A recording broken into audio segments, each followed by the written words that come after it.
Yes, a pleasant good morning to all and sundry. Good morning to all viewers. Uh, Stanley Hines here at the Park Hill playing field, where the scheduled start of this match, the Cricket West Indies Rising Stars Under-19 tournament, has been delayed due to a wet area on the western side of the pitch. Umpires Ryan Bawani and Imran Mokan, both from Guyana, they are going to inspect at about 10:25 a.m. Stanley Hines here at Park Hill. Trinidad and Tobago versus Leewards at Cumberland. Barbados versus Windwards at Park Hill. And Trinidad versus Guyana at Jamaica versus Guyana at Annisville. So there's been no play. There's been a delayed start again because the pitch is bone dry. Weather beautiful, gorgeous weather. But there's a wet area on the western side from overnight rain and early morning rain that fell just off the covers, the whole covers there. So it is soggy, and they have actually inserted sand and sawdust, etc., for the mopping up operation. But outside of that, it is absolutely dry, bone dry. Weather gorgeous, sunning out all its glory. So we just await for the inspection from the umpires. Mrs. Banwari and Mokan, both of Guyana, here at the Park Hill playing field. Barbados, the leaders in the tournament, against Windwards, 5th place. The players are out in the middle, knocking up. Everybody's just waiting for time. Then we'll see how it goes. So that's the news out of Park Hill. Barbados, the leaders are in the tournament versus the Windwards. That game has been delayed. The umpires, they'll do the inspection at 10:25 a.m. So until then, Stanley Hines going back to all viewers. I say pleasant morning to all until we come back with a further update. Thank you.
Yes, yes. A warm welcome back here at the Park Hill playing field.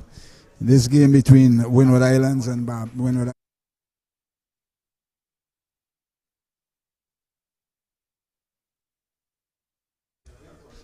Warm welcome back here at the Park Hill playing field in this scheduled third round match between Barbados, the leaders in the tournament, and the Windward Islands sitting in fifth position. The news from the inspection is that the umpires are still not convinced that the area has hardened up enough, and they have rescheduled another inspection for 11:10 a.m. Another inspection at 10 minutes after 11, because the area to the west of the pitch itself is a bit soggy from whatever overnight rain and early morning rain that came from the edge of the covers, and it's pretty soggy. So they have hardened it up, but not sufficient enough to convince the umpires to start play. So they would resume or return to the playing area at 11:10 a.m. for another inspection. So persons here just milling around, we're just waiting until the glorious weather, the sun is out, harden up the area a little more to be able to have some sort of positive action from the umpires in terms of saying, yes, we're going to start at X time. So we just have to wait, mulling around and wait on the umpires to hear what they will say following their deliberation at 11:10 a.m. Stanley Hines going back to you there until 11:15 thereabout once the umpires return to the pavilion. Bye.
Yes, back here at the Park Hill playing field in this scheduled match between Windward Islands and Barbados. The umpires has just finished their inspection, and the information from the umpires states lunch, there will be an early lunch, and play will start at 12:10 p.m. Play would start at 12:10 p.m. The umpires just finished their third inspection. It isn't to their liking, looking at the player safety. So what they're saying here, there will be an early lunch from about 11:30. A play will start at 12:10 p.m. That's the news here out of Park Hill. Stanley Hines reporting.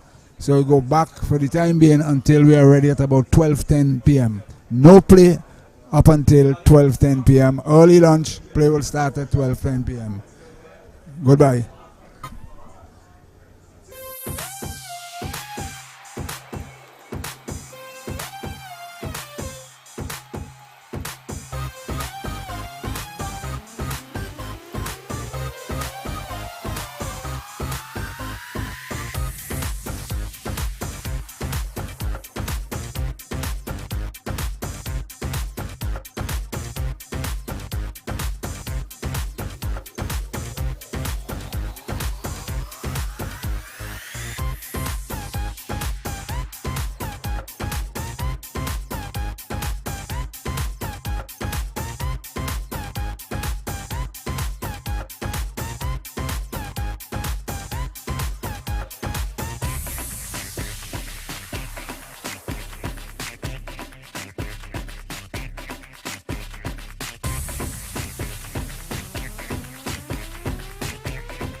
Good afternoon and welcome back to the Park Hill playing field. Stanley Hines here with a report on the situation here. No players yet for the day. However, after 3 inspections this morning, the umpires rescheduled the start for 12:10.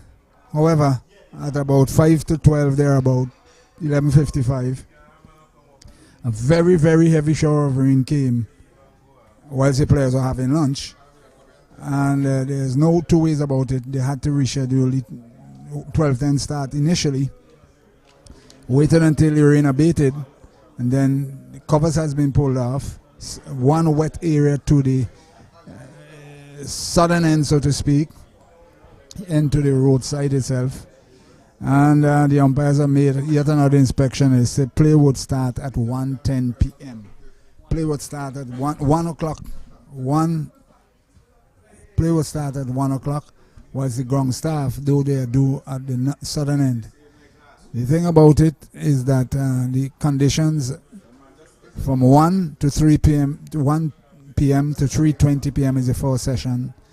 Tea between 3:20 and 3:40, and then from 3:40 up until 6 o'clock, that is the remaining playing time according to match officials. So no play should start at 1 p.m. in this game here between Cricket West Indies Rising Stars and the 19 tournament match round 3 between the Windward Islands and Barbados. The toss was taken just before the rain. Windward Islands won the toss and they have elected to bat. Won the toss and elected to bat. Pitch looked very good, looked very firm. I myself having a walkout, firm, ready for play to start. So until just about 1 o'clock, about 12:55, when I come back to you with good news, the only thing about it, to immediate in front of me, to the east, there are some clouds banking there. Let's hope that it will drift to the left, go to the north, and go its way. Certainly we can do some cricket. Unfortunately, the rain came, and let's hope by the time we're ready at 1 o'clock, there will be no more further rain. So, Windward Islands won the toss and elected to bat, and until about 12:55 p.m., Stanley Hines closing off.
Back here at the Park Hill playing field, we're finally going to get some action as the umpires are making their way out. Mrs. Mokan and Banwari out of Guyana, both are going out. They will be followed by the Barbados team. Windward Islands having won the toss and decided that they are going to bat. So we have lost 2 hours and a bit. 2 hours 40 minutes have been lost. So the playing conditions. Play should start at 1 and will go up until 3:20 p.m. when it's tea. And between 3:20 and 3:40 it's tea time. And from 3:40 onwards to 6 o'clock with the rest of the day's play. Some 70 overs has to be bowled in the day's play. So the Barbados team, they're out and they are going out onto the field. I will give you their team in a little while. I will just have the team in front of us. Actually, it's Brong, Hakeem Perryman, Jatario Prescott, Jaden Roberts, Johan Lane, Joshua Dawn, Jomario St. Hill, Nathan Seeley, Nima Bolden, the captain, Romario Roach, Tariq O'Neill. The extras are Jaden Leacock, Dree Springer, and Devon Stevenson. That's the Barbados team. We go into the Windward Islands team. Captain is Stephen Pascal, followed by Joseph Devoni, Kurt Murray, Gerald Jeremiah, Kelshawn Andrew, Kelvin Gassi, Tariq Edward, Noel Leo, Jelani Joseph, Solomon Bascom, and Ethan Gibson. Those are the teams. The umpires are out. Winners won the toss, and they elected that they are going to take first strike. Pitch, bone dry. Trust me, it is bone dry, and I rather suspect that the Barbadian fast bowlers, I believe, will be Lane and Leacock and the others. They certainly will be looking to probably bowl in it. New ball, hard surface. Very little moisture will be there, if any, based on what transpired during the morning, because rain did not come. It's just a wet area, and the sun was baking that square for the entire morning without any action whatsoever on it. And it would be the Windwards will be taking first strike. As I say, good afternoon to you, Osnet. Good afternoon, Gunny. Good afternoon to all our viewers, locally, regionally, and internationally. Good day for cricket. Unfortunately, we have not been able to see any action so far. But hopefully, we'll have a full afternoon of cricket here at the Park Hill playing field. So it will be that is Lane? Yes, it's Lane. Lane from the southern end. In one outside the off stump, and that batsman is Pascal. It one outside the off stump. First delivery on the stroke at 1 o'clock, and Windwards about to try and start get some runs in the table. What do you make of the pitch, Osnet? I believe the pitch is firm and hard. Yes, I think we have seen that all morning. It looks a hard surface. We had quite a bit of sun beating down on it as well. Just a seasonal shower we had all year. But should be good in terms of pace and bounce for the batsman as well as the bowlers. Lane in. Outside the off stump, same area. Good line, good length. Through to the wicket keeper. That's Skipper Bolden. Total remains not without loss. Barbados having lost the toss, and they are in the field. The Windwards conversely winning the toss and deciding to bat. Pretty good conditions, and we're just hoping that it will stay this way for the rest of the afternoon, having lost the entire pre-launch session. Yes, for cricket lovers' sake, we are hoping that the weather stays away in terms of bad weather, and it could continue in this vein. Lane from the southern end in. This one on the stumps this time and pushed to extra cover, and there is no run. But certainly, Lane is started basically on the money. Yeah, we saw a bit of him in the last game, Gunny. Good pace, good control. Has the ability to swing the ball away from the right-handers as well with the new ball. So we'll be hoping to replicate what he did in the last game here at Park Hill. 3 slips, gully, backward point, extra cover, mid-off, mid-on. And a long leg. Lane from the southern end. Outside the off stump and through to keeper Bolden, and there is no run. Yes, I think about what we will see here is a different surface they'll be bowling on rather than Annesville and they won in round 2. Yes, it will be interesting to see how the Barbados fast bowlers go on this particular surface. If you could recall, in the last game, we had a bit of assistance in terms of pace and bounce for the fast bowlers, so the length was primarily short at the Trinidad and Tobago batsmen. So it will be interesting to see what lengths they put forward in this particular game. Lane from the southern end to Pascal. It's one outside the off stump. Similar line through to Bolden, and there is no run. Certainly they exploited the conditions at Annesville, and the Trinidad and Tobago batsmen really and truly had no answer to the shot of a length bowling and the bunks they was getting out of the track. Yes, but this appears to be a different wicket so far. We have seen some of his deliveries go through at a very good height to the wicket keeper, but we have also seen some keeping a bit low. So a bit of inconsistent bounce so far in terms of this over from Lane. Lane, maybe still warmed up, not quite giving it his all. This one driven, lovely shot. A really lovely shot there to the fence. Is it 4? Or we're waiting the fieldsman to determine. Just pulled up just inside of the bung. Remember the rain we had earlier, so perhaps that contributed to the slow nature of the outfield in that particular situation.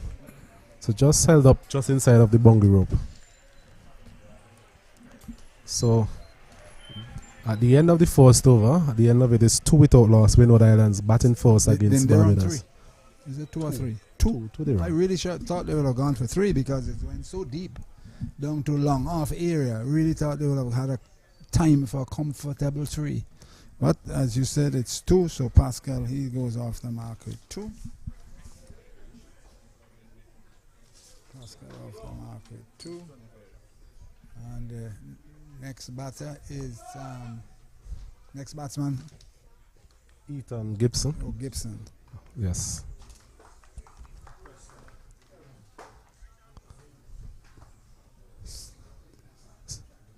Yes, the next batter is Ethan Gibson. He'll be facing up for the first time.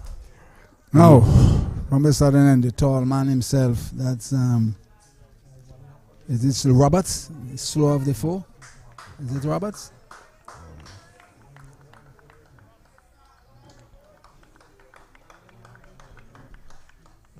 I believe that might be O'Neill. Prescott. Yeah, Jatario Prescott. Jatario Prescott. This one outside the off stump, a tall individual. That one certainly had a bit of bounce in it. Good line, good length, just outside the off stump and right across Gibson's chest, so to speak. And taken cleanly by the keeper. Encouraging sign as far as he is concerned and Barbados is concerned. Yes, he's a tall bowler, so he should be able to extract a bit of extra bounce, given his height. I don't think he would have played the last game at Annesville, Prescott. So to be a good opportunity for him to come and show his captain and his management team what he can do. Prescott from the northern end. This one outside the off stump and striving for pace very early, overstepped and taken cleanly by wicketkeeper Bolden. So the Windward innings is off the mark with a sundry, as the Australians tend to say. 1 no ball, 1 without loss. Here at the Annesville, at the Park Hill playing field, certainly good toss. To be honest, 3 without loss. I think it's a good toss to win, and I think they made the right decision to go on bat. Yes, as you mentioned, the wicket looked a very good batting wicket at that point in time. Apart, as we'll come back to that after this delivery. Prescott in, and this one Gibson allowed us to go through the left-handed Gibson, taken cleanly by the bowler, and there is no run. So Pascal is on 2, 1 no ball, 3 without loss. Windward Islands having won the toss and elected to bat. And welcome to all listeners. Good afternoon to all. The game has just started here at around 1 o'clock as we see Prescott into bowl to Gibson. Prescott in from the northern end.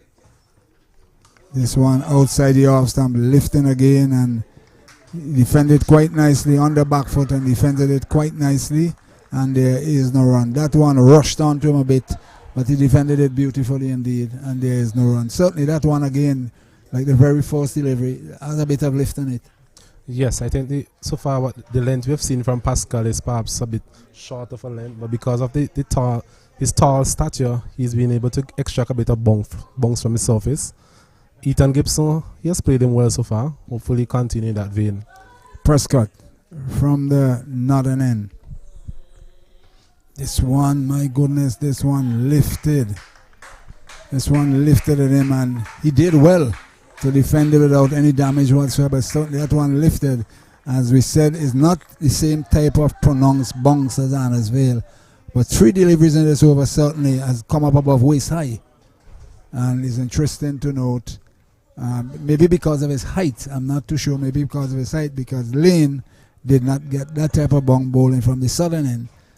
So we'll see if the trend will continue and how Gibson will handle him. The tall man, 3 slips, gully, backward point, cover, mid-off, in, outside the off stump, through to the keeper, and there is no run. It'll be very interesting to see if he can keep that ball on stumps at all time and force him to play with the little extra bungs that we are seeing. Yes, that will be equally as important. It's no use to just bowl the short of length delivery, not really threatening the batsman. As an opening batsman, if you're not required to play, then it's your duty to just see off the new ball as such. Things should get easier as time goes by. One of the good virtues of a fast bowler is to make the batsman play every delivery once there's a new ball in his hand. This one forward defensive, out to extra cover, no run, the end of the over, 3 without loss. I would put it down to a very tidy but interesting over. Yes, that over he was able to extract a bit of bounce from the surface, but Ethan Gibson equally played it very well, and he'll be looking to start his innings well and perhaps build a good partnership here with Pascal and put up a good total here for Windward Islands here in this particular match. Well, first of all, they have to see off this new ball. First of all, the threat of the new ball with what you're seeing in the Barbadian fast bowlers. They're the one who have really been taking a few wickets for their country, and I'm certain they'll be hoping to continue in that trend with the other fast bowlers to come in as well. But as we keep harping on to our recent viewers, it's a different surface. In forward defensive, and that one bubbled out on the offside. He played with a vertical bat, and he pulled away the bottom hand, and it fell just away from the stump, but Gully had to come in and feel it.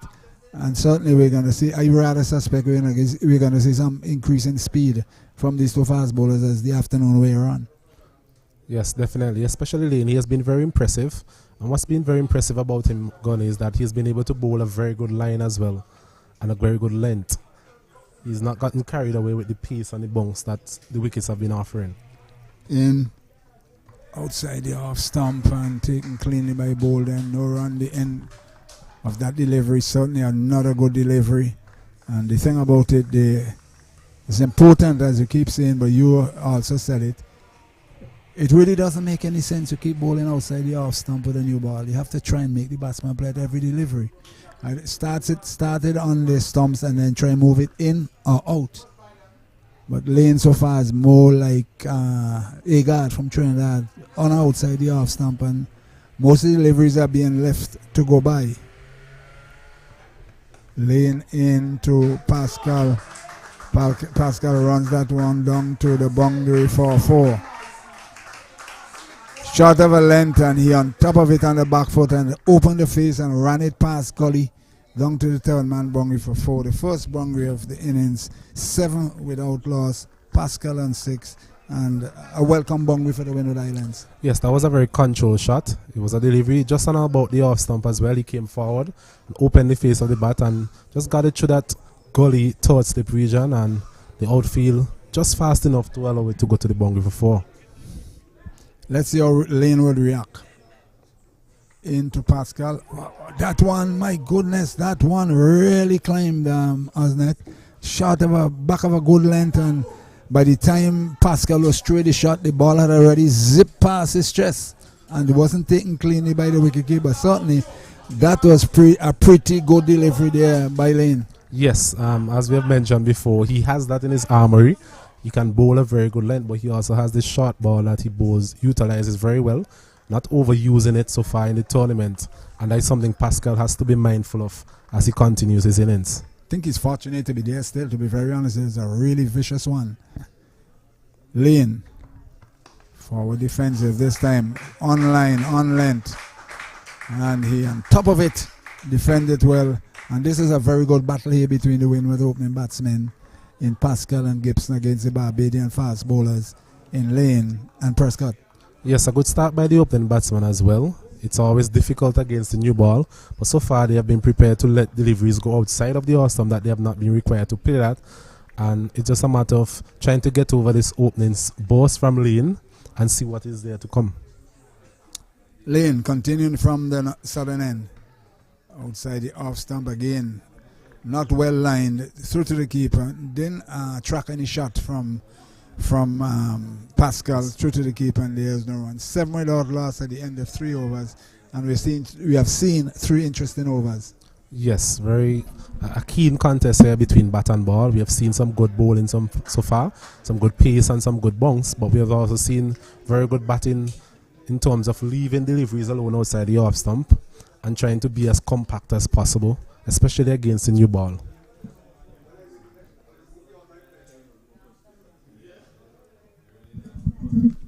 Prescott will continue from the southern end. The tall man look like what, about 6'2", 6'3" there about.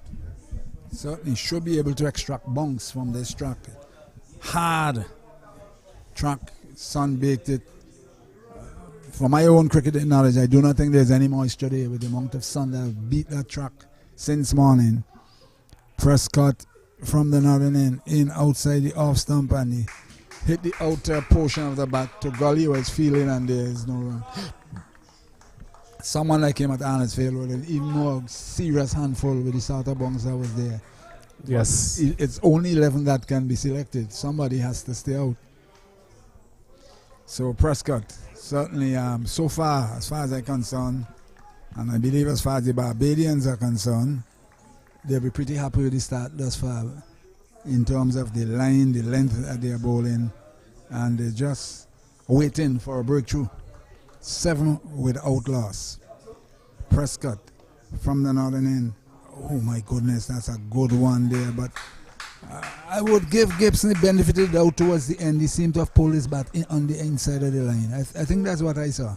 Yes, another good testing line there outside the off stump. Just pitching on and about the off stump, moving away. I believe Gibson in the end played it well. Just watching it move across him. So that's the type of delivery he has to be mindful of. There are 3 slips and a gully. So with these deliveries pitching in on the middle and off stump and moving away, he doesn't really have to play at these deliveries as such. Prescott continues outside the off stump, and he played at that one. He flayed at that one. Not taken cleanly by bowling, but certainly it was close enough to try and get some runs, but he misses everything and through to the keeper. And certainly some hope for the Barbadian team once he played that type of low shot, because previously he were allowing these deliveries to go by. But he decided he's going to have a little fling at that one.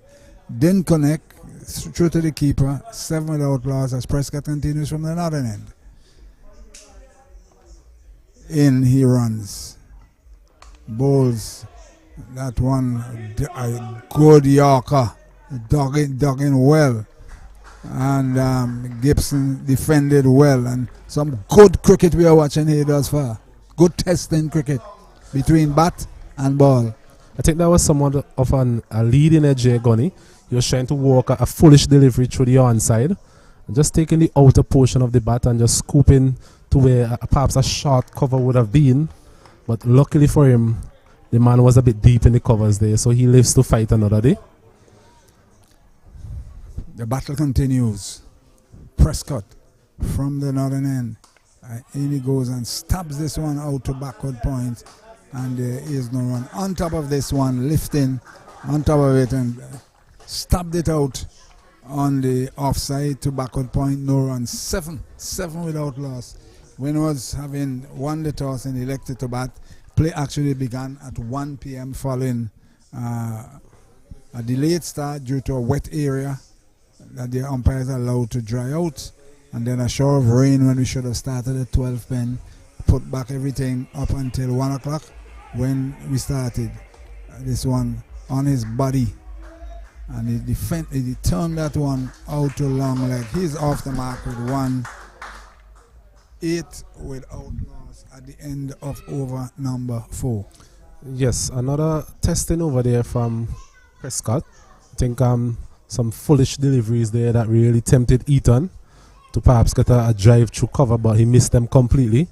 That last delivery, just working it nicely down to fine leg and coming off the mark. So he's up and running, and it will be interesting to see how he continues as time goes by. So the battle continues. So for the first time, Gibson will be facing Lane, because they stood at the end of 4 overs at one side. So Gibson took Prescott and Pascal took Lane. But now they are switched with that single from the last delivery there. And it will be Lane who will be bowling to the left-handed Gibson. 3 slips, a gully, backward point, straightish cover, mid-off, mid-on. As Lane into Gibson. Gibson played at this one here outside the off stump. For the second time he played at it. Miss, taken cleanly by the keeper. And he needs to refocus, start to reconcentrate on these deliveries that are coming his way, because you're not going to keep playing and missing and playing and missing. One will certainly hit the edge. I think the fuller length has troubled Gibson so far. He's not getting as far forward as he perhaps should. And I don't think he's moving his arm back leg as well as he should either, because once he picks up the line, he should allow it to go by. Anyway, Lane in. Again, this one just outside the off stump. Open the face and run it down to gully, and there is no run. 8 without loss. Windward Islands having won the toss and elected to bat. Even for that delivery, Gunny, it was a foolish length, but he was actually on the back foot. So I think the pace of Lane is causing a little bit of uncertainty in terms of his footwork so far. I'm wondering if he's accustomed to bowlers with this type of pace. I'm wondering. Not that he's backing away, it's just a question that is a baptism for him, basically. Lane. My goodness. That one stayed down. And he did well to try and play the right shot, but the ball had shot through already and went to the wicketkeeper around his ankle. Not good signs this early stage of his game. Certainly inconsistent bounce too early in this game. But what we saw, the pitch looks very good.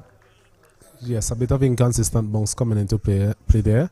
Not very good signs for the batsman, especially at this pace. Lane into Gibson. Wow. He's really testing him. And Gibson is there trying to concentrate. These deliveries are giving him real problems from Lane. And what he needs to do is really concentrate a bit harder to try and negotiate these deliveries from Lane, who is really and truly right on the money. And it's not a question of bowling wide outside the off stump. He's forcing him to use his bat. Unfortunately for Lane, unfortunately for Windward Islands, nothing has happened in. Again, this one on the leg stump this time, right on the stumps, and defended, and there is no. But interestingly enough, the Osnet, if you look at the field placing, there is no short leg on the, no stealing it on, no stealing it off, nothing, especially stealing it on with this type of bounce. Yeah, I think perhaps that would have been a good position early on. It's always good to, especially seeing the inconsistent bounce that we have seen so far. Maybe that's something the captain, Bolden, would look to do at some point in time, especially with his premier fast bowler bowling. Lane from the southern end, and he's driving. We're going to get some runs here. 1, the cross was second. And Let's see what the umpire signals about it. No, it's 2 runs. Pitched up and driven to the left of extra cover, to the right of mid-off, and he collects 2. He's up to 3, 10 without loss. Good stop there on the boundary from O'Neill. It was a foolish delivery, and Ethan looking to drive once again. Timing it reasonably well, but the heavy nature of the outfield, as we mentioned before, with the little bit of rain we have had, it really held up the ball. So a good stop on the boundary there from O'Neill, but they were able to get 2 runs, so the total moves on to 10 without loss. 10 without loss. Windwards making a steady start against some pretty accurate Barbadian fast bowling in Lane and Prescott. And Prescott will continue from the northern end. Of course, whilst we are waiting on him to come in, so West Indies losing that game last night pretty late. At one time I thought there was no way they're going to make 100, to be very honest with you. Yeah, a bit of disappointment there for the West Indian fans all over the Caribbean and around the world. A bit of inconsistency creeping back in, just when you thought perhaps they can go on a small winning streak there, Gunny. It was cut short. We'll get back to that. Prescott races in from the northern end. This one on his body, and he tickles it out on the onside. A comfortable single there to Pascal. He goes up now to 7. Gibson is on 3, 12 without loss. The Windward Islands having been 11 without loss, as the left-handed Ethan Gibson has come into strike. But certainly at 25 for 6, I never really and truly expected them to reach 100. I'll be very honest with you. Yeah, I think you share the view of most of our viewers throughout the Caribbean. At 25 for 6, I think many of us would have turned our TV to a different station, actually. Prescott in. And a nice clipped it off his pad to the bowler to his left, and he spilled it. One of these type of things that do happen. Sometimes they stick, sometimes they don't. So he has been given a life on 3, as the Windward Islands 11 without loss. And certainly they could have been 11 for 1. Yeah, a difficult chance there for Prescott in his follow through. He's a tall man running in. Once again, Ethan trying to walk that ball through the onside, as we saw in the last over, and this time just taking the outer portion of the bat once again back to the bowler at a very good pace as well, and he just couldn't hold on there. Prescott, one of these type of catches, but at certain levels, this one outside the leg stump, moving away from Gibson, taken by bowling, and there is no one. But certainly at certain levels, regardless of what happened, you are expected to take those catches. Yes, but as we said, the level of difficulty there was immense, considering the height and the pace of the tall fast bowler there. But catches win matches, as they would say. And vice versa. Catches make you lose matches. Yes. Prescott to bowl to Gibson. In. This one on his legs, and he turns it away quite nicely out on the onside. He gets a comfortable single. He's up to 4, 12 without loss.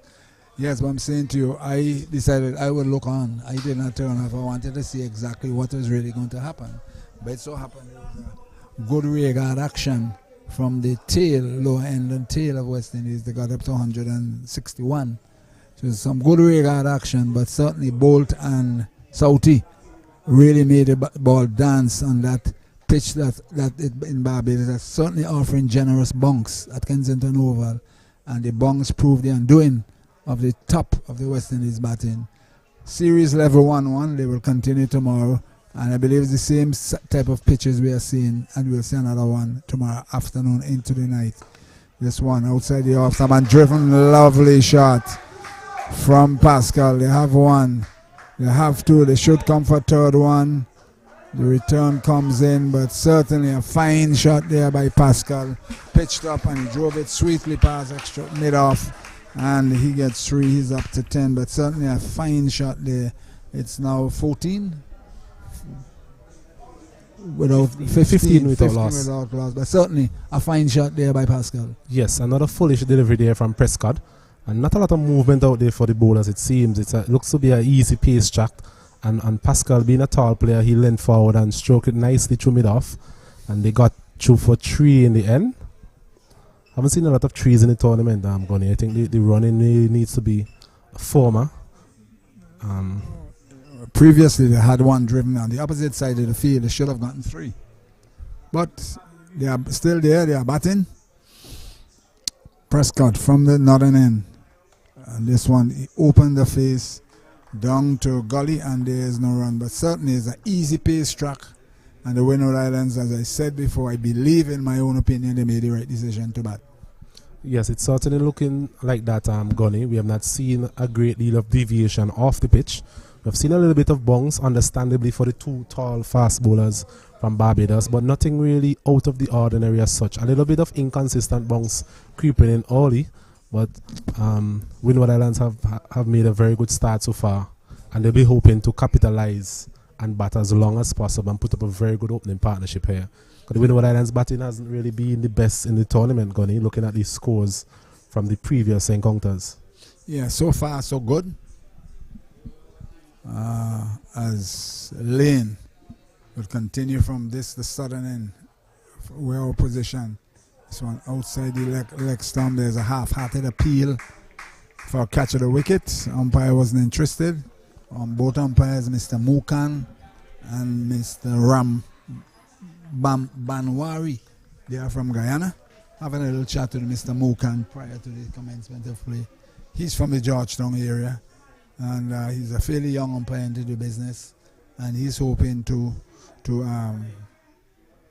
proceed, elevate himself, look for upward mobility towards getting into the elite of cricket. It's outside the off stump, and lovely stop there. Short of a length.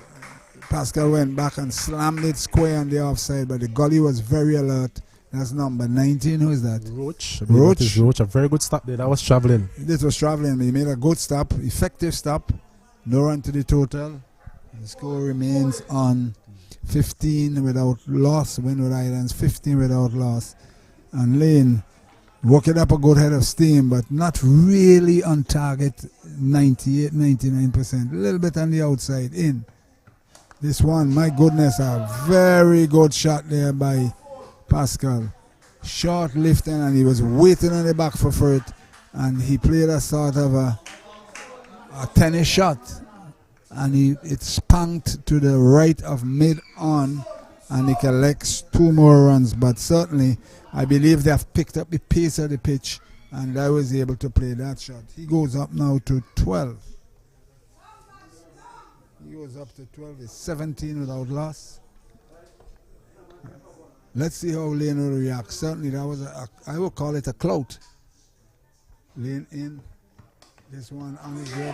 Tickleman out on the leg side, losing his line. There are 3 slips and a gully and so on. He's bowled that one on his body, and he clips it away quite nicely and comfortably out on the onside. And he collects a single. He's up now to 13. It's now 18 without loss. The Windward Islands having won the toss and elected to bat. I think that shot has been a go-to shot for both batsmen so far, in terms of the bowler just getting a little bit straight, and they're able to just walk it through the square leg for a single. The problem with it there is the line, that he has lost his line with a 6-3 with a mid-wicket and a long leg outside the off stump, and when groping at that one, missed, taken clean by Bolden, and there is no run. And Gibson really living a sort of a charmed life. He has played at a number of deliveries and missed. Fortunately for him, the deliveries are too good for him. But the important thing as far as he is concerned, and the win was, he's there still fighting for his country, whilst Lane and Skipper Bolden and Lane and the rest of the squad is hoping that he gets a tickle. I believe that's basically what they're waiting on, with the 3 slips and the gully go down. Lane from the southern end outside the off stump, and that one looked like a slow delivery. It waited on it and just chopped it out to gully, and there is no run. But certainly 18 without loss. Barbados continues the fight. Yes, a good start there from the Windward Island batsmen. You've seen a few plays and misses, especially from Ethan. But the important thing for him is that he's there still. And as they say, you can't make runs in the pavilion. So it's important for Windwards that these two continue to bat and put up a very good partnership. We've seen Pascal so far. He's an elegant player. He's tall, gets forward, and seems to be very good against the short ball as well. So for Windward Island's sake, they'll be hoping that he bats a long period of time this afternoon. As Prescott, it will be from the northern end. He'll be running into bowl to Pascal. To this delivery is driving. Not really timing it as well as he would like. Goes out to the man at mid-off. There's no run. It will be interesting for Barbados in this game. They would have left out Stevenson, who is one of their spinners from the last game. We saw them at Annisville in the last game against Trinidad and Tobago, where they had two spinners. So Stevenson is out. Springer as well. And Leacock. So it will be interesting to see how the captain utilizes his bowling options in this particular game. As Prescott it is again from the northern end. This delivery is on a good length. And Pascal just coming forward and stroking it out to the man at cover. There's no run. So definitely no sort of demons in this wicket, Gunny. Certainly not. Just one or two from the southern end. Has kept on the low side.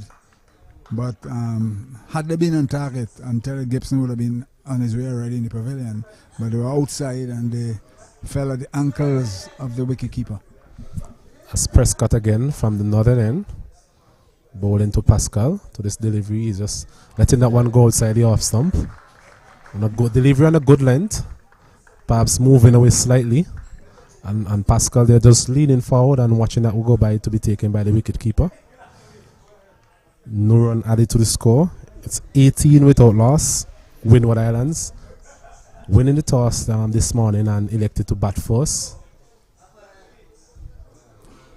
Play just starting at 1 p.m. Had some showers overnight. Caused a slight delay in play. As Prescott it is again, just missing his run up this time. Yes, so there was a slight delay in play this morning.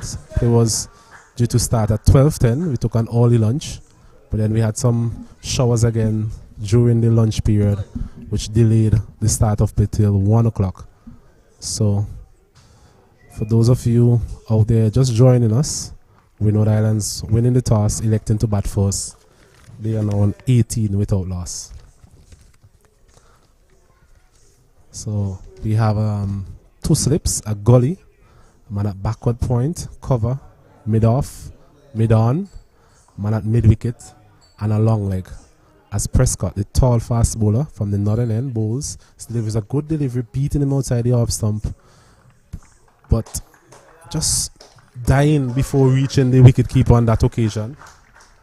So I think it's safe to say that this wicket doesn't have the type of pace and bounce that perhaps the Barbadian team were looking forward to coming from Annisville in their last game. We've seen quite a few deliveries just dying before they reach the wicket-keeper.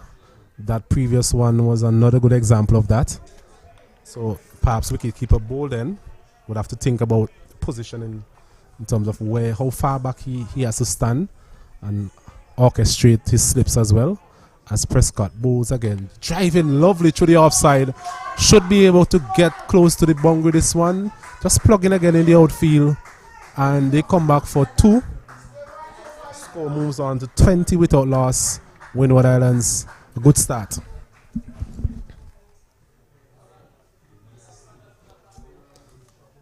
So it was a foolish delivery once again. Pascal just leaning onto the front foot, driving it through backward point. That side of the boundary is a big side. So they were able to just get 2 runs. Outfield perhaps not as quick as we have gotten used to here at the Park Hill playing field. The overnight rain also would not have helped in that regard. As Prescott again comes in, bowls outside the off stump. And Pascal is just watching that one go by to be taken by the wicketkeeper. It's the end of the 8th over. It's 20 without loss. Yes, and saw a nice shot there from Pascal, and he looks fairly fluent with those off drives. Collected 2 more runs. Yes, he quite rightly stated. Outfield may have a little bit of a moisture because of the rain, but certainly we've seen some pretty good shots from Pascal in particular as the Windwards continue to. Windwards be hoping that these opening batsmen will continue to play for as long as is humanly possible in terms of giving them an excellent start. I would not be surprised if there will be a bowling change after 4 or 5 overs each. I would not be surprised. So far, both opening bowlers have bowled 4 overs. So I think we're actually going to see a change now. I think it's Roberts. That should be Roberts. Yeah, there is a Roberts. Yes, Jaden Roberts. Another tall, fast bowler. We have seen quite a bit of these type of similar built bowlers from Barbados.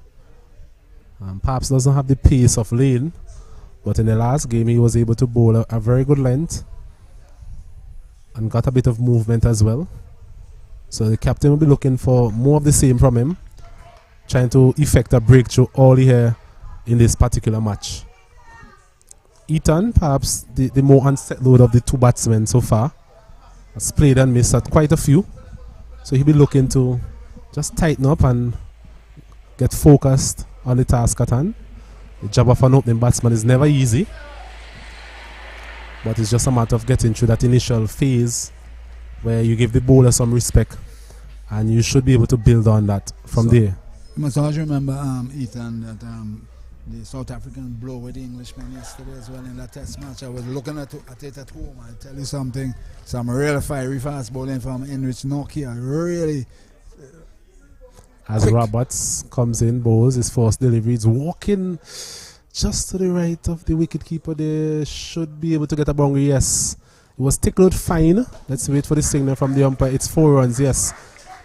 It was a delivery on the line of the leg stump there, Gunny, and Ethan just leant inside of the line and walked it fine, very fine indeed, and got himself a boundary. So there's a good, confident boundary for him. He moves on to 8. The score is now 24 for the loss of no wicket, Windward Islands. So he's on 8 and Pascal on 13. All right? 15. So not a very good start there from Roberts. A delivery just on the line of the leg stump. You will perhaps want to carry his length a bit more on the offside. Test Ethan outside the off stump. You've seen so far from Ethan, he's not that comfortable with those deliveries, pitching and leaving him outside the off stump. So there's the line that Roberts perhaps need to bowl as he bowls again. And this one is driving straight to the man at mid-on. A soft dismissal really there, Gunny. It was a foolish delivery on the line of the mid-on leg stump. And Ethan came forward and drove at it uppishly. And it was a comfortable catch there by Lane at mid-on. So Windward Island lose their first wicket. It's 24 for the loss of 1. Yes, a very soft dismissal there indeed from Ethan Gibson. The thing about Roberts, he's slower than Lane, and I believe probably it's the pace that caught him. So he was through the shot before the ball actually reached, and he just, to me, basically just pushed it into the hands of Lane at mid-off, and the Windwards have lost their first wicket. Barbados effecting the breakthrough here through the form of Roberts, the slow of the 3 bowlers thus far. Caught Lane off the Roberts for 8, and that's Gibson. Pascal remain on 15. And the new man in is trying to identify. So, Windward Islands 24 for the loss of 1, having won the toss and decided to bat. Believe it's Jeremiah. Jeremiah, number 2 on his back. Another left-handed batsman. Let's try and confirm. Yes, Jeremiah. Yes, it's Jeremiah. So he'll be joining Pascal. Pascal has looked good so far. I think, as we mentioned in the last over, Ethan, he has not looked as confident against the both fast bowlers so far. Played and missed quite a bit. And as you rightfully mentioned, perhaps Roberts was a bit slower than Lane, so he played a bit before. As Roberts, first delivery to Jeremiah, just pushing it back up the pitch. There's no run. Good solid start here from Jeremiah. Delivery just on and about the middle and off stump, and he just came forward and just pushed it back to the bowler, showing him the full face of the bat. It's a good start from him. Positive in defense. Yes, I was telling you yesterday, looking at the South African fast bowlers, they really like a knife going through butter bread that is warm. It just sliced through the English batting. Yes, definitely. We'll get back to that as Roberts comes in, bowls, and another good delivery there. And Jeremiah looking solid in defense as well. I think before the series gone, there was a lot of chatter on both sides. People speaking about the new attacking style of England. But as you know, South Africa, they always compete, especially in conditions that are conducive to fast bowling. And as you mentioned, Nokia, they very pacey and very accurate as well. And as always, Barbados-Day thereabouts. So it was a demolition job, you must say, especially in 3 days against England at home, at Lords, the home of cricket. You can't ask for anything better from your travelling team. As Roberts again comes in, bowls to Jeremiah. A short delivery this time. He's trying to pull. Was there an edge there? Yes! Umpire putting his finger up there. So after 2 deliveries back of a length there, Gunny, where we mentioned that Jeremiah looking very solid and confident. Roberts dug that one in a bit shorter. Jeremiah went for the pull shot. Perhaps was in really no position to play that shot. It was a bit high as well. And just taking a small edge there and went to be taken by the wicket keeper. So another wicket is down for Windward Islands. They are now 24 for the loss of 2. Yes, and a double strike at the end of this over here from Roberts. And I believe if it were Lane, the ball may have passed them before they touched it, because certainly Roberts is slower. But so by the time they're through, just enough time. And he got a nick taken confidently by the fielders. He recognized he did touch it, and so too did umpire Mokan out of Guyana. And certainly the win was certainly from 24 loss, having a double strike here by the Barbados fast bowler Roberts, have lost 2 wickets, and certainly they are on the back foot now, and they'll have to look to rebuild in the form of another left-hander, Joseph, another left-hander, Joseph. Devonny Joseph. Yeah, Devonny Joseph. And these two will have to try and rebuild this Windward Islands innings. I think we could say it's too softish dismissal there, Gunny. First one just driving loosely to the man at mid-on, and this delivery perhaps he could have just gotten under it, seeing that you're now starting your innings. Was a relatively soft dismissal as well. Roberts would continue from the southern end, and certainly 2 very quick wickets here and 1 over, as the winner was now on the back foot, as Roberts with his tail up, so to speak. As he bowls to Joseph, this delivery is beating him outside the off stump. Another good delivery, short of a length, and that brings to the end a successful over there for Barbados. 2 wickets in that over for Roberts. At the end of it, they are 24 for the loss of 2. Yes, certainly. He have gotten the breakthrough, and he has doubled it, taking both wickets. And the Windward Islands, in the form of Joseph and Pascal, will have to try and rebuild from this over from Roberts, as it's 24 for 2. But certainly, the Barbados tail is up, the Barbados bowl is up, and you'll see them pressing even further for more success, because they recognize the situation in relation to this game. And as a matter of fact, when one looks at the point standing, I'm not too sure if you are well aware, but there aren't many people who are well aware as to the point standing, whereby Barbados are in the lead. Barbados are on 34.8 points. They are in the lead, followed by the Leeward Islands on 25.6, Jamaica 21, Guyana 19.8, the Windward Islands 11.2, and Trinidad and Tobago 6.8. I think there's also a change in the bowling here. I think this is Romario Roach. Yes, Romario Roach.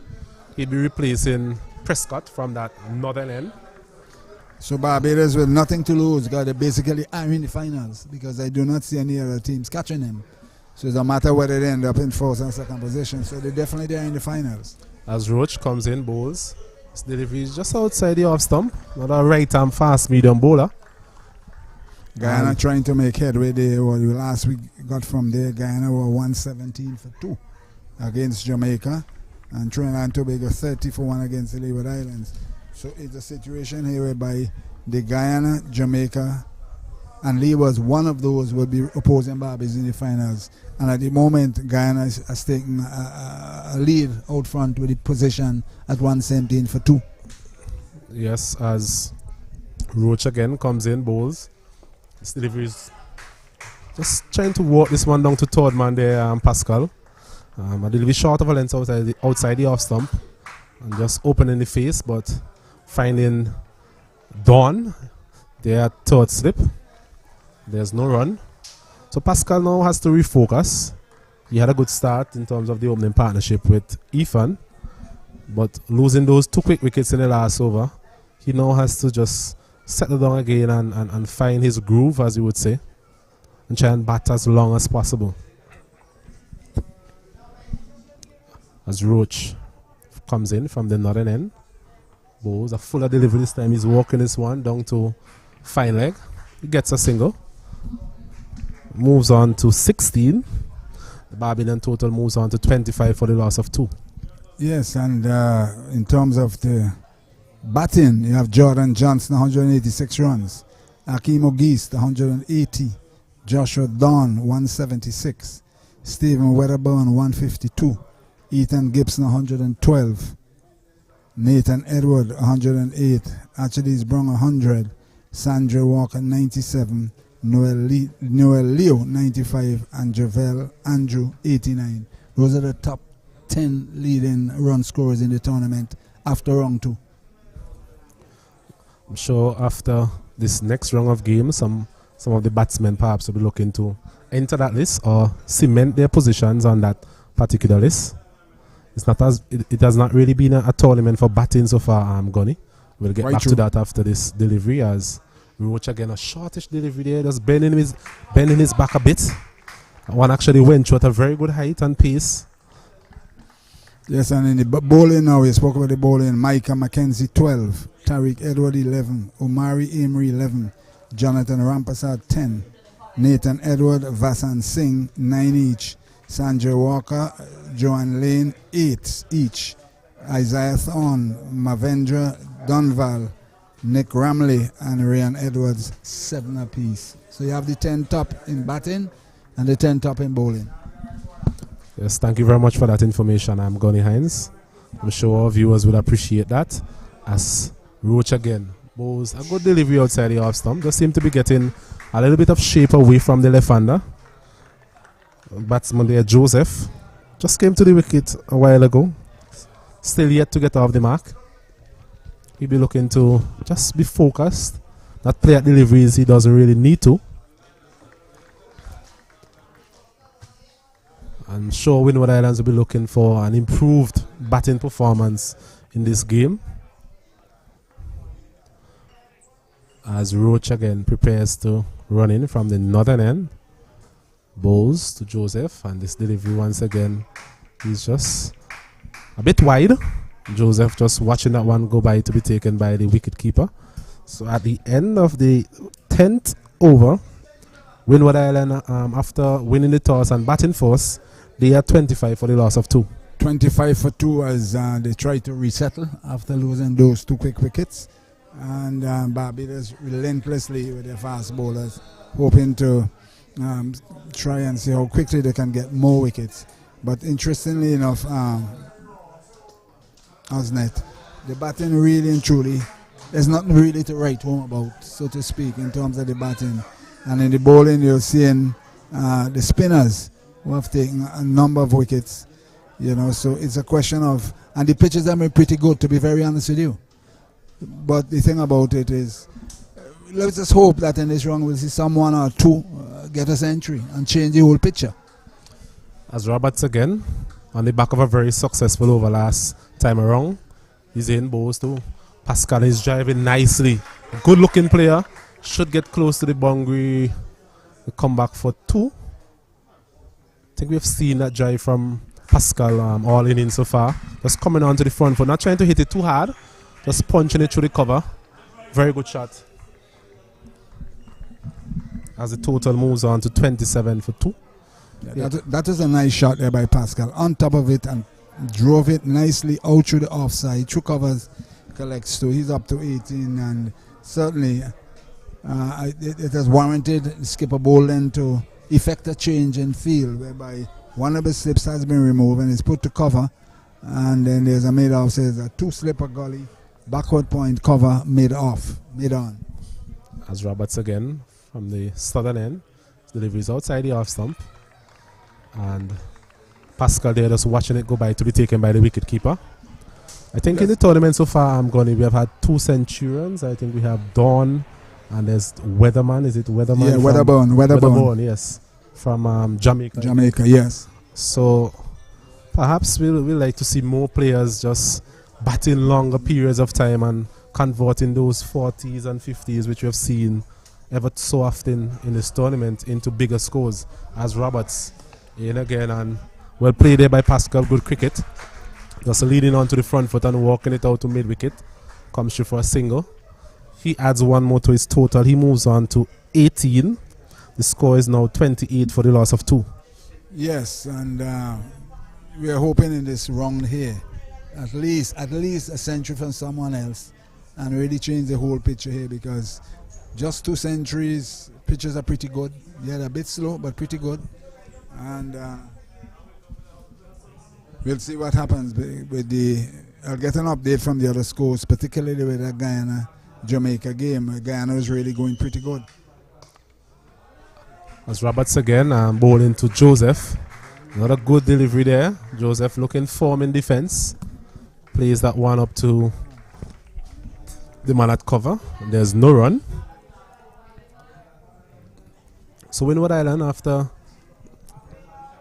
taking the decision to bat first, they will be looking to build a good force in his total.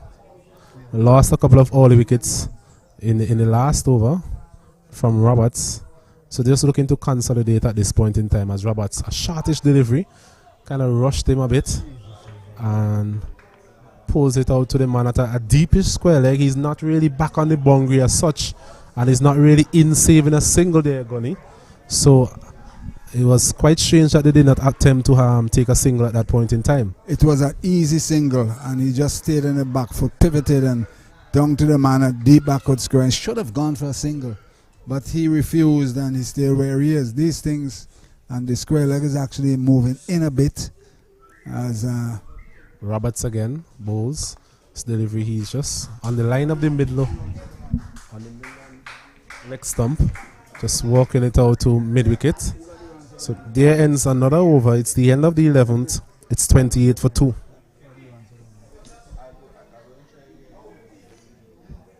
Yes, whilst I'm trying to secure the runs in terms of the Guyana-Jamaica game, Guyana in a very, very healthy position, 184 for 2.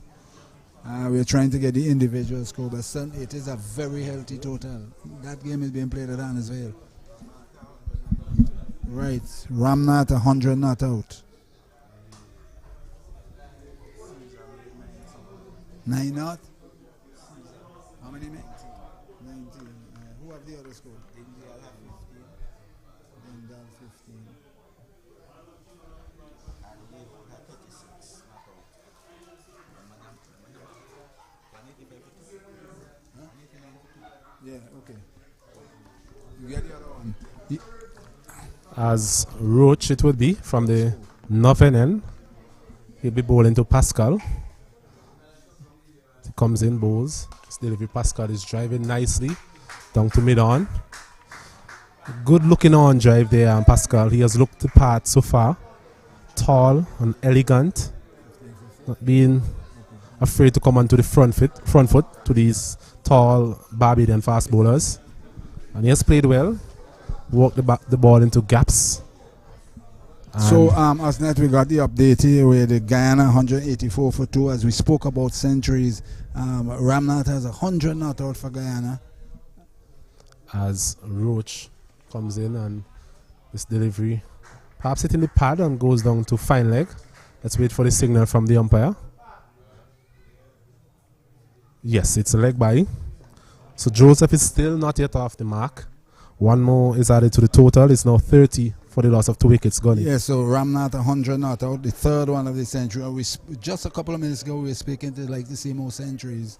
Yearwood is on 36 not out. Denval got 18, and Caesar, our good friend, the wicketkeeper, he got 19. And in the other game, Trinidad and Tobago 58 for 4 against the Leewards. As this delivery is back for length, and Pascal there just coming onto the front foot and stroking it up to mid-on. So the Trinidad and Tobago team struggles in terms of the batting continues, Gunny. Yes, definitely they're struggling at 58 for 4, and regardless of which condition they're under, they're definitely struggling. Whilst Guyana are really mounting the pressure on Jamaica with this wonderful total of 189 for 2. And let's hope that Ramnath will go on to get even outside of the 100, so with 190, 200 maybe. As Roach again shot. This is a wonderful shot. 6 runs. Shot. That was a beautiful shot there by Pascal. We were praising him all in the over in terms of his willingness to come forward, but that delivery was a short of a length delivery from Roach. He rocked back on his back foot and pulled that one wonderfully over deep square leg for 6. Lovely shot there, Gunny. Fine shot there by Pascal. Short of a length with little or no pace, and he got inside of it and nonchalantly slammed it over the backward square for 6. A really fine shot indeed from Pascal, and certainly Roach will have to keep those balls up on a better line and a better length. Anything short, Pascal has been there since 1 o'clock, and as we say, he's seeing the ball as big as a breadfruit. That one shot asking to be it. Really a wonderful shot. Yes, 36 for the loss of 2. Pascal, he moves on to 25. I don't think Roach has the pace to really trouble the batsman in terms of at that particular length. I think his role perhaps would be a more containing role, finding a good line on length and try and limit the Windward Island batsmen as much as possible. That is really what he should be doing, rather than attempting to bowl these short deliveries that really doesn't have any venom. And with Pascal in, coming up to an hour, certainly he dispatched it really, really, really well. As Roach once again leaves the northern end, bowls, good delivery, and Pascal equally up to the task there.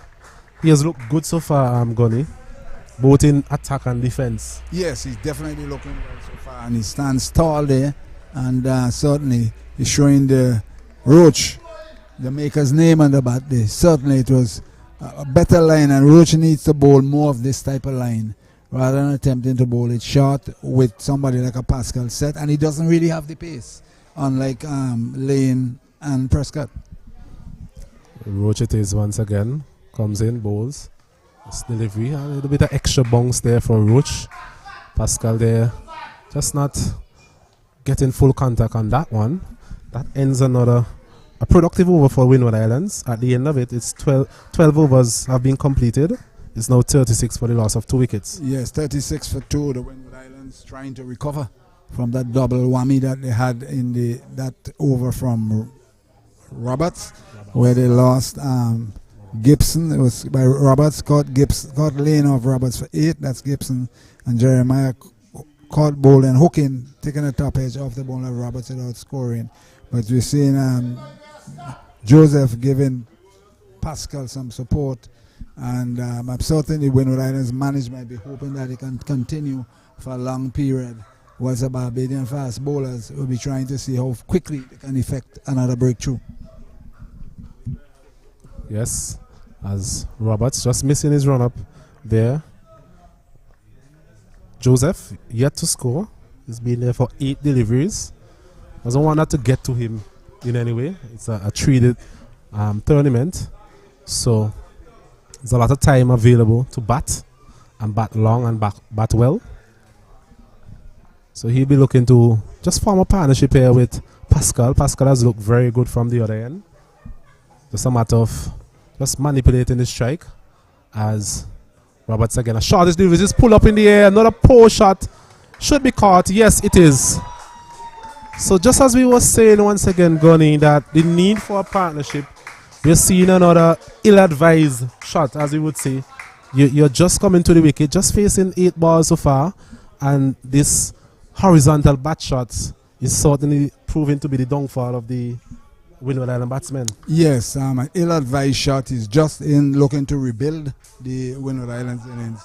taking a top edge, going to the back of the wicketkeeper, force slip ran back, and took a very, very comfortable catch. And the Windwards sink further into trouble now at 36 for 3 with an ill-advised shot there from Joseph. Catcher. Yes.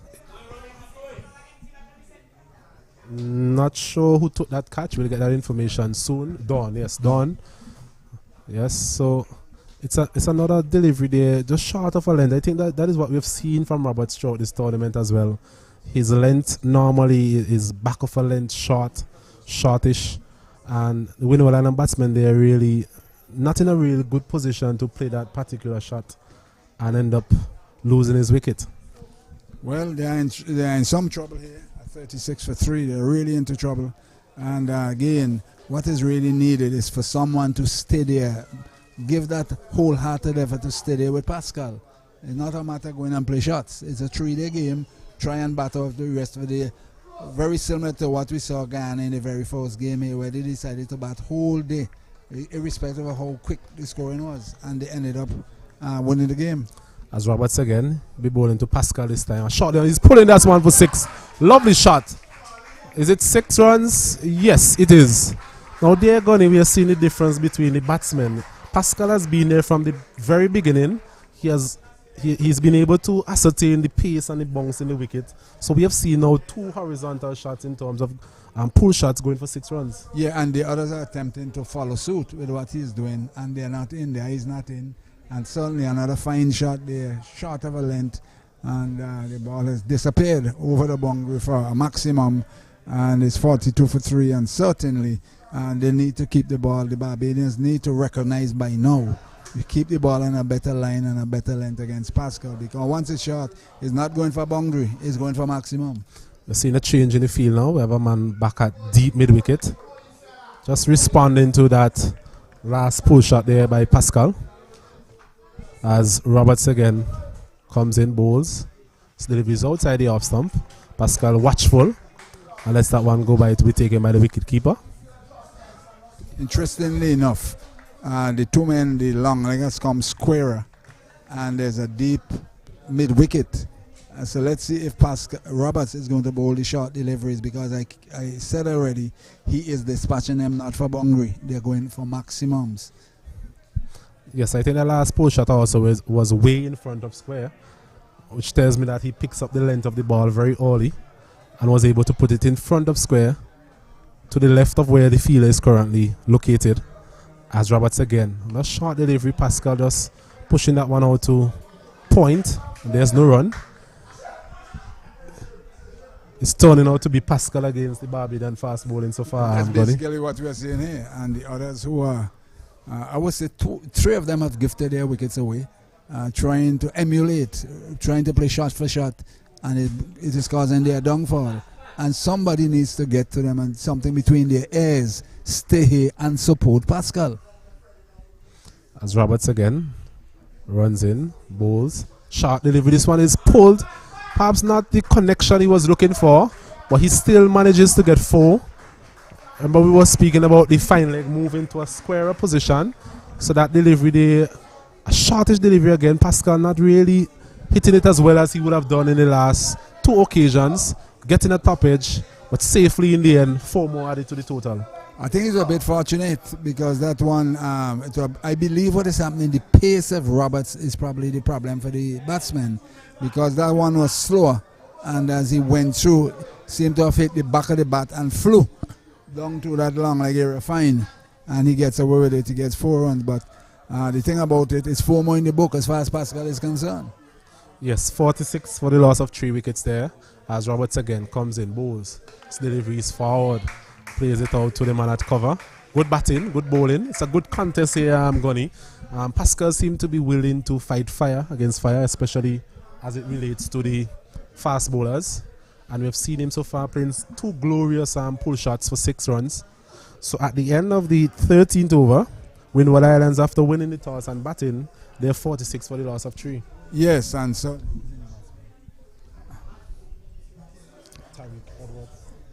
a very important individual has come to the crease in Tariq Edwards.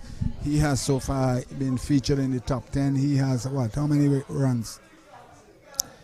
Edwards, yeah, Tariq Edwards. No, he is in the bowling. I'm sure I saw his name somewhere. It's Nathan Edwards who got 108. No, Tariq is not there. Anyway, he'll be facing from the southern end from Roach. Striking him on the pad, there's an appeal, and he has gone so far down. Now, we're waiting, it's a leg by. The delivery, I believe, from our position to be, I believe it's about leg stump going down. Struck him on the pad, and Pascal was guilty of looking at the umpire rather than where the ball ended up way down long leg. And Edwards was stranded in the middle, and then eventually he woke up and then he ran. Certainly not good at all. He should not be looking at the umpire. Just decide to look at the ball where it has gone. If it's out, it's out. If it's a run, it's a run. In goes Roach. Pascal on top of it, and there is no run. And this is something I said in the last round of the game. This is little areas that they need to, the players need to wake up to the reality of life. These little things count at the end of the day. Ball watching is something else. Now, he was umpire watching.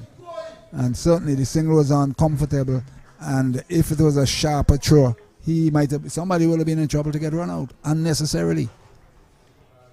Roach from the northern end to bowl to Edwards to Pascal. He is on 35. He is on 35 and carrying the fight to the Barbadian fast bowlers. Roach to Pascal. Pascal cut this one beautifully. Down to the third man, bung over 4. Short of a length with a lot of width. And he just laid on it and just cut it away beautifully.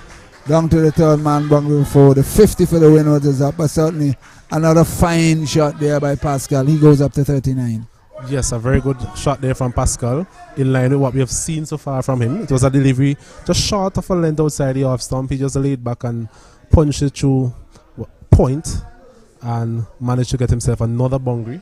He moves up to 39. It's 51 for 3. 51 for 3. Roach from the northern end. On his legs, and he clips it nicely to the man at wideish mid on. He collects one. He's up to 40. 51 for the loss of 3. 51 for 3. The Windward Islands having won the toss and elected to bat. And Barbados making some kind of errors because another wicket or two can really set them back. 51 for 3. The innings sort of perilously perched at this particular point in time. So Tariq Edward needs to support Pascal, who has been carrying the fight for his team. The skipper himself. Roach outside the off stump. Through to the wicketkeeper, and there is no run. 51 for 3. The Windward Islands have been elected to bat, having won the toss. Yes, as we mentioned before, it appears to be Pascal versus the Barbadian fast bowler. Total of 52 runs so far, and he has made 40 of them. So close to 80% of the runs production so far has been contributed by Pascal. Yes, and coming out of you there, certainly it was some training from the mathematician Rodden Bentic. That's quick percentages there. Yes, definitely. As Roach into Edwards, outside the leg stump, lifting, and he allowed this one to go by, and there is none. Of course, you're listening to this Cricket West Indies Rising Stars Under-19 tournament match at the Parkhead playing field between the Windward Islands and Barbados. There was no play before lunch due to a bit of a problem with a seepage, not on the pitch, on the square. Then a bit of shower when we were about to commence, but play finally got underway at 1 p.m. and the Windward Islands, having won the toss, and as I said before, I maintain it, I believe they made the right decision, is for the batsmen to put their head on and bat. They've lost Gibson, they opened with Pascal and Gibson. Gibson is gone, caught lane off Roberts 8th. Jeremiah caught wicketkeeper bowling off Roberts without scoring, and Joseph caught Dory at first slip. One he tried to pull off Roberts without scoring. The wicket fell at 24, 36, 52 for the loss of 3, and certainly at this particular point in time, at 10 minutes after 2, I think it is even Stevens. Yes, a bit even Stevens. I think Windward Island's parity would come based on the fact that Pascal is still there. So, Roberts will continue from the southern end. There's a deep mid-wicket, there's a deep square leg, and there's a deep long leg. Roberts into Pascal. Pascal, well, to be honest, he restrained himself from really pulling it hard. Saw it coming, he was right on top of it, and he just sort of pushed it out on the onside with the horizontal bat, looking to slam it some way over the scoreboard area on the eastern side. But fortunate for him, and good common sense, he checked his shot, he got a single, he's up to 41, 53 for the loss of 3. Good common sense in the part of Pascal with the men out. Yes, for the evidence that he got no use to the pace of the wicket, the bounce of the wicket, he was able there to just nullify the threat of that short delivery. Roberts in, and here is Edward tucking it out on the onside. He collects a single, he's off the mark with 154 for the loss of 3, 54 for the loss of 3. Here at the Park Hill playing field, Windward Islands batting, having won the toss against Barbados. Cricket West Indies Rising Stars on the U19 tournament. Lovely sunshine. I think we have seen this type of length before from the Barbadian fast bowlers, Gunny, in terms of testing the middle of the pitch. They have seen so far that both left-handers have really struggled with the short length delivery so far. So perhaps they're persisting with this line and see how it goes. Roberts into Pascal, zigs this one in and clips it off his leg. And just another single, is up to 42. It's 55 for the loss of 3. But they are certainly trying to get him to lose his concentration and to play the big shot, hoping that he will land in one of the 3 deep fielders, mid-wicket, square leg or long leg. But certainly twice in the over he hasn't taken the bait, and he's just pushed it out on the onside and collects singles. 55 for the loss of 3. As good smart cricket so far, I'm going from Pascal. In rolls Roberts. Forward defensive and a good line and a good length. And Edward on top of it, Tariq Edward on top of it, defends, and there is no run.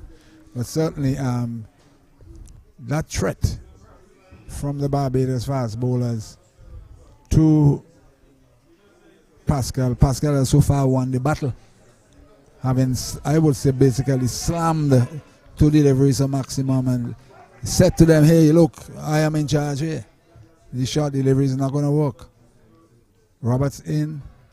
And this, oh my goodness, that one just breezed the top of his helmet.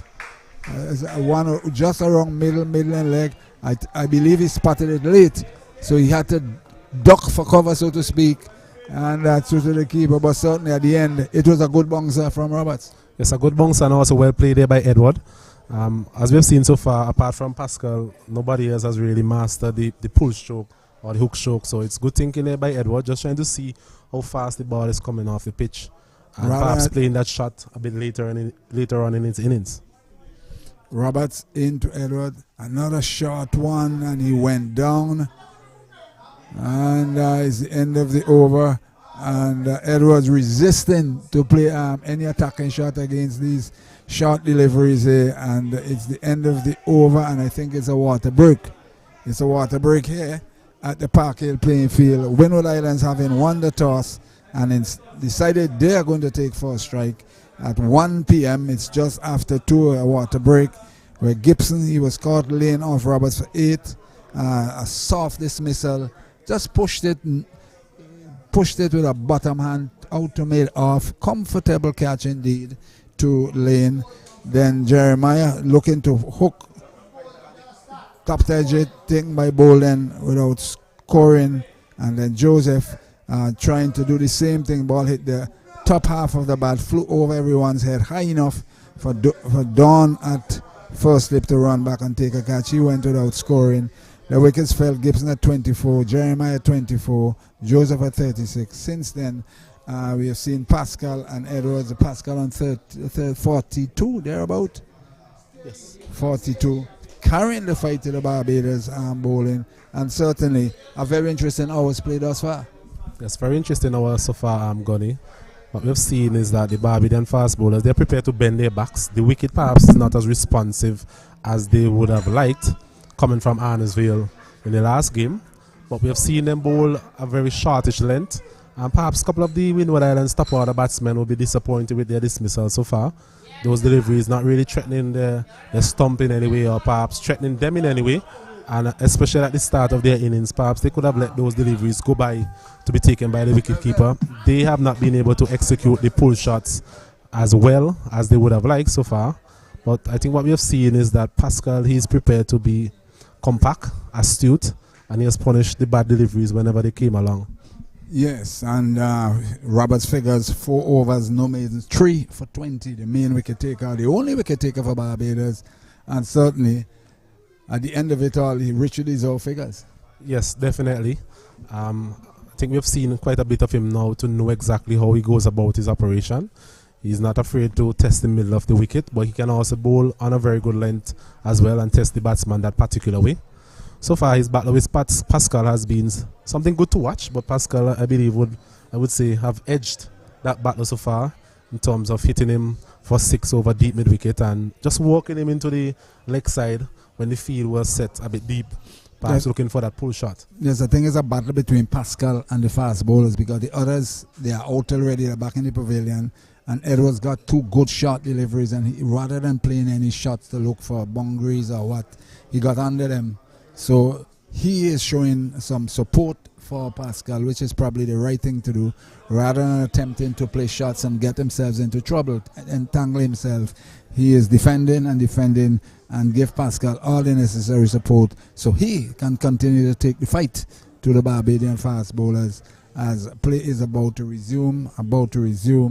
And yesterday we saw it on the telly and we spoke about it briefly. The South Africa team look a really strong team. When you look at Rabada, Ngidi, Nokia, and Johnson, the 4 of them, they look to me like they're going to be the bowling attack for South African test matches, and they look potent. Yes, definitely. Each of them perhaps presented something different, a different challenge to the batsman. Jansen being the left arm seamer, ability to bring it back into the right hander. Nokia, a bit of pace. Rabada, we know about him from a very long time now. World class. Yes. I think Maharaj also is a very underrated spinner. Bowls very well also. A very good low order batsman. Some runs in the first innings were critical to the outcome of the game. So I think England really need to get back to the drawing board. I think perhaps their manner of operation is something that we will expect going forward. If you're that attacking, especially in a test match with 3 slips and a gully, attacking fields, at some point in time you will falter. Other times you might see the outcome in terms of what we've seen in the last series, where they were able to chase down some pretty challenging totals very quickly as well. But the bad side to that is that we can see also in games where perhaps they would lose, like 3 days, similar to what we saw yesterday. But I think this type of approach by the Englishmen, the new approach, as you said, is positive approach, attacking approach. They'll get themselves into trouble against the quality fast bowling. Now, plays about to resume here, where we're going to see a change in bowling. I believe it's Seeley. Seeley from the northern end in and clips this out on the leg side. 1, they're looking to hustle for 2. And Pascal gets another single. He goes up to 43. And it brings Edward on strike. He's on 2, I think it is. He's on 1. He's on 1. 56 for the loss of 3. 56 for the loss of 3. So the fast bowling threat from the northern end has been abated, due, I believe, mainly to Pascal, as Seeley from the northern end flighted, and Edwards pushed this one out to extra cover, and there is no run. But I believe we'll continue to see the fast bowling attacks from the southern end, and they'll use the spinner from the northern end. Didn't see the left arm over. Get to the field in a short while. Seeley in. Outside the off stump, flighted too wide to attract a shot from Edwards through to the keeper. There's a slip, backward point. Seeley made off. Cover, extra cover. sort of between long on, long off, long on. There's a long off, long on. This one outside the leg stump, badly lined, and they're gonna have one. They may be looking for a second one, but Edwards is interested, but Pascal said no. 57 for the loss of 3. So slip, steal mid off, backward point, cover, extra cover. Sort of in between long off, mid off, whitish long on, mid wicket and a square leg. Sealy in. And here's Pascal driving nicely. Stop really well there by Sealy. And there is no run. No run here. 57 for the loss of 3. As a Sealy from the northern end passes umpire in. Back he goes, and that one definitely spun across him. Taken cleanly, and there's no run. He went back and pulled out of the shot. But a pretty steady over there from Sealy at the start of his spell. Yes, a very good over there. It will be interesting to see how Pascal goes against the spinner. We've seen him play the fast bowling very well. So I think this is a good move just after the water break to see what is on offer there for the spinners. As we mentioned before, the other spinner in the form of Stevenson, he's not playing today. So Sealy perhaps would have to do a little bit more work to get through some overs as well as present wicket-taking opportunities as well. The wicket, I believe, would be conducive to spin bowling, as we saw in the last over. The delivery just turning away from Pascal, beating him outside the off stump. So it's be an interesting half an hour or so. Next half an hour or so. I would think it's about 57 minutes before tea at 3:20. So I think it'll be a very interesting period between now and tea in relation to how Pascal handles Sealy and how the Barbadian fast bowlers will operate from the southern end here. So we are in for a very interesting period just before tea. Yes, Lane is back into the attack. As we've seen so far in terms of the matches we've watched from Barbados, they normally use him in short spells. Lane from the southern end, and this one was on line, on length, and on the back foot when Pascal full face of the bat out to mid on Edward, and there is no run. Edward on top of that one defended it out to mid on, and there is no run. 58, I think it is, for the loss of 3. 57 for the loss of 3. As Lane, I think Lane to me seemed to be the premier fast bowler for this bowling attack here. From the southern end into Edward. Edward defended quite nicely. They're going for a sharp single, and they make it in the end. Pushed up as good calling. The man at long on was deep, and Edward called for the quick single and responded positively there by Pascal. He moves on to by another 1, 2, 3, and it brings Pascal, the mainstay of the Windward Islands batting thus far, to face Lane. So to me, it's really the premier fast bowler against the premier batsman. I think that's the battle I'm seeing here. Yes, definitely. Lane coming back into the attack. The captain perhaps looking for another wicket here.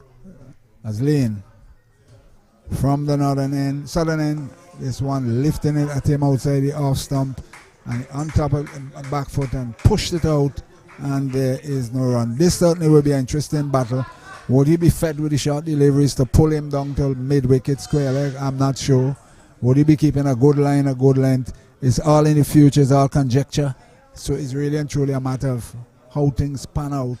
So now the square leg has gone out from his position. One slip, a gully, so definitely they are going to attack him with the short deliveries. There's no two ways about it. It is signal clear.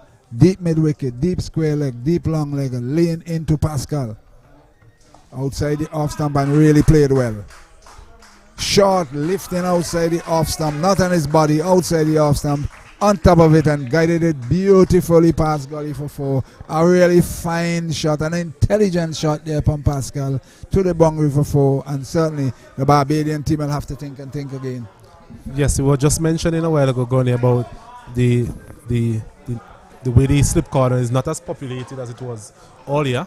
So that was perhaps a very good shot. Perhaps the line of that delivery by Lane was not what he was expecting in terms of outside the off stump. Needs to get it more over his shoulder.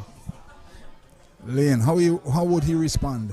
This one, my goodness, this one, the right area that you wanted it, just over his body, so to speak, a wide call and signal by umpire Mokan out of Guyana. And the other umpire, you know these tongue twisters, Banwari, also out of Guyana. He was having a little chat with Mr. Mokan, and he's from the Georgetown area in Guyana. And he introduced himself, and we had a little chat. So, you know, he was happy to be in St. Vincent to get away from his home country in Guyana. So we are looking now at Lane to bowl to Pascal. Pascal pushes this one back to the bowler in aggressive style. He tried to hold the ball at the stumps, but Pascal retrieved quite comfortably, and there is no run. 62 for the loss of 3, 62 for the loss of 60, 63 for the loss of 3, and Pascal taking the fight. He is on 48 thereabout, 47. Pascal on 47, and really this has been a very mature and intelligent knock thus far from the skipper himself in Pascal for the Windward Islands. Lane from the southern end in outside the off-stump and guided it nicely again, but the gully has gone out to a deepish gully, and he stops and there is no run. Really and truly, the battle is on between Pascal and the Barbadian fast bowlers at 63 for 3. Yes, and this is a key moment in the match, gully, with Barbados bringing back the premier fast bowler in the form of Lane. I just think Pascal needs to just get through this period. He doesn't want to give it away after playing so freely so far throughout this particular innings. So he'll be looking to build a partnership with Edward and hopefully take Windward Islands to tea without the loss of any further wickets. Yes, and you know, we moaning the fact about the batting. Maybe he may very well have heard us. I will try to get the 4th century. We haven't seen 3 already. Sealy in. Edward forward defensive has certainly pushed way out, and that one spun across him and taken cleanly by Bowl, and is on a flighty delivery. He pushed with far out, but the ball spun across him and taken clean by Bowling. He did not overbalance. This one again, a good line, good length, flighty delivery, and Edward defend, and there is no run. So the battle is really and truly on. There's no two ways about it. Here at the Park Hill playing field, Windward Islands 63 for 3 against Barbados. The Barbados bowling attack looking for wickets, and Pascal taking the fight to the Barbadian fast bowlers. Sealy in, and he pushes out, looking for a sharp single sent back by Pascal, and rightly so, because certainly that is suicidal, and Windwards cannot afford to lose another wicket needlessly at this particular point in time. As Sealy from the northern end passes Ramwari, the umpire, outside the off stump, too far to attract a shot, and Edward allowed it to go through the bowling, and there is no run. Sealy going back to his mark. Umpire Mokan indicating something to this Sealy mid off short leg, and he's retrieved his position. All is well. Sealy in, and he's up into the air. My goodness. I was just about to mention, Gordon, with the turn we have seen so far from Sealy, if perhaps it wouldn't be a good idea to get perhaps a gully, somebody else closer to the bat on the offside, the delivery turning away. That would have dropped straight in his lap. Yes. That one turn and bounced, and he played at it, took the top half of the bat, but there's no one at gully. Backward point being backward. Forward defensive, and there is no run. I think you really made an excellent point there, Osnet, with the ball definitely turning like that. A gully should be in place for that type of situation, and Edward survived, and the Windward Islands remain where they are. But certainly another very interesting over from Sealy, definitely extracting turn and bounce. Yes, we would have seen quite a bit of Sealy in the last game. Perhaps wasn't really getting the type of assistance he needed at the Annisway playing field. What we have seen in his 2 overs so far, he has been able to get the ball to turn. I'm wondering also if perhaps Barbados may have missed the trick in dropping the other spinner, who was Stevenson, the other left arm spinner. We would have seen at Annisway because of the assistance we have seen from the spinners here. Maybe they weren't really following who were taking the wickets here at Park Hill, but the spinners definitely the ones who came out on top in terms of bowlers here on these particular tracks here at Annisvale. I'll get back to that in a short while. As Lane into Pascal. This one, he definitely has taken the bait. He's looking to pull that one, missed, taken clean by Bowl, and there's no run. As I was saying, the spinners are the ones who've been taking wickets here in the games that we have seen and heard about thus far. And Barbados believe in the fast bowling attack. But the second spinner in Stevenson would have been a handful here on this track, based on its history in terms of the two games that were played here thus far. Lane in, outside the off stump, and that one turned him around. This is some good bowling on the leg stump, and seemingly it was a cutter, and he played at it. It took the leading edge of the bat and flew out to that deep backward gully, and there is no run. Deep gully, and there is no run.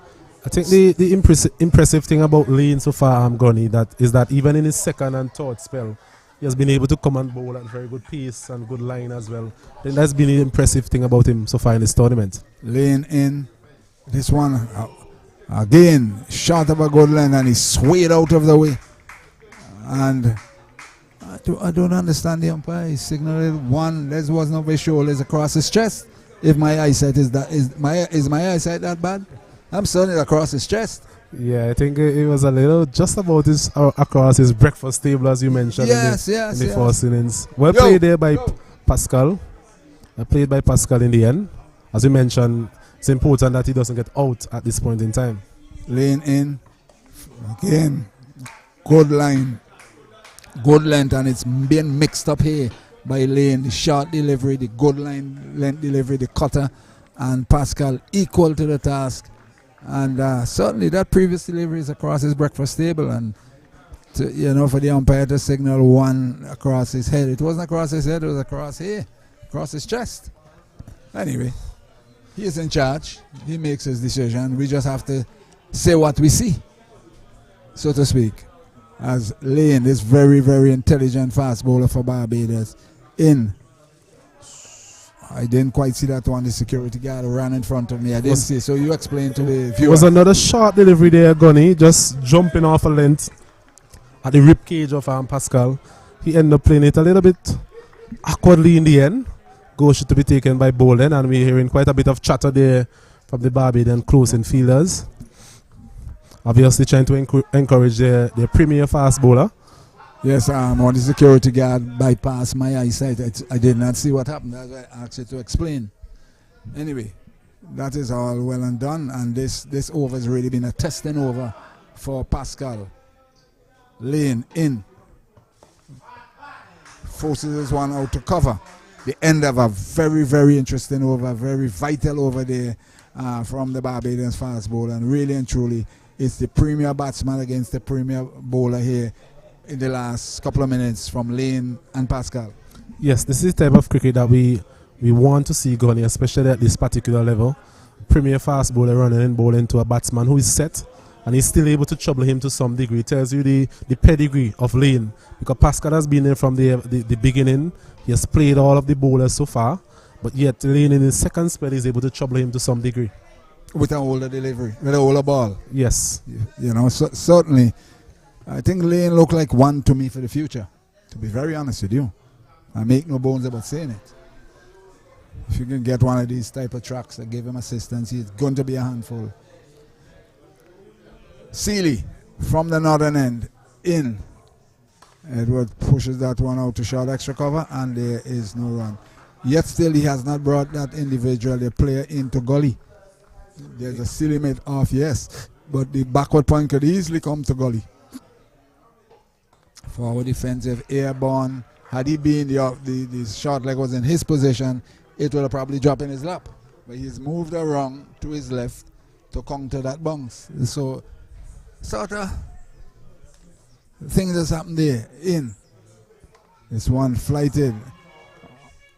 Pushed it out on the onside to midwick, and there is no run. I think you can't be defensive and be attacking at the same time. I think that's the problem that Bolden has. Whether to bring in the gully, shift the short leg back to his normal position, because Seeley is definitely causing Edward some problem. We can see it from here. Seeley to bowl to Edward from the northern end. He drives nicely out on the offside along mid-off. He gets a single and is off strike, so to speak.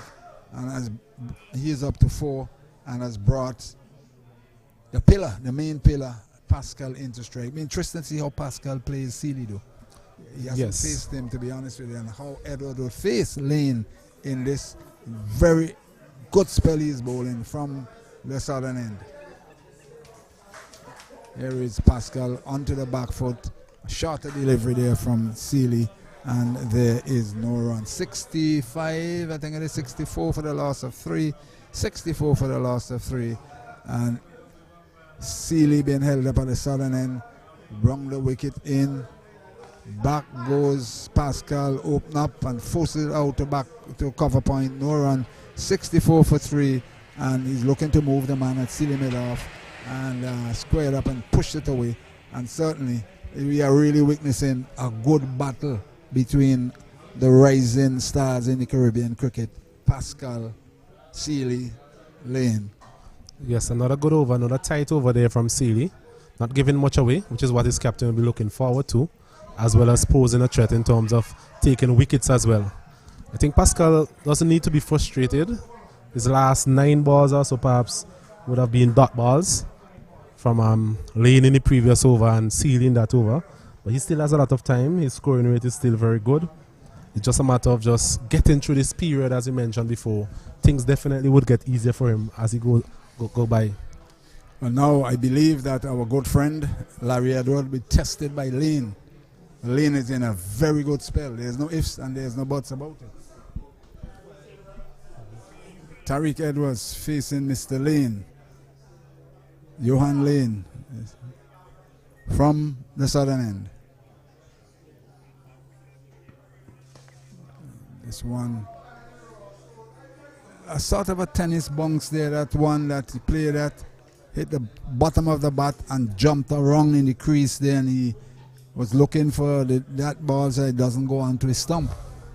But very good delivery there again by Lane, and Edward to the task. Not fully convinced that he really played the way he should have, but at the end of the day, no danger from the winner's standpoint, and I believe Captain Bolden and Lane and others will be hoping that it would have gone onto his stumps.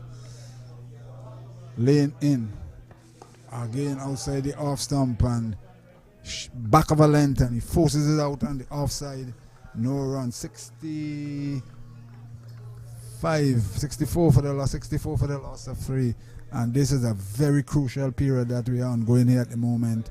As I said before, this period before tea will probably determine which way this innings can go. Another wicket or two can set Barbados up, and regard action from Edwards and Pascal could make the winners feel a little more comfortable. This one is out. Oh, is it that short leg? Short of a length, he went back and he flicked it into the man at short leg. And I said this is a crucial period. I just made a point.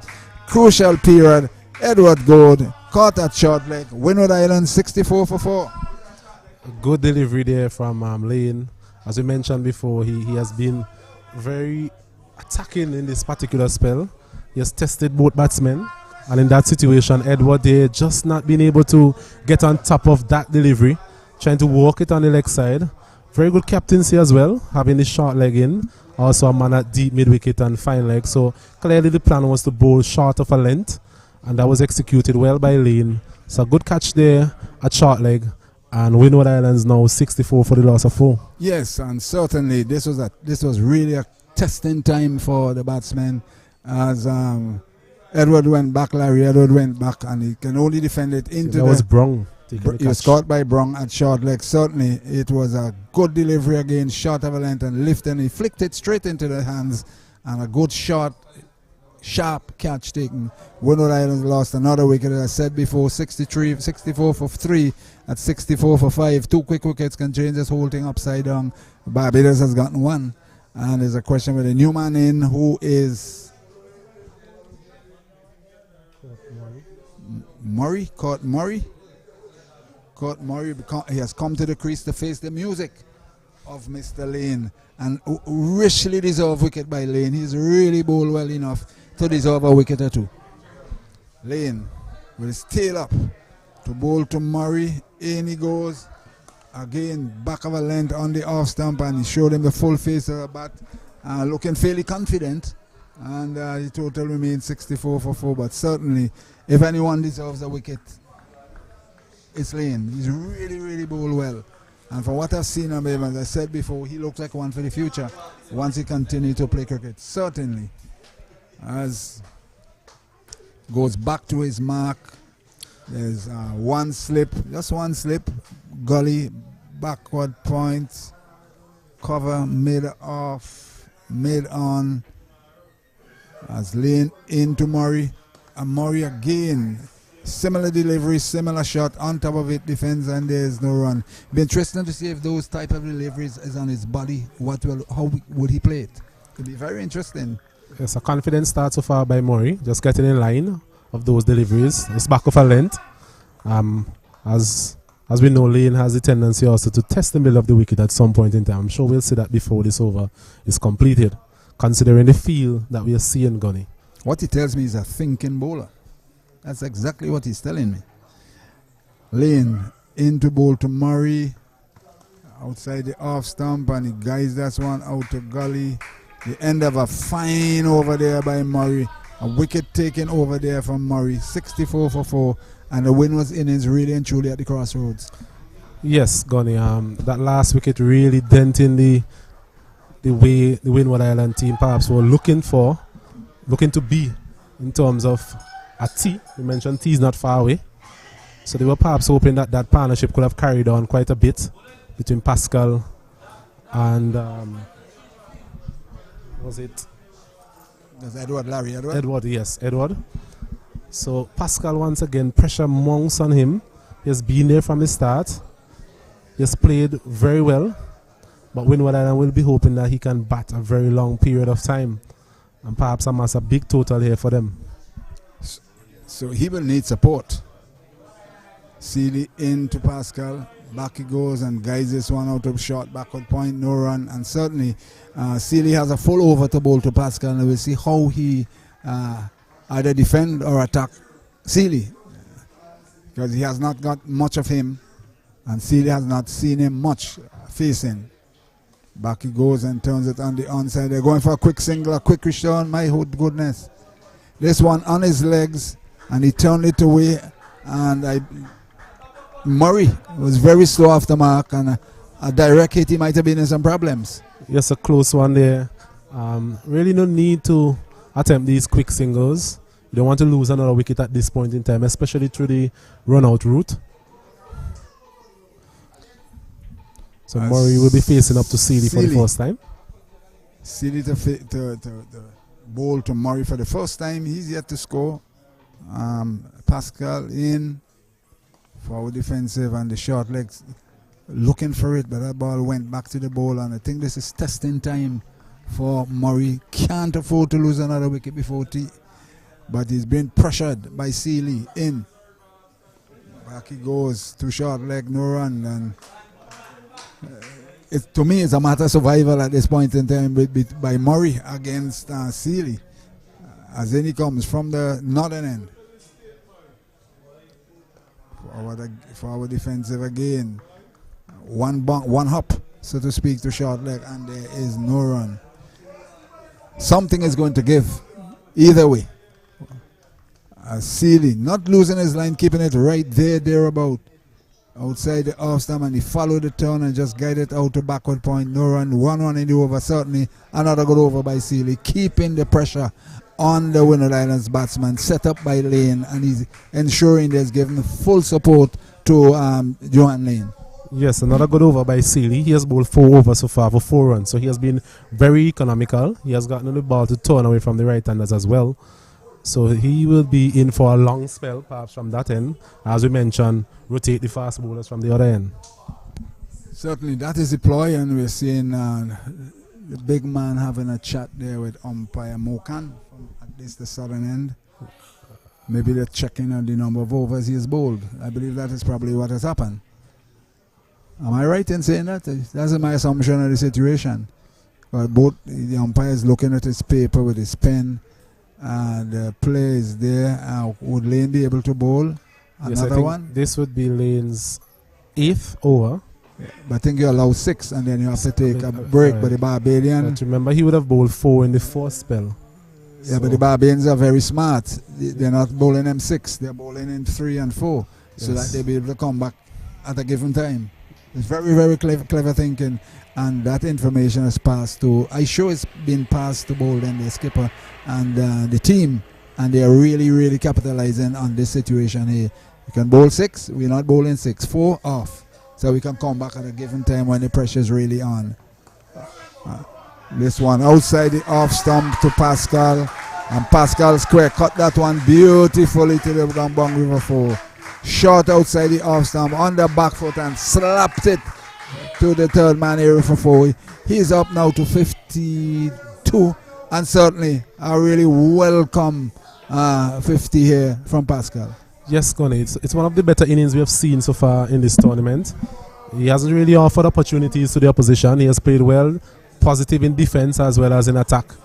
And the last half an hour or so has not been the most fluent for him in terms of facing up to Lane in the second spell, but he has stuck at it, and he's there now battling on for Windward Islands. Lane into Pascal. This one swayed inside of it, short of a length across the breakfast table, so to speak, and did you see what I see? It's another delivery in that region, Gunny, where we spoke about the breakfast table, and I guess anything in that region, the umpire is signaling 1 for the over. My problem with it is if Pascal stays and slams it over the boundary, 6 runs.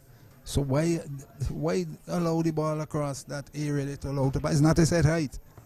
And this one is bowled him. What a beautiful delivery there from Lane. He bowled him comprehensively. I believe that's one that swung back. And Windwards have lost their backbone in Pascal having just quick cut Lane for a beautiful boundary.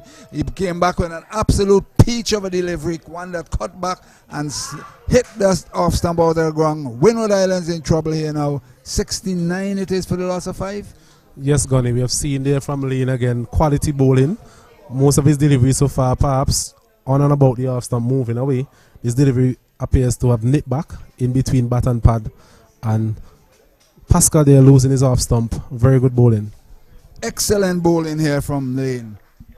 Short of a length, and he went back and slapped a really, really wonderful shot for 4. And the very next delivery, just outside the off stump, nipped back, and it hit the off stump, and Windward Islands in real contortions here now at Park Hill, having lost the vital wicket of Pascal. What would the tail offer to the rest of the total? Yes, that was a really critical blow there for Barbados. Not the type of wicket that Windward Islands were looking forward to losing, especially so close to a break in the form of tea. They would have been hoping that Pascal could have batted on and soldiered on and carried the fight to the Barbadian batsman. He has been the one batsman so far who seemed to be coming to grips with the Barbadian bowling. So with him gone now, I believe the Barbadian captain would be smiling deep down.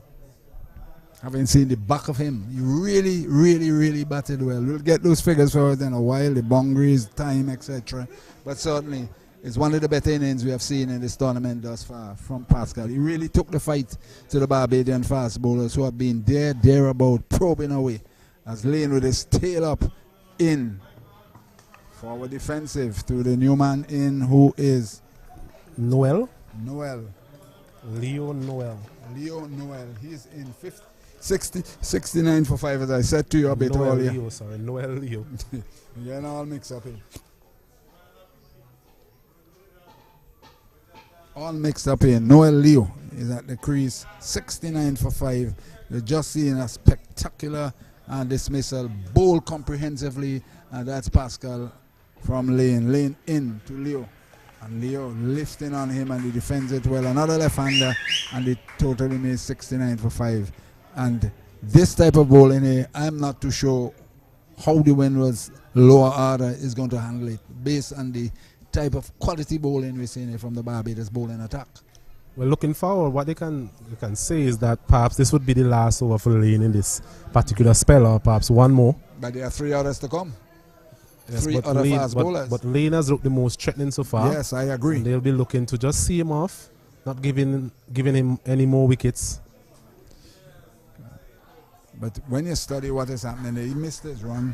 There are other bowlers to come in the form of Prescott Roberts, not Roots to that extent. He doesn't have the type of pace, but at least Roberts and Prescott, they do have a bit of pace. But this guy here, Lane, is really, to me, the outstanding fast bowler in this Barbados lineup. There's no ifs and there's no buts. In he come from the southern end. And here is Leo looking to pull that one, the end of a very eventful over, a beautiful square cut for 4, and a comprehensive bowled, same bowler Lane, the wicket of Pascal, the wicket I think Barbados really wanted to get. Pascal, he was comprehensive, beaten for 52, 69 for 5 in the Windward Islands, in all sorts of contortions here at the Park Hill playing field. Lane once again just being a cut above the rest, as they would say, in terms of his quality. We've seen him bowl a very good second spell there, and I was mentioning to my co-commentator Gunny Hines earlier that what we've seen, especially in the last game as well, he has the ability to come in a second and a third spell and being able to trouble the batsman as well. So that's very good on his part. Pascal there was set, looking good, perhaps looking to carry on for a 3-figure score. But Lane had troubled him from time to time in terms of short deliveries as well as deliveries on a good length. And that delivery, dismissing him, was a delivery just on and about the off stump, nipping back. As we see Seeley starting a new over, delivery short, a bit of bounce there, Gunny. Just bouncing a bit more than the batsman really looking forward to there, Murray. So he's yet to get off the mark. As Seeley again comes up, bowls. It's another good delivery, a good length. We are now seeing another man coming into the slip gun. A man at gully. We have a 4 slip. We have a gully. We have a man at forward short leg as well. So good captaincy by Bolden. Trying to drive home the advantage, as they would say, as this delivery short of a length. Murray there trying to cut it. Not really making the type of contact that he was looking forward to. Just trickled to the man at slip. There's no run. So Lane just rushing through his overs here. Not a flighty delivery there.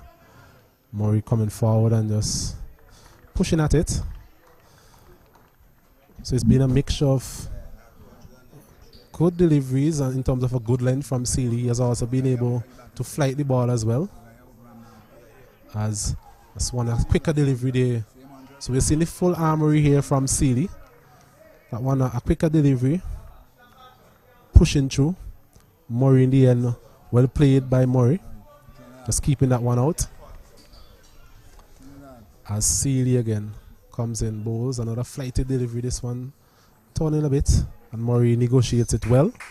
A good over, a main over there by Seeley. And at the end of the 24th over, Windward Islands are 69 for the loss of 5 wickets here at Park Hill playing field. Yes, and another steady over there from Seeley, really making the batsman play. That's Murray. And they're really keeping a noose around the Windwards batting here now. With the absence of Pascal, I'm certain they're going to pressure the rest of the Windward Islanders law the batting. And the news out of the other 2 games, Trinidad and Tobago recovering a bit, 89 for 4 at tea time against the Leeward Islands at Cumberland, and at Annesville, Guyana 209 for 3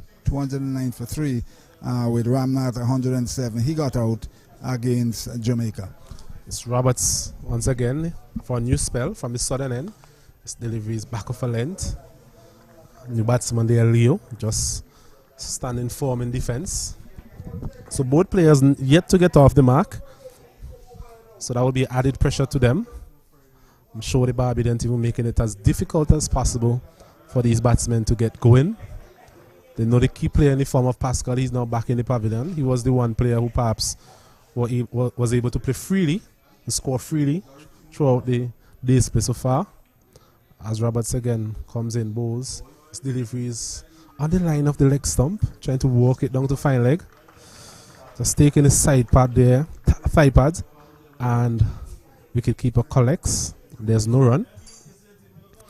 So the key here for Windward Islands is to just get a partnership going, build a partnership, trying to get a good force innings total on the board.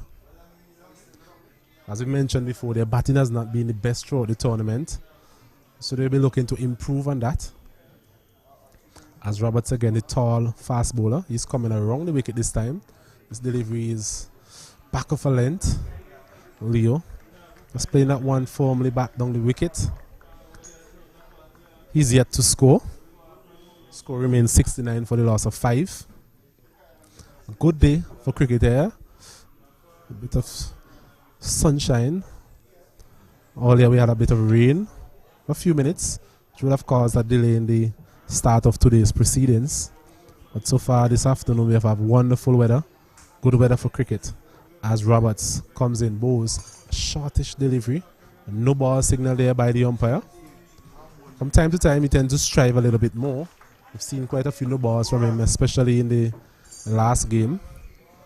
So another short of a length delivery there. Leo just getting on his toes. He's not a very tall man, but he was able to just smother that bounce. The Barbadian captain having a man at short leg, which is a very good feel.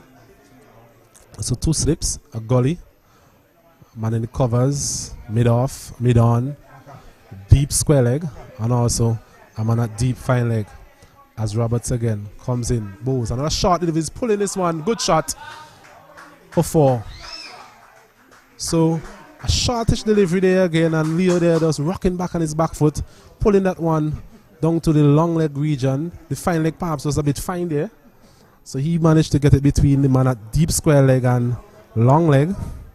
And he gets 4, so he's off the mark. The score is now 74 for the loss of 5. Good shot, short lifting on his body. I believe Roberts is getting tired. There's no 2 ways about it. That one didn't go through with the venom, as we saw earlier, and he was on top of it and played a very good shot. It's Roberts again from the southern end. Is in.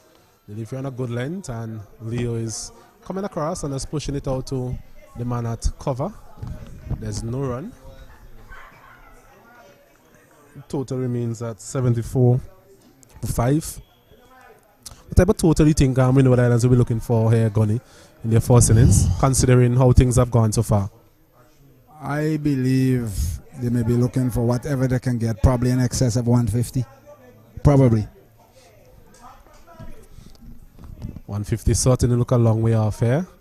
As Roberts again, shortish delivery. Leo there perhaps getting through the shot before the ball would have arrived.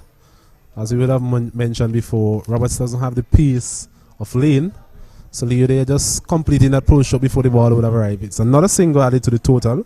At the end of the 25th over, it's 75 for 5. 75 for 5 going at 3 over, but certainly the winners should be aiming for the 150 total. It may sound a bit far-fetched at this moment, but certainly 150, which means they'll have to bat for the rest of, or the most of the rest of the afternoon in trying to get that total. Do they have the capability of doing that? This is another ball game, we're not sure. But it's a question of hanging in there and to see how much runs they can get.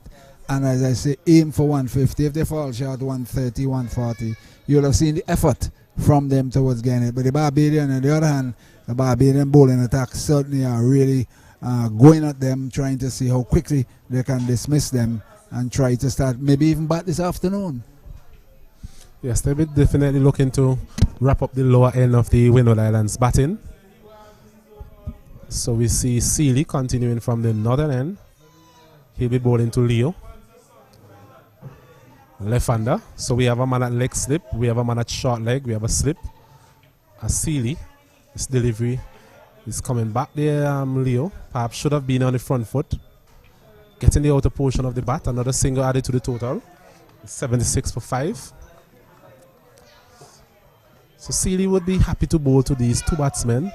Relatively new to the crease. And not really going to attack him. They're just there sort of hanging in. One here, a one there. So I think he'll be very happy. But as a spin bowl, if you have batsmen doing that, you'll happy the way they're batting. This delivery is a short of a length. Perhaps the mindset that these batsmen were in before really resulted in that not being able to put away such a poor delivery there. Was short and wide asking to be hit. Just picking out the man at cover. A Seeley again. A full toss this time. He's walking it nicely to the leg side. They should come across for a single. They do. Another single added to the total. Murray is now off the mark. It's 77 for 5. So this is good batting so far in this over. The ability to get singles. The fact that there's a right and left hand combination makes it a little difficult for the bowlers. As Sealy delivers drive in nicely up to the man at mid-off. There's no run. Don't think Sealy will be disappointed with that, with the ball spinning as much as we have seen so far today. The drive is definitely not a...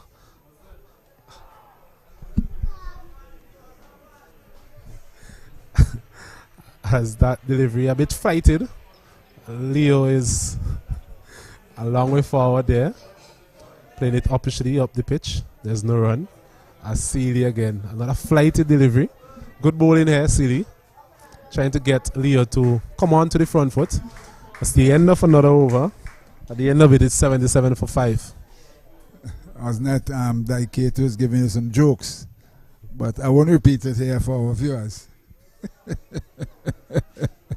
And he's smiling, but the problem with it is the ball is in his court, not yours. I'm aware of that. It's his court.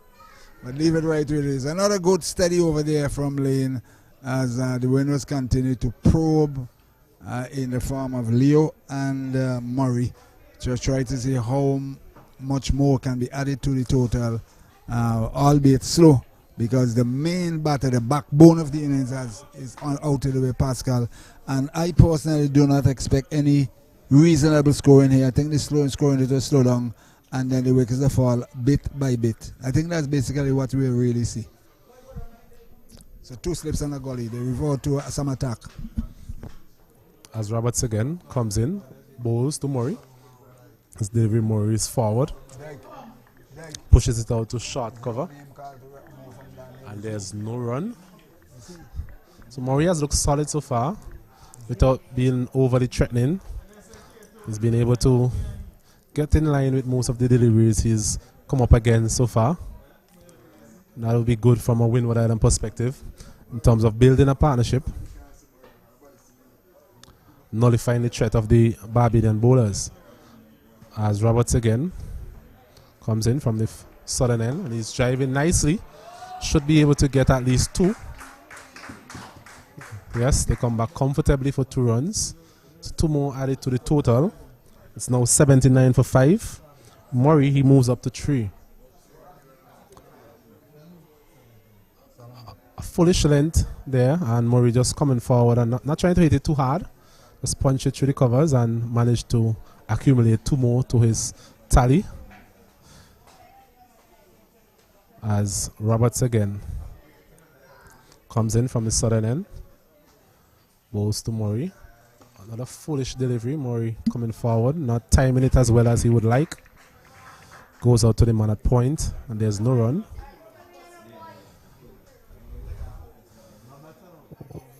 Gordon, what is your assessment of the wicket so far in terms of how it has played? Is it reflective of the score that we are seeing here in terms of 79 for 5? We'll come back to that after this delivery. As Roberts comes in, bowls to Murray. This delivery is driving again, a similar shot to the one played previously, but perhaps not timing it as well as he did before. This time he only gets a single. The score moves on to 80 for the loss of 5. Yes, the track itself is slow, and if you can, if you have the batting pedigree, you'll be able to stand up there and be counted and make some runs, as we saw with Pascal. The others are definitely a batting class below him, so they are struggling. While Pascal, if you had another 2-3 person like Pascal, the score would have been far different. So, as Roberts again comes in, bowls a short delivery this time. He's pulling it. It's 4. Yes, a good shot. So Leo here seemed to be playing games with the man down there at the long leg. The previous shot, it was to the right of that man at fine leg. This time he's putting it to the left of that man at fine leg. So it seemed to be very cat and mouse really in terms of getting the right position at long leg for the fielder there. So he gets 4. The score is now 84 for the loss of 5. Yeah, so the score at the moment, based on the way they are batting and the quality of batting, is reflective of the Windward Islands team that has been selected. Yes, I would say yes. As Roberts again comes in, bowls Not a short delivery. Oh my goodness. It was a short delivery, not a lot of pace. And Leo there in a bit of discomfort. Thankfully for him and for Windward Islands, he was not able to reach the man there, Brong, at short leg. So he lives to fight another day. It's 84 for the loss of 5. Yes, another over, tidy over from Roberts, forcing the batsman. He played a foul shot to the last delivery, but previously, the two deliveries before, he spanked one quite nicely short of a length to the boundary for 4.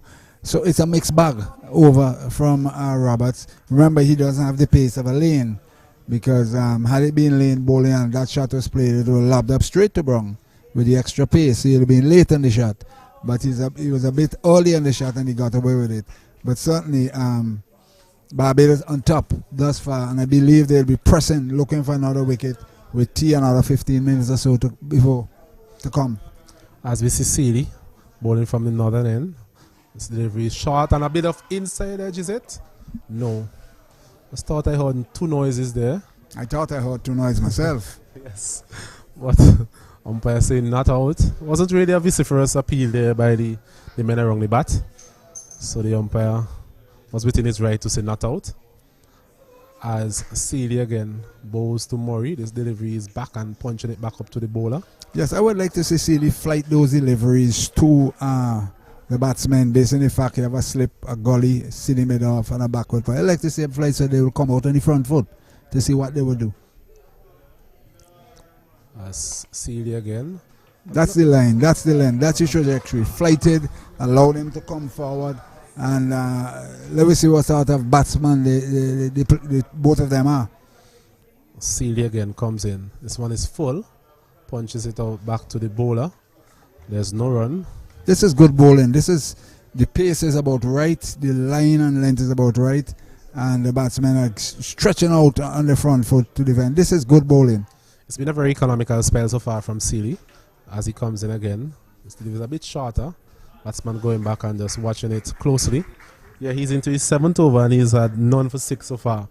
I think from his perspective and the captain as well, they will want to see something perhaps in that 4th column. It's been a good, tight economical spell so far as he comes in again. Another flighted delivery and he's pushing it out to the man at mid-off. He comes through for a single there, Murray.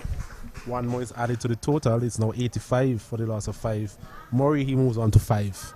Yes, and a sort of a mini recovery here, if I can say that. Mini recovery from 69 for 5, having just lost a premier batsman in Pascal.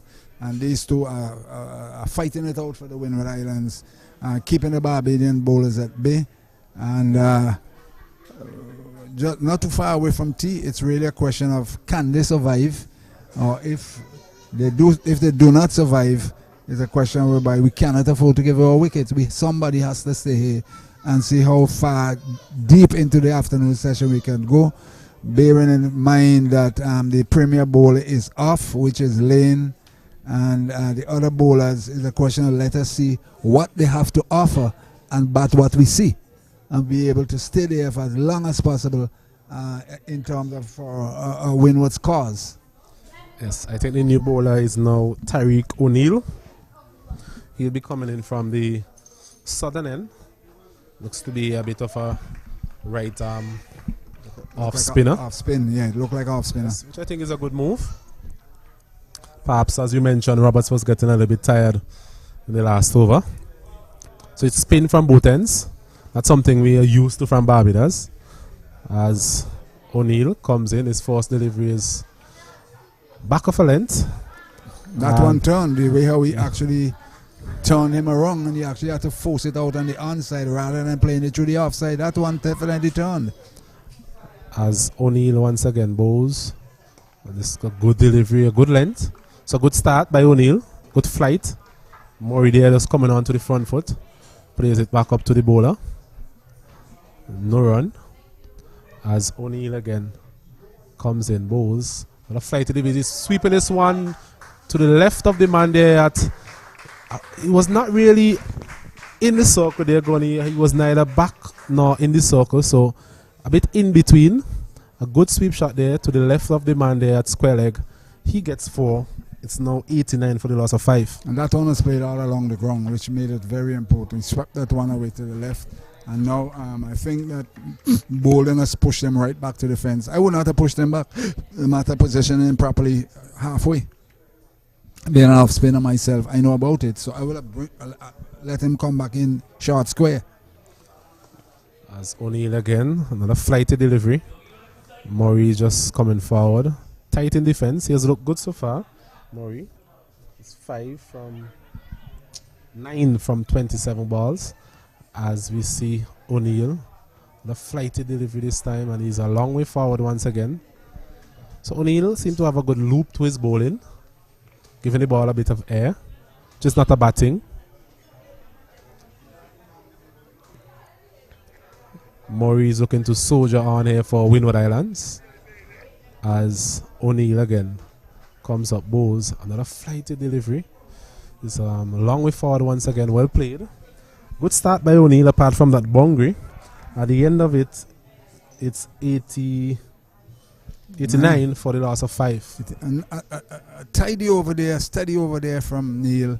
Thereabout, but as I was going back, being a former off spinner myself, I would have preferred to see the shots, the square shot, and telling the batsman go over my head at short square. But once he's out in the boundary, look to paddle it rather than sweep.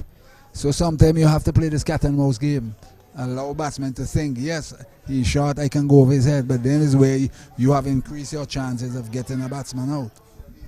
Yes, just about 10 minutes or so before tea break. We're seeing Sealy again.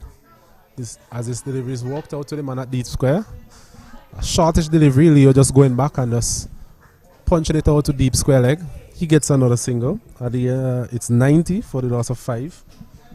Moves on to 11. A sort of a mini recovery from 69 for 5. You're really down into lower half of the Windwards batting, and the Barbados trying their best to effect another breakthrough before tea. A Sealy again. Another good delivery.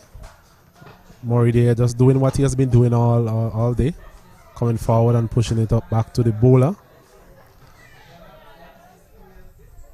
As Sealy comes in from the northern end.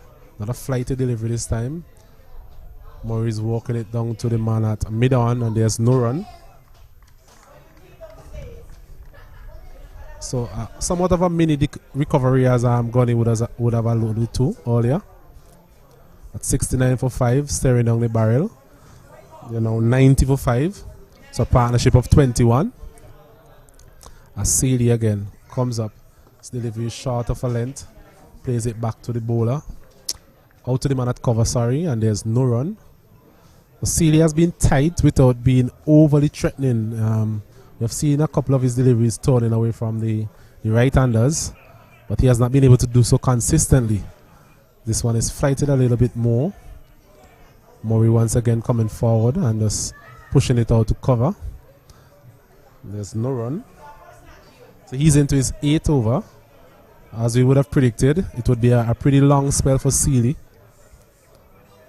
especially from that end. As he bows again, and this time Murray's just walking him out to a mid-wicket region. There's no run. 1 run coming from that over. At the end of the 30th over, it's 90 for the loss of 5. Yeah, 90 for 5. The Windward Islands looking to recover from the big blow when Pascal disappeared at 69 for that.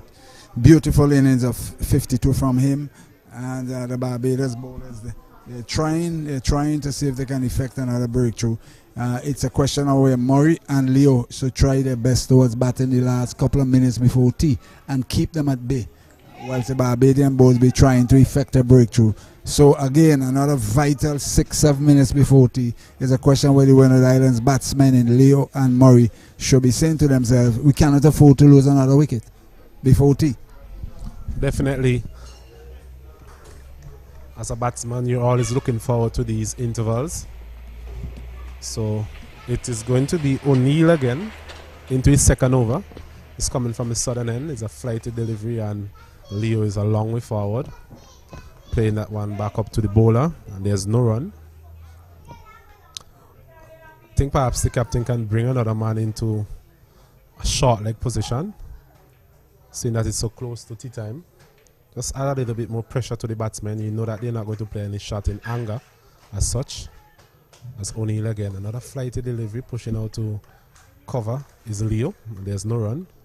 So just about 7 or so minutes before tea, we should be able to get at least 2 more overs, 1 more over after this.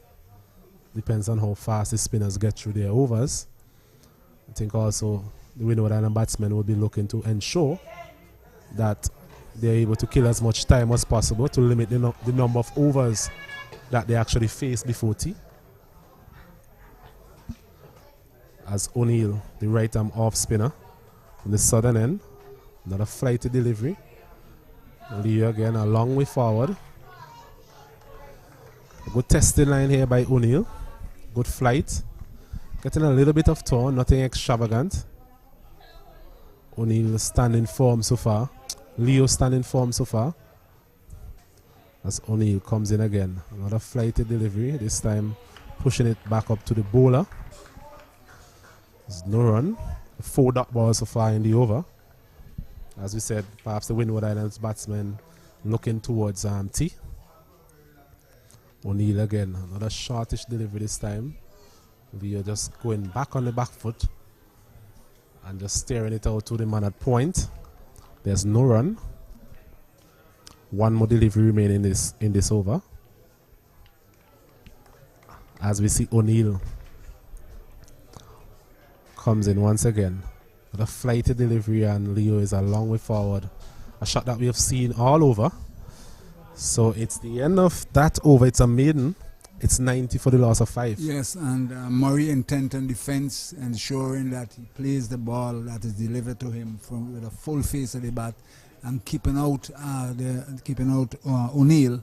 And so far, as far as he's concerned, so far so good for the Windwards, and the cause I'm putting out, the effort I'm putting in towards ensuring that they do not get another wicket before tea, as the Barbadian bowlers are really on target and making them play at every delivery, which is very good on their part to make them play at every delivery, the spinners. Yes, so we have Sealy again bowling to Murray. His delivery, Murray is forward once again, pushing it up back to the bowler. So we have a slip, a gully, a man at silly mid off, man at point, cover, extra cover, mid off, mid on, mid wicket. As Sealy again, another flighty delivery is just pushing this one back up to the bowler again. With the way Sealy gets through his overs, I think we possibly have 1 more after this, unless something drastic happens. As Sealy again comes in, another good delivery, turning away from the right hander. Slow turn though, the wicket is a bit slow as we mentioned before. So Murray there is able to go back and just smother the spin out to the man at point. There's no run. As Sealy again, another delivery on a good line. Murray's forward and just pushing it out to the area where a back pad would have been, a bat pad would have been.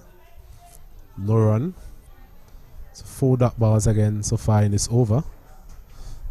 As Sealy comes in, he's driving this one up to the man at cover. There's no run. 5 dot balls so far in this over. A tight over.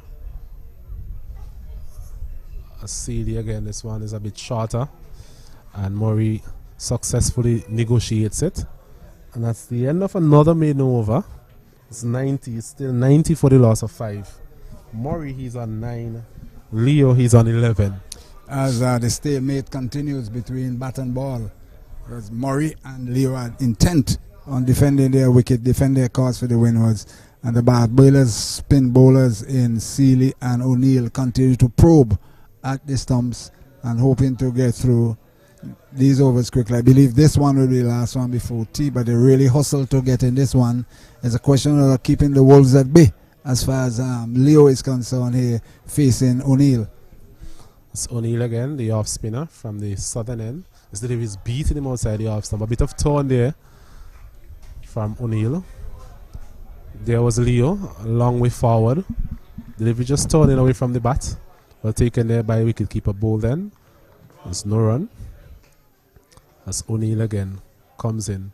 Another flighty delivery this time. Leo is on the back foot. Perhaps a little bit too short there. We'll be looking to get him to come onto the front foot, similar to the delivery he bowled first up. As O'Neill bowls again.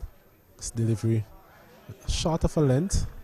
Leo comfortably on his back foot and punching it to the man at silly mid off. So 3 deliveries remaining in this over, and perhaps before tea, as O'Neill again. His delivery is on back of a length, and Leo goes back and pushes it out to cover. It's no run. So the last 2.5 over Gunny has been dot balls, understandably so, with the interval coming up. As O'Neill a quicker delivery this time. Leo there spotting that one from the arm. Plays it up to the man at cover. There's no run. Still 90 for the loss of 5. Windward Islands batting force here at Park Hill after winning the toss. As O'Neill again, his delivery is outside the off stump. He lets it go by to be taken by the wicket keeper. That looks like tea. Yes, it is. The umpire removing the bills. So the first session we have had for the day so far, Windward Islands winning the toss, batting force. They are now 90 for the loss of 5. Yes, and it's tea time here. The play started at 1 p.m. this afternoon, so we'll have 2 hours 20 minutes. The Windward Islands at tea, 90 for 5, having won the toss and decided to bat, having lost the entire session. Having lost the entire session due to seepage out in the field. Windward Islands won the toss and decided to bat. They have lost Gibson, who was first to go, caught Lane, pushing a soft dismissal of Roberts for 8. And the very next, in same over, Jeremiah hooking at Roberts' top edge to bowl, and he went for a duck. Those total were 24, then a 36. We saw Joseph caught Dory again, another short lifter from Roberts, looking to hook, took the shoulder of the bat up into the air over first slip, and he ran back and took a comfortable catch, 36 for 3. At 60 for 4, Edward was caught by Brown at short leg, a good catch of the bowling of Lane for 4. And then the prize wicket of Pascal, he was comprehensive beaten and bowled by Lane for 52, 69 for 5. But since then, Murray and Leo has ensured that this mini recovery continues here, and they took the fight to the Barbadian bowlers. 90 for 5 at the tea interval. So until we are ready for you at 20 to 4, locking off for the time being.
Welcome back to the Park Hill playing field. It's period after tea in this game between Windward Islands and Barbados. We see sort of a light drizzle, as a wrongler say. Let's hope that it doesn't get heavier. Certainly a light drizzle, but they're going to start after tea, as we are seeing from the top end. Would it be, is it Lane from the top end there?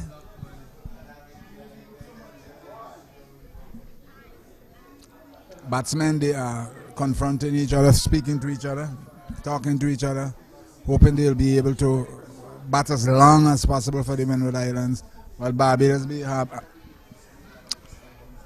harboring thoughts of trying to get a breakthrough immediately after tea and position themselves even stronger into this game. So at the top end, it seems to be, is that Roach on the top end? Yeah, it seems to be Roach. And he be bowling to Lane. Roach to Murray. Outside the off-time and driven sweetly through the offside. He gonna get some runs here. 1, 2. First ball after tea, driven beaten nicely through the offside. Past the left of cover as Murray gets another 2. 92 for the loss of 5 the Windward Islands. But a positive start there. First ball, lovely push through the covers for 2 runs. Yes, a good shot there by Murray. I've seen him be very circumspect before tea. So perhaps he'll be looking to branch out a bit now. Roach in. So on outside the leg stump, losing his line. And Murray looking to clip it through the onside. Miss taken cleanly by Bolden, and there is no run. 92 for 5, the Windward Islands. Post-steal, Pascal got 52, Gibson 8, Jeremiah and a duck, Joseph a duck, and Edwards 4. So Murray and Leo holding up the Barbadians, and the Windward's management, we're hoping that they will stay there for as long as possible and frustrate the Barbadian bowling attack. In this one, good line, good length, and here we see Murray on top of it, moving forward and defend it, and there is no run. 92 for 5 here at the Park Hill playing field in this game between the Windward Islands and Barbados. Windward Islands having won the toss and elected to bat, as both batsmen are having a little chat. I'm not too sure what is happening. Have you picked up anything else there? I think the umpire is looking at the condition of the ball. Maybe just need to clip off something. Seam, the threading in the seam? Yes, something to that extent.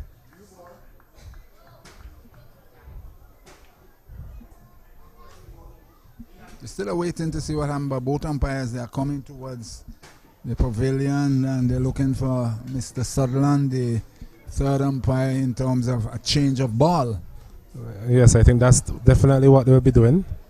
So, as we mentioned, it's a hard surface, and the ball perhaps would have been scuffled up quite a bit. Yeah, when those 2 sixes from Pascal may have, scuffed it up a bit. May have hit the back there at the hillside, and who knows what they may have struck there and down at the bottom of the wall. So the umpire is out. We know him here locally as Nucky. Colbert Sutherland is out with looking to get a ball. Wonder if they have old balls to replace it, or they will take a new one and rub it. Are we sure what they're going to do? Are they going to rub a new one, which will give an distinct advantage to Barbados if they do that? Yes, I'm not totally sure. It's hard for us to really pick up the condition of the ball from our vantage point. But they are now showing the batsmen. On the other hand, a harder ball would be better for the batsman in terms of coming on and getting more value for the shots as well. Well, what I'm saying is they did not replace it with a new ball, probably a used ball, and they will continue. But certainly I believe that ball is a bit harder than the past ball that they were facing. But as you said, it will go to the boundary a little faster, but at the same time it will get a little more purchase off the pitch, bearing in mind it's a little harder. Basically, in mind the pitch itself is dry, bone dry. Yes, definitely. Roach trying to walk himself into a good spell. First spell was perhaps a bit disappointed. Ball a little bit too short. So his captain will be hoping for a good spell after tea here from him.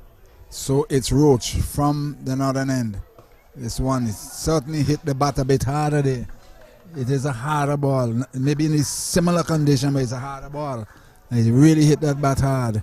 So that tells me it's a ball that will move more quickly across the outfield, but it will also help the bowlers. And going to based on your experience, you normally look for ball in terms of similar number of overs bowled. Yes, but sometimes a 56. I'll get back to that in a while. Roach in. Again, forces out backward point. They're going to have one. They can come for a second. The return comes in. And they're going to get a third. They may even get a fourth if they really run hard. Yes, and they do make it for 4 runs. Now this one was pushed out to the left of cover, who ran lazily at it. And it went. That was Prescott, the opening bowler. Prescott, it went a bit further than he anticipated. They ran 2. And the return that came in from Prescott, it went past the stumps and they got 2 overthrows. So it ended up as 4 runs to the total. 96 for the loss of 5, but certainly some sloppy work there by the Barbadian fieldsman. Definitely. Not the type of start the captain will be looking forward to. And he's instantly moved them over the mid-wicket. Instantly. Yes, perhaps after that first spell, Prescott is still a little bit stiff. But still, that really wasn't any excuse for that overthrow. But the captain promptly removed him. Roach misses his run, and total remains 96 for 5. But certainly it was some sloppy work. First of all, he ran at it very slowly. Didn't realize it had a bit of a push on it, as you spoke about the ball. It ran a little further than he anticipated. And he had to run back further than he expected, and when the return came in, they got another 2, so they got 4 from that one shot. 96 for 5. Striking him at the pad, not out, going leg, says umpire Balwari, and it's 96 for 5. But going back to the situation of the ball, if the ball is being hit wrong at 56 overs when it is strange, as against a ball that is a sort of you're not getting so much licks, you'll find that the one that was not hit about too much will be a better ball to use. Yes, as against the older one that was banged about the wall, the pavilion, whatever else. So maybe the Barbadian will have a harder ball to continue the attack. But it doesn't really matter. Cricket is cricket. You bat the ball. So as we see, is that O'Neill? Yes, O'Neill will continue from the southern end. Overcast conditions, I must say. It's good condition, but maybe Lane may be a bit tired. But certainly it's good for the seam bowlers. These conditions here. But Lane will continue from the southern end. He'll be bowling to Leo. Am I right? Yes. Lane to Leo. O'Neill, actually. O'Neill. Is O'Neill? What's his correct name? Tariq O'Neill. No, the batsman. Not Leo? Leo, yes. The bowler is O'Neill. Right, so it's O'Neill to Leo. Back he goes and stabs it out on the offside. It's Noel Leo. And there is no run.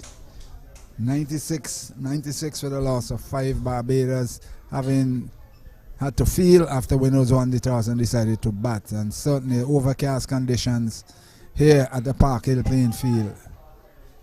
Forward defensive. No to be interesting to see how Leo plays O'Neill after tea. Before tea, he perhaps would have shut up shop quite a bit. So it will be interesting to see if he will be more expansive here after tea. And he comes, turns this one out in mid-wicket and to mid-wicket, and there is no run. 96 for the loss of 5. Windward Islands trying to recover from the big blow at 69 when Pascal, their main batsman, went for 52. Forward defensive, back to the bowler, no run. He really kept the distance between the Windward Islands being in a worse position with that really, really fluent knock of 52. As O'Neill from this O'Neill to bowl to Leo from the southern end. And he lifts this one, take the inner portion of the bat. They will have at least two here. One, they're coming back for a second one. They may be harboring thoughts of a third, but they withheld their judgment. 2 runs to the total. The end of the over, 98 for 5. A foul shot, but it resulted in 2 more runs to the total. Yes, as I was saying a while ago, it will be interesting to see how Leo plays O'Neill from this southern end. There we saw a foul shot being induced there. He was looking to go over perhaps mid-on region, took a big inside edge and went down to the fine leg area, and they managed to get 2. So with that type of attacking intent, it will be interesting to see how things develop moving on from here. From the northern end, it would be Roach. He would continue for the Barbados attack, trying to dig in and get at the Windward Islands batsmen, the remaining batsmen. 98 for 5, 98 for 5. Overcast conditions here at Park Hill. Good condition for the seam bowlers. This is going to be a long session, Gunny. A minimum of 70 session. overs. We're up until 6 o'clock. No, we'll go up until 6. Okay. So it will be 2 hours and 20 minutes. It can be very, very long.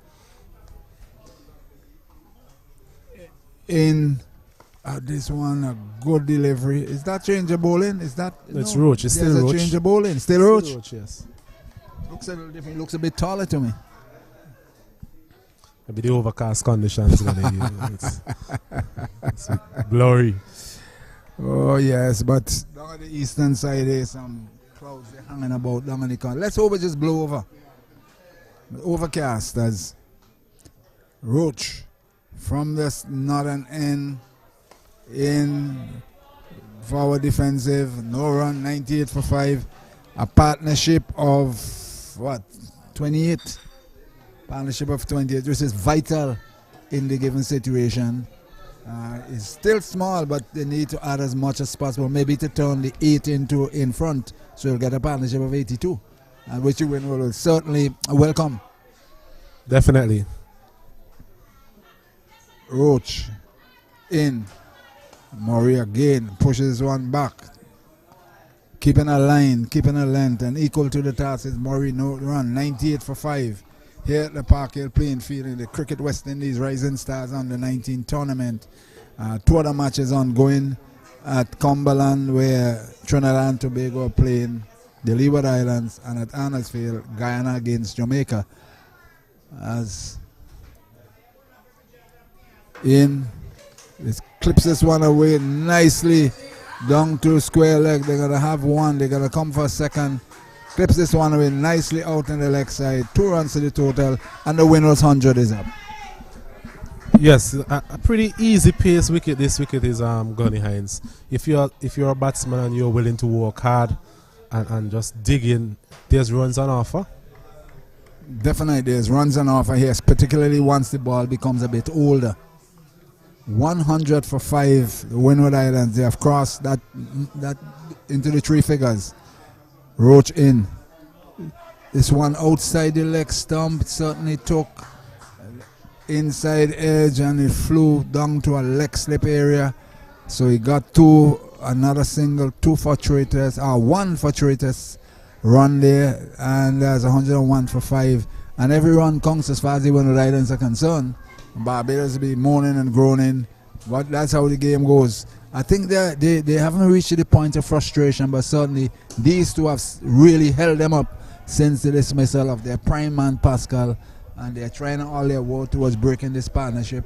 A stubborn lower wicket partnership here, a 6-wicket partnership for the Windward Islands. So there's a slip, a gully, backward point, cover mid-off, mid-on, as Roach in to bowl to Leo, and Leo forces one out, pass cover, really good shot. Short of a length outside the off stump. He stands on top of it and forces it out close to cover point for 2. Really a very good shot indeed there by Leo on top of it, and forces it to the right of cover. He had no chance. 2 more to the total, 103 for 5, but certainly a sign of a confident shot. Yes, a confident start by the Windward Island batsmen after tea. They've been able to settle in nicely. We've seen some good shots as well, some good running between the wickets, which is also very important And as we were mentioning before, there are really no demons in this wicket as such in terms of pace. If you are willing and determined to score runs, there's a lot of runs on offer. Yes, and as you quite rightly stated earlier, the wicket doesn't have any demons whatsoever. If you are prepared, as you quite rightly said, to work hard and dig in and stay as long as possible, you are going to get some runs. But if you want to play these big flamboyant shots, you'll find yourself in problems. And there's really no need. Today's day one of a 3-day game. So the question whereby the style of batting, the approach to batting is worth recommending for the others who batted earlier before them, because some of them are out to a really soft shots. This one from Neil, defended well by Murray, no run, and it's really been a stubborn partnership here between these two, and keeping the Windward Islands in the hunt as they look for a decent first innings total. Outside the off stump, it took the outer portion of the bat. It's going close to the boundary. They've gotten one. They've come in for a second, and it's 105 for the loss of 105 for the loss of 5, as Murray goes up to 20. Yeah, vital partnership. Murray on 20 and Leo on 15. Murray 20, Leo 15. Neil in. Murray back looking to cut one. I think it's too close to him, and he missed. Taken cleanly by the keeper, and there is no run. 105 for the loss of 5. 20 to Murray, 15 to Leo. The previous delivery was just a half chance there for the man at slip. Just after this delivery, come back to that. Back he goes and forces it out to cover. No run. 105 for 5. And this Windward Islands 6th wicket player is really and truly doing some reasonable service for their team. Partnership of 36 thus far. In. Back he goes and turns it a wrong short leg. But the man from shortish mid-on ran around quickly and stopped them from taking any additional run. 105 for 5. 105 for 5. Partnership of 36 to 20 to Murray, 15 to Leo. As Neil from the southern end. In. Forward defensive, no run, the end of the over, another over has gone by. No threat whatsoever, no, from what I'm saying, no chance of the Barbadian bowlers breaking through thus far after tea. Yes, a good solid start so far after tea by both batsmen. We've seen their tendency to be good and solid in defense, but they've also shown their attacking prowess from time to time, scoring boundaries on certain occasions. So from Windward Islands' perspective, they'll be looking for this pair to actually take them as deep as possible into the afternoon. Barbados, on the other hand, they'll be looking for early breakthrough and try and wrap up the innings as quickly as possible. Yes, I was thinking of earlier of about a 150 for the Windwards, but they are slowly but surely moving along and maybe harboring thoughts of going beyond 150. Once these two can stay there. Is that Roach? From the northern end, right on target, line and line, defended well by Leo. He remains on 15, 105 for 5. So if these two can probably bat up until 4:30, which is 32 minutes away, they can very well reach that 150 thereabout and continue to think about getting 200.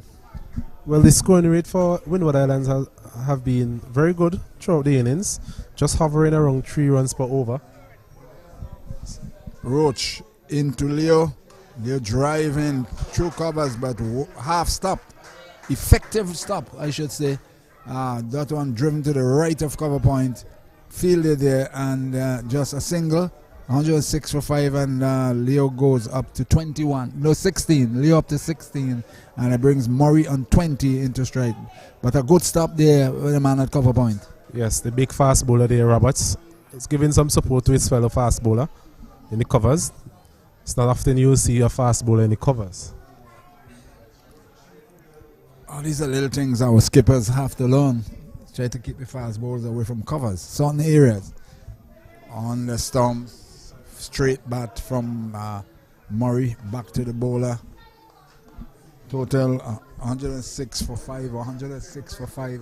Windward Islands batting here at Park Hill against the Barbadians, who are rampant this afternoon, first session at 69 for 5. I'm certain they will be harboring thoughts of dismissing the Windwards fairly quickly for a small total, but they're now faced with a very stubborn 6-wicket partnership. In this one stabbed out on the offside, 2 extra cover, no run, but they are faced with a stubborn partnership thus far of 37 between the number 6 and number 7, Murray and Leo.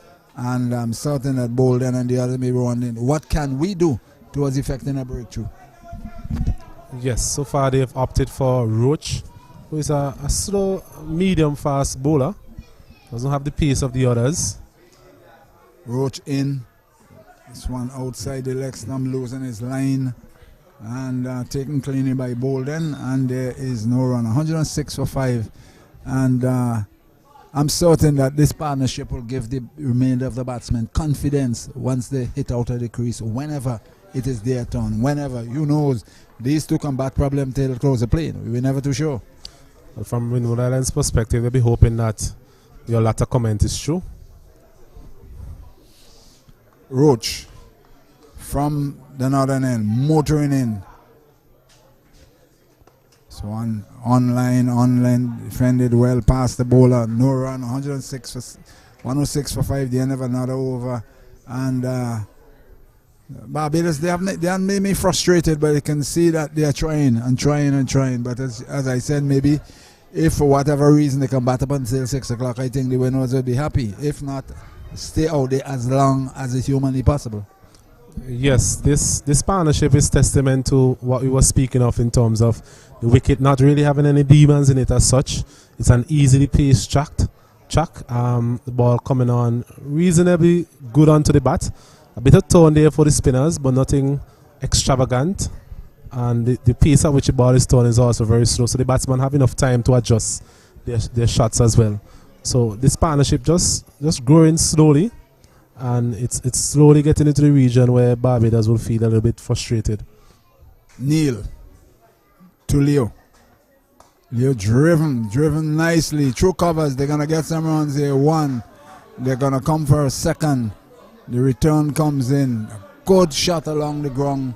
He collects 2. He's up to 18, and the total 108. 108 for 5. The Windward Islands. Certainly a good shot. Flighted, and he used his feet and just drove it sweetly between the short extra cover and the cover point. Neil in. Back goes Leo and falls out to backward point, square cover point, and there's no run. 108 for 5. Windward Islands. As I said, the confidence level in the others to come will be high. Recognize if they can do that, we can do similar, even better. This one, he swings at this one here. Seem to be getting more aggressive here. 1. They're coming back for a second.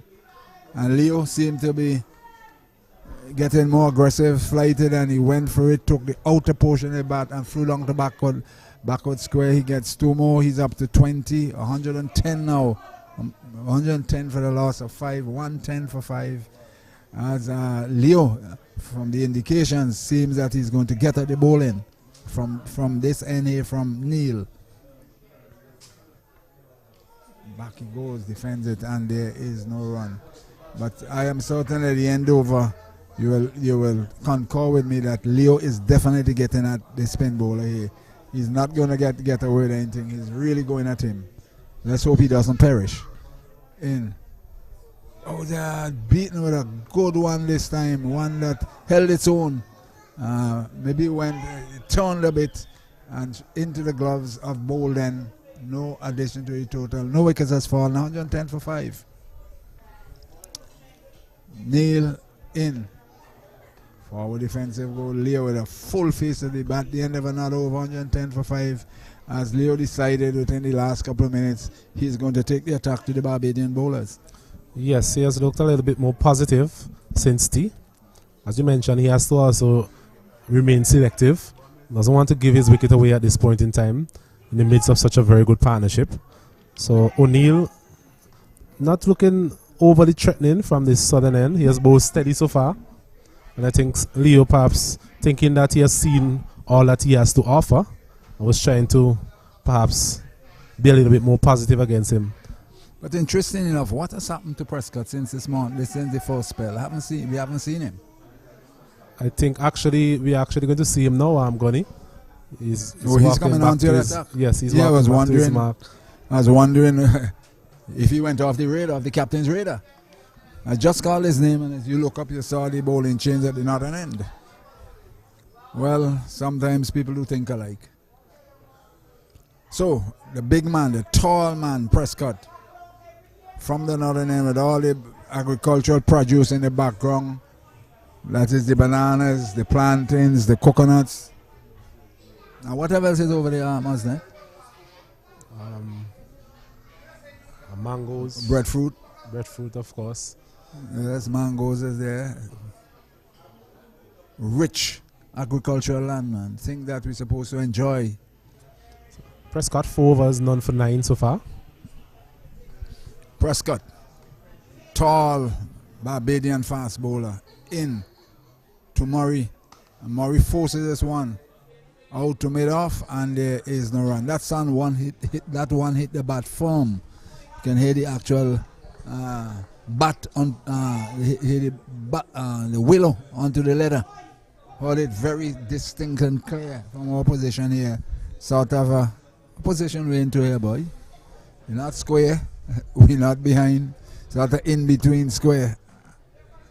As Prescott in, driven out to extra cover, no run.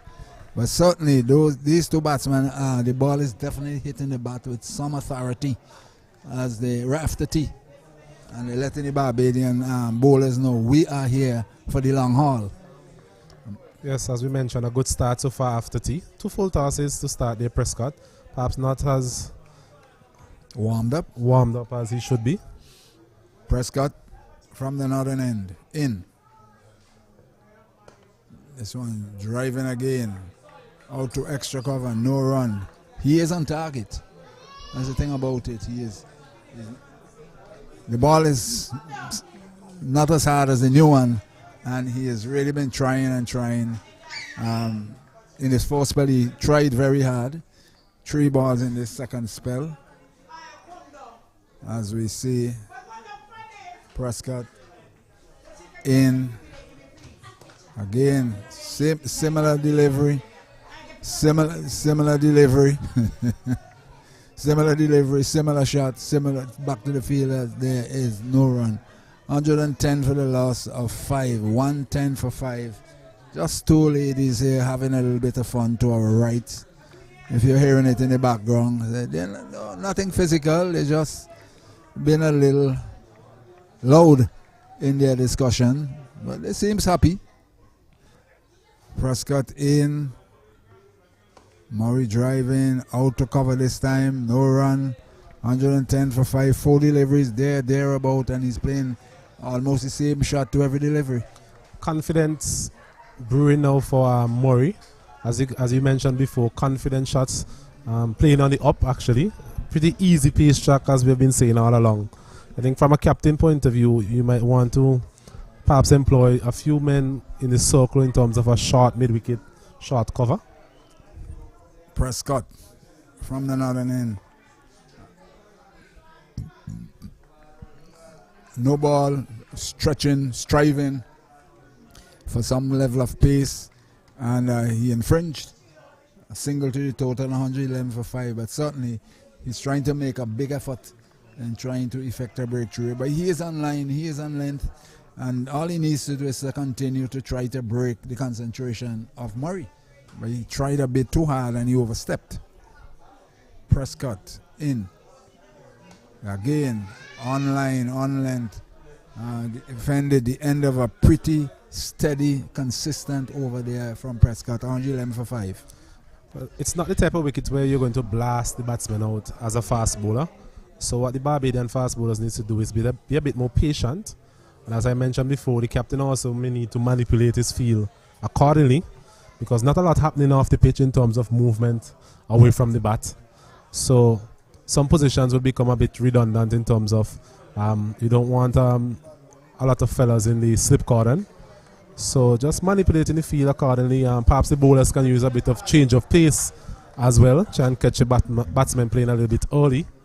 But from a batsman point of view, the wicket perhaps is at its best in terms of batting at this point in time. Yes, at this point in time, and with the ball not really doing much, it's the best time to sit and bat and bat and bat.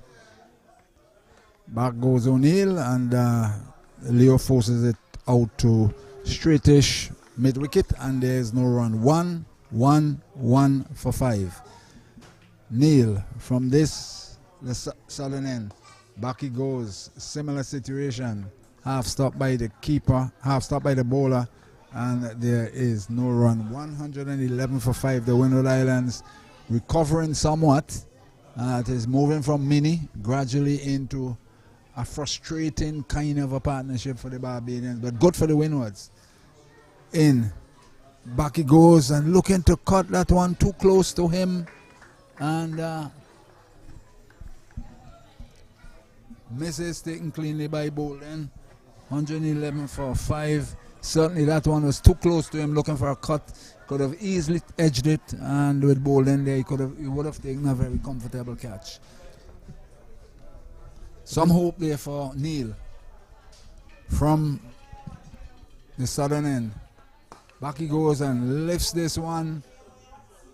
Well shot at a man down here in front of us at mid-wicket. And he gets 112 for 5. Short level length, he goes back and force that one out to the number 21 there in front of us. Stevenson, substitute fielder. Yeah, he's on for someone. He was right below us here, where we are doing our live streaming. Neil in, forward defensive. That one seemed to have hit the outer portion of the bat or the pad. We are not sure which one. Is the bat itself, and he gets 113 now for the loss of 5. That's one more to Murray. He goes up to what, 21, 22, 21. Field changes over this right hand left hand combinations, also creating some problems for the bowlers. They have to constantly be changing line, and once you're taking singles with a right hand left hand combination, the bowler has to change, and it, you know, sometimes for some bowlers it creates its own problem. Neil in. Forward defensive goes Leo. Out on the offside, the end of the over at 10 minutes after 4. 113 for the loss of 5. A partnership of 46. An invaluable partnership of 46 here for the Windward Islands, making the Barbadians stay out there in the field as they really put up a regard action for the Windward Islands. Yes, enough another steady over from O'Neill. Just bowled quite economical, without being overly threatening. Has had a couple of deliveries turning away from the left-hander. And we have also seen Leo being prepared to attack him as well. So that's something to look forward to as the contest continues. You remember your famous statements that you tend to make. What we saw here in the couple of games we've been together, wickets tend to fall in clusters. Remember your terminology? Outside the off stump pushes it and there is no run. So maybe with the Windows is concerned, there were clusters. The thing has held up now, and who knows, another wicket may bring more wickets in clusters. Yes, from a Barbadian perspective, they'll be hoping that they get some wickets in clusters and wrap up this innings as quickly as possible. Windward Islands, on the other hand, they'll be hoping to keep the Barbadians at bay, let them work hard for their wickets. Some of the wickets that have gone before, can't really see that the batsmen would have made the bowlers work hard for them. Prescott from the northern end. In, driven out to mid-off, no run, 113 for 5. A partnership of 46. It sounds small, but it's a very important partnership, and time they've spent at the crease as well, and showing the Barbadian bowling attack the full face of the bat most of the times. Earlier we saw Pascal who took the attack to the Barbadian bowlers, And it paid off until he got a beauty from lane and he left us. In goes Prescott. This one again, right on top of it. On proper line. He can do no more than defend. And so far as Prescott is concerned, he's been very consistent hitting that line. Just thereabout, and forcing the batsman to continually defend. Not giving him any room to cut, to pull. Just thereabout. As he back to his mark and he comes in to bowl once more to Murray. In he goes. Murray driving, this time pass made off. He's gonna get some runs straight down the ground. He's gonna come for a second. That one is a bit fuller and he pushed it, I should say, with a bit of power. I didn't say drive it. Had it been driven, it would certainly have gone to the boundary, but he actually pushed it fairly hard and he collects 2 runs. He goes up to 23. Partnership of 48. 117 for 5. In goes Prescott. Looking to pull that one back of a length and missed, taken cleanly by Bolden. 117 for 5, and his partner Leo is come to have a little word with him. What do you think he should be? What do you think he may be uttering to him? Yes, just continue to do what you've been doing for the last half an hour to an hour in terms of playing with a straight bat and looking for the 1s and 2s and occasional boundaries whenever they present themselves. So it would be Prescott will continue, and now the Barbadians are out there after tea for 35 minutes and no sign of trying in for our defensive end, no run. No sign of appearing to be able to dismiss, break this partnership.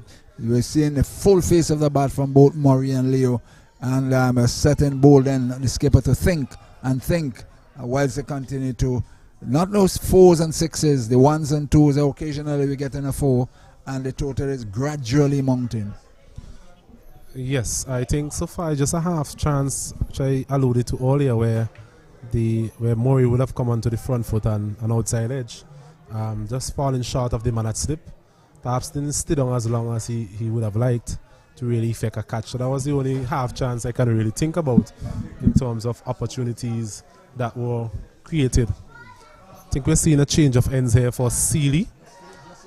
He's now coming from the southern end. Remember, most of his spell so far has been from the northern end, bowled a long spell before tea. So he'll be looking to come back now for his captain. Bowled very economically as well. But I think his captain will be looking for him for a wicket, a breakthrough. Place just getting a little overcast, but no real immediate threat of rain as such. As Seeley comes from southern and he's bowling. Oh my goodness. It was a short delivery. And there was Leo going back, trying to force this one through the offside. Misses it completely. And he's bowled. A very disappointing end there to that innings. He was looking very good there, Gunny. It was a short delivery, just turning into him, missing it. And Windward Islands lose their 6th wicket. Seeley, the man, getting the breakthrough there for his captain. It's now 115 for the loss of 6.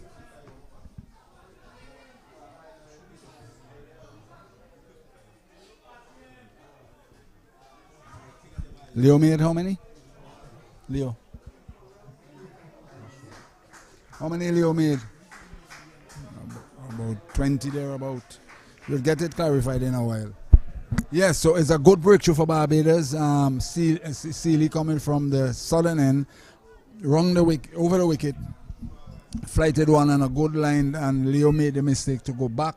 It seemed to have turned into him and hit the top of the stumps, and he's back to pavilion. And this very, very good partnership of 46 ends at 115. 115 for the loss of 6. So a 46-run partnership, and certainly it brings the new man in, who is trying to identify the batsman. But it's 115 for 6. As Seeley will be bowling.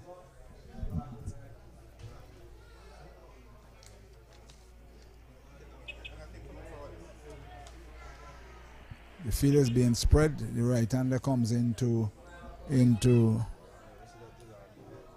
some sort of a Jelani, something of the sort we're trying to identify.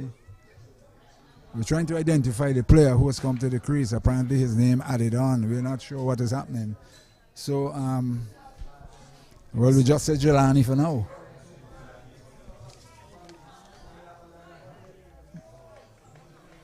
So Sealy, a good breakthrough for his captain. Change of end would have done it for him. As I mentioned before, we've been bowling a lot from the northern end. Not a good delivery this time. Just turn and bounce. He's not in the system. That's the problem. Jelani Joseph. So Sealy there, a good delivery. First up. This delivery again. Joseph is forward. And punches it out to short cover. There's no run. So a bit more voice from the Barbadian fielders, especially after that wicket. They were getting a little bit flat, as that partnership would have soldiered on for a bit longer than they would have been hoping for.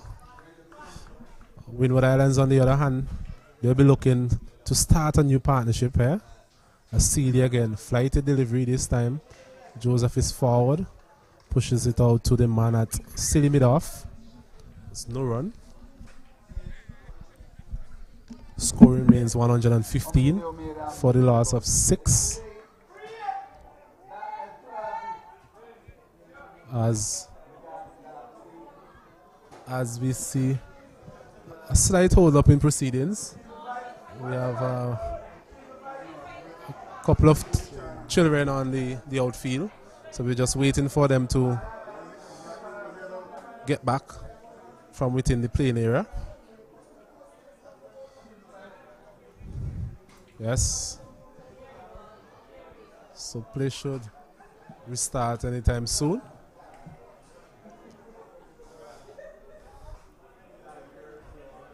As we see Sealy coming in again. Bows to Joseph. This delivery is on. Hit him on the pad. A loud appeal there for LBW. Perhaps striking him outside the off stump there. So a close one. But in the end, umpire says not out. It's the end of a successful over. And at the end of it, Windward Islands, they're 115 for the loss of 6. Yes, a good shout there by the wicketkeeper, close fielders, and the bowler. But umpire Mokan says not out. Whether it hit him outside the off stump, we are not too sure. But he said not out. And play continues, 115 for 6. But a very invaluable partnership of 46 between Leo and Murray. Moved the Windwards from a perilous 69 for 5 to 115 for 6.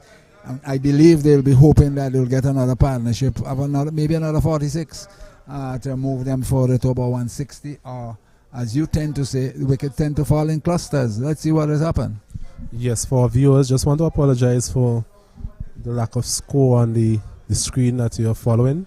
We're having a little bit of technical difficulties, and I'm sure we'll sort that out as quickly as possible. The score here, just trying to finalize that.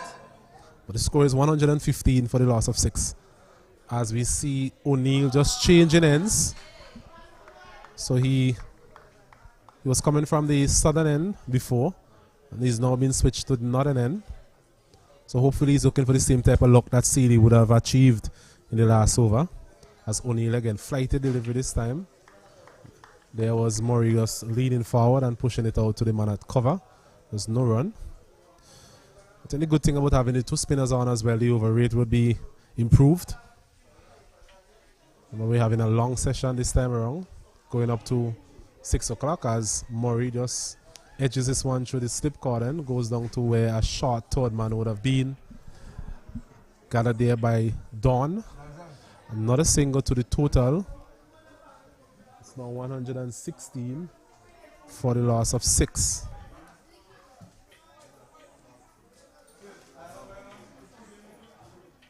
As the new batsman, Joseph, he now comes into strike, facing up to O'Neill. O'Neill for the first time. He's sweeping this one nicely. Should be able to get at least 2. Yes, as Roberts comes around and tidies up.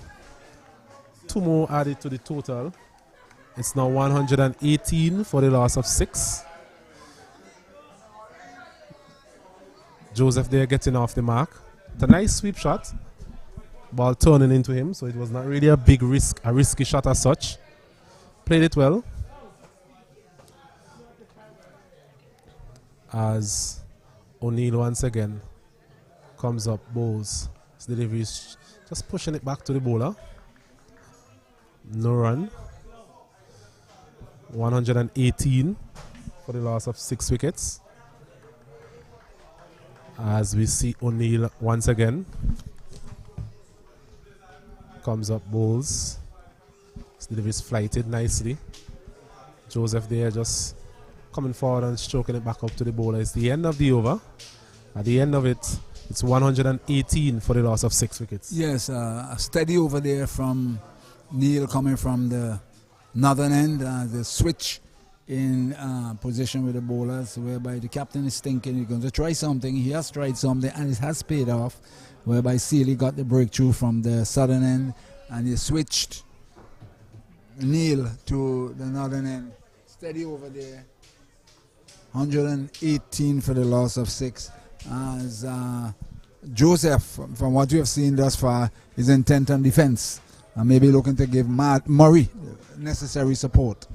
Yes, and from a Windward Islands perspective, that is good to see. Batsmen coming out and looking to be positive in their defense as well as attack. As Sealy comes up, bowls to him this time, and he's just walking that one up to the bowler. So Sealy would be buoyed by that last wicket in the previous over. It's 118 for 6. As Sealy comes up, bowls. It's a full toss. He's just walking that one out to deep mid-wicket. Should be able to come back for second. We're going to be close as a poor return again from Prescott. Yes.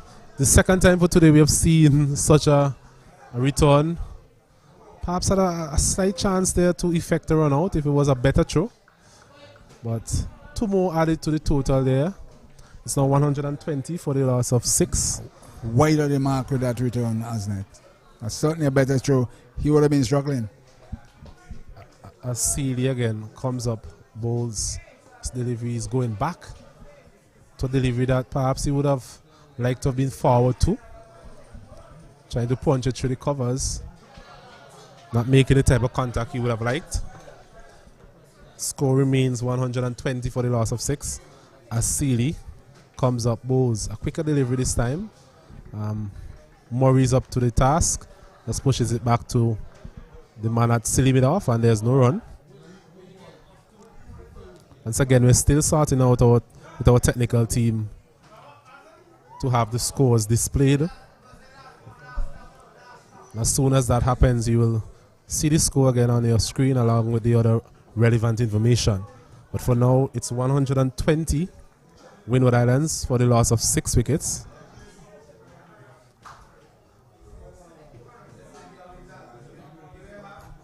As Sealy again bowls, this one is a bit flatter, and there was Murray just going back and punching it back to the bowler. So 2 runs coming from that over. At the end of it, it's 120 for the loss of 6. Slow but steady progress for the Windwards, and Prescott doesn't seem to be best of fielders, and his returns twice within the last 15 minutes were wayward. So as you were speaking about, maybe cramped a bit because he hasn't bowled for so long, but certainly it's the second time. So apparently some work has to be done with him in relation to his fielding from the Barbadian coaching staff. Yes, as it's going to be O'Neill this time. He'll be coming from the northern end. He'll be bowling to the new man, Joseph. So he's flighted and he's driving nicely up to the man at mid-off. There's no run. I think O'Neill will be being reasonably impressive so far. He's been willing to give the delivery some air, trying to bring the batsman on the front foot. As he comes up again, bowls. He's sweeping again and playing across the line there, risky. played a good sweep shot in the last over. This time again trying to do the same. Missing it completely. Perhaps being struck outside the line of the off stump. So he has to be careful there. Joseph. As O'Neill once again comes up. Bows to him. This delivery is shortish and he's appeal for caught behind. Not out, says the umpire. It was a confident appeal there by the Barbadian close in fielders. It was a delivery short of a length. Joseph there went back on his back foot trying to punch it through the covers. And apparently missed it according to the umpire. Bolden there, the wicket-keeper and the captain, was very confident in that appeal. Umpire there not responding in the manner in which the Barbadians were looking forward to. And they look rather dejected with the decision by the umpire in the negative. As O'Neill again comes up, bows another shortish delivery. And there was Joseph just defending on his back foot. Out to the man at cover, there's no run. So just as we were saying, O'Neill has been very steady so far. As he comes up again, bows another flighty delivery. Joseph just coming onto the front foot and defending it up the pitch. There's no run. 120 for the loss of 6. As O'Neill once again comes up, another flighty delivery. And Joseph is just defending. So it's the end of another steady over there by O'Neill. At the end of it is 120 for the loss of 6. Yes, a very good over again there by O'Neill, and there was a vociferous appeal for caught behind. And all the close fielders was asking the umpire for a decision in the affirmative. The umpire said not out, and they look rather dejected by the decision, but the umpire decision is final. But at the end of the day, O'Neill kept it quiet and ensured that they do not get away with any 6 or 8 or 10 in the over. Just kept it quiet as it would allow Sealy to continue to probe away from the southern end as the scoring rate has slackened as a result of the dismissal of Leo. Sealy starts a new over.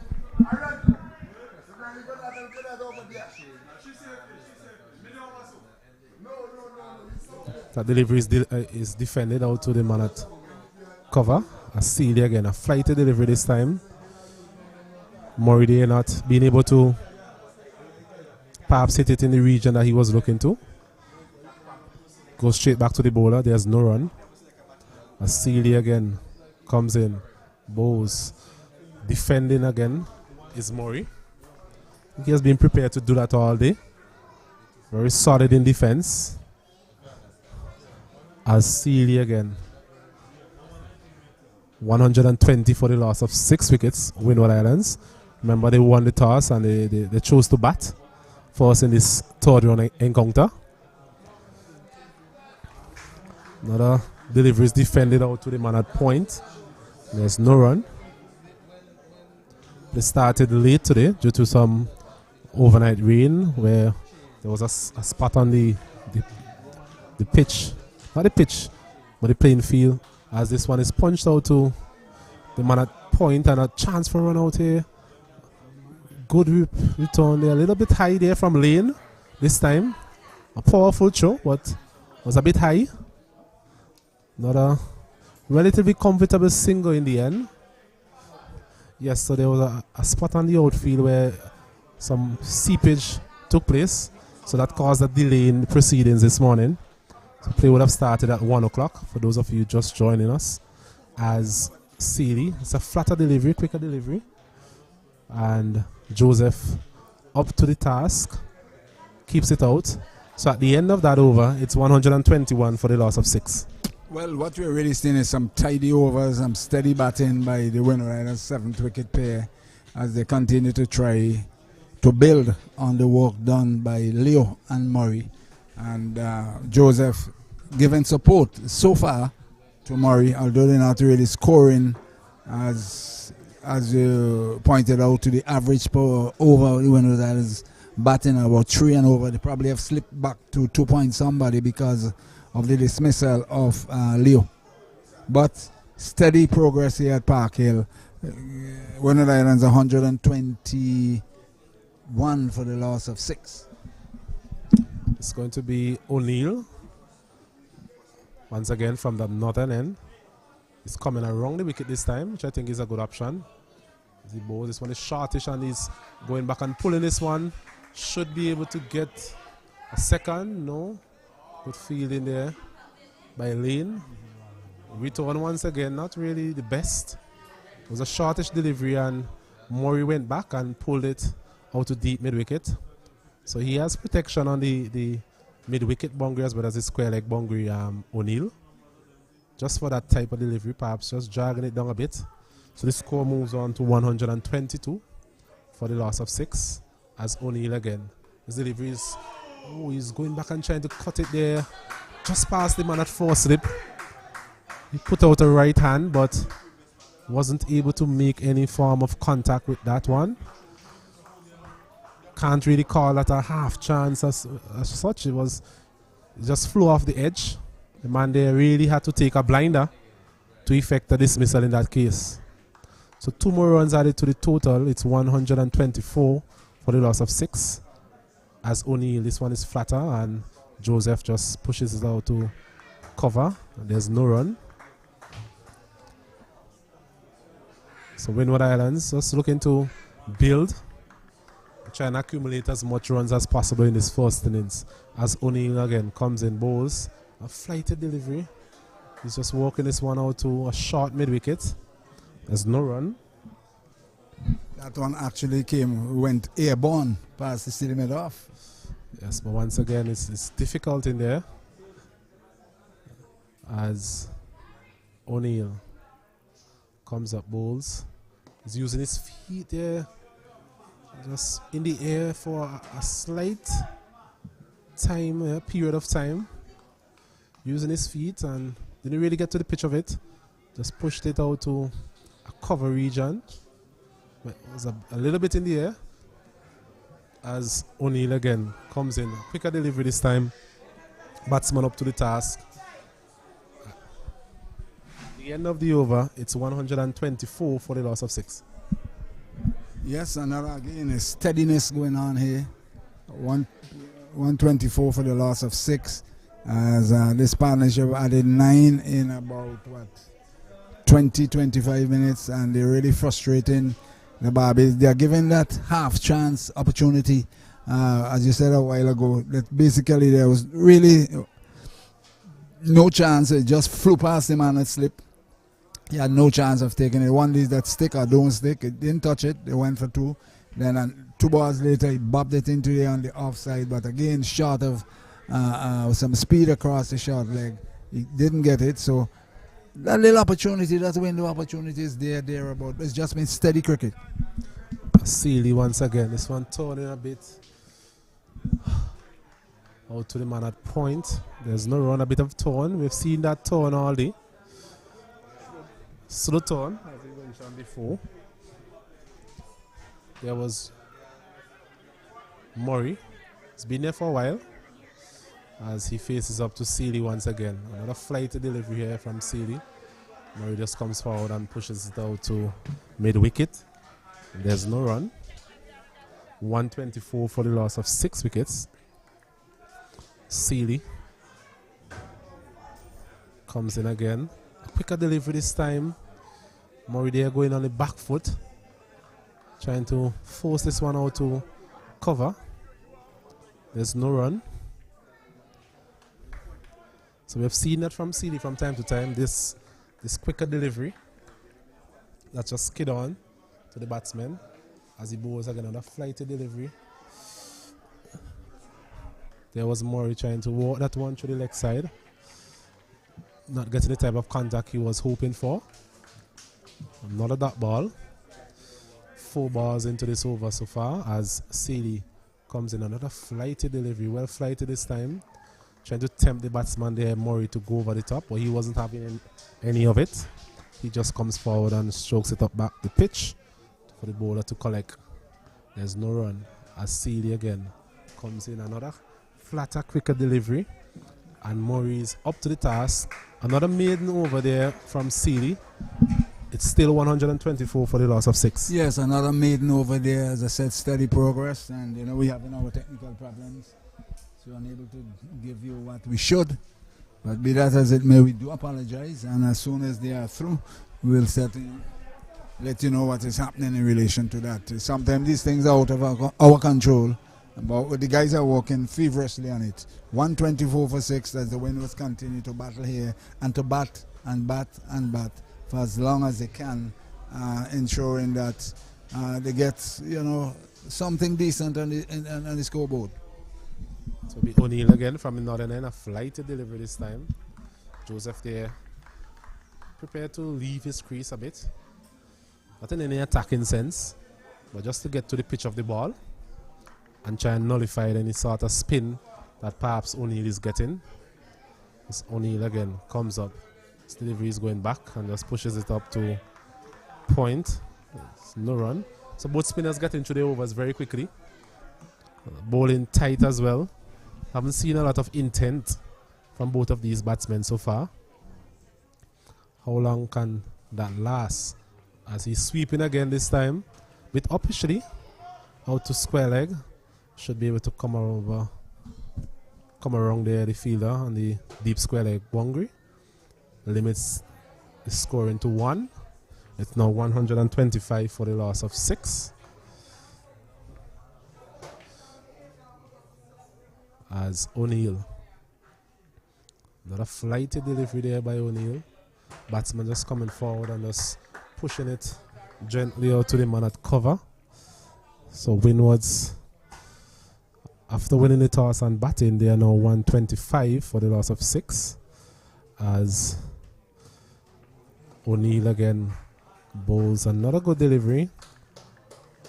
Murray seemed to be prepared to bat long. He's shown a lot of temperament so far.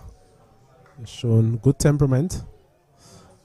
As O'Neill again, his delivery short of a length, turning back from around the wicket there. Not sure if he would have turned back enough. And it's the end of another over. It's 125 for the loss of 6. Yes, as the play continues, it's this slow type of cricket. And Barbados trying their best towards effecting another breakthrough by being frustrated. I would say most by Joseph, who is there just defending. If one comes, one comes. And it's not easy when you're the field and you have a batsman who is not really intent on scoring, pitch is slow, and you're being frustrated. Yes, I think that's the intentions of the Windward Island camp at this point in time. Just for the batsmen to bat as long as possible, try and frustrate the Barbadians. Not giving them any glimmer of hope. As Sealy again, it's a good delivery this time. With a tone, just falling short of the man there at slip. Once again, as we mentioned, it's slow tone. So the batsman there, even though he was beaten originally, was able to just smother the spin to some extent. I just think, remember, you made some.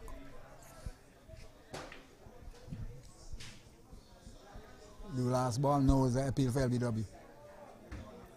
The second to last. Yeah. As Sealy comes up again, another flight to delivery time, big appeal, and he's out. So it was a flight to delivery again by Sealy. Joseph there perhaps playing across the line a little bit. Missed it completely, and he was adjudged to be LBW. So another breakthrough for the Barbadian team. It's 125 for the loss of 7.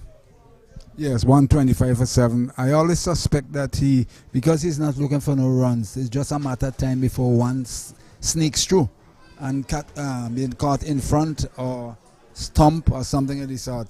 He never showed any suggestion of permanence, to be honest with you. It's just a matter of time. Whilst he was giving support to Murray, who has become becalmed since the dismissal of Leo.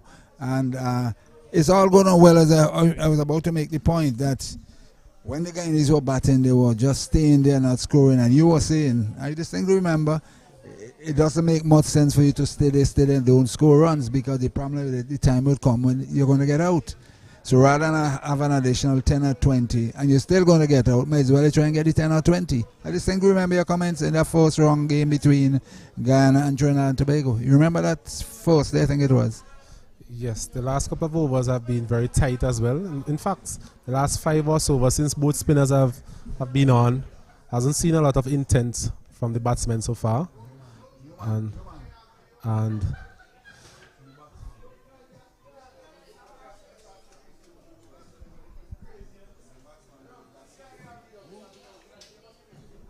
Corvin Gassi, the new batsman, a left-hander.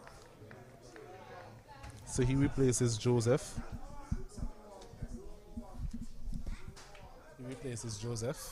It's 125 for the loss of 7. He'll be facing up to Gassi. Yes, he'll be facing up to Seeley. Sounds like very much like a Dominican name. With a slip, a man at short leg. As Seeley gets ready to bowl. This delivery, shortish, he's bowled long, oh my goodness. It was a shortish delivery. He's bowled? I think the umpires are consulting as to whether or not it was actually bowled. Well, went back. They are consulting, we're not too sure what happened. It appears as if they're appealing for a bowled. It's very difficult for us to say from this vantage point, Gunny. I think he's actually... Is he out? We are not too sure. We are bewildered as to what happened. But the bails are at the back of the stump to the keeper. So if he is bowled, the bail are in the right position. I think the umpire has said not out. So maybe the wicket keeper's gloves perhaps touching the top of the off stump. But as I said why is the bail doing behind the wicket keeper? As I mentioned, we are not in the best position to really comment confidently on that. So it was a shortish delivery there. The batsman, the Gassi, going back trying to cut it through the offside, missed it completely. The bails were removed, but the umpire in the end are judging it to be not out. As Seeley again comes up, flight to delivery, pushes it back to the bowler. Would have been interested to see the replay of that, Gunny, but we don't have the benefit of any television replay at this point in time. As Seeley comes in, bowls, he's driving this one, Gassi, and bit of a misfield there in the covers. Is that Perryman? Yes, I believe it's Perryman, the opening batsman there. I don't think they mind that single because with one delivery left to come in the over, it's a question of keeping Murray on strike and expose Gassi. Seeley again will be bowling to Murray. Flighty delivery, and Murray is coming forward and us pushing it back up to the bowler. So at the end of that over, it's 126 for the loss of 7. Yeah, 126 for 7 with Gassi on 1 and Murray on what? I know we have lost the technology. We're not really sure because the scores is not close to us. There are some technical problems. So we'll all sort it out in a while. 127 for the loss of 7, 127 for 7. 127 for... Yes, 127 for 7.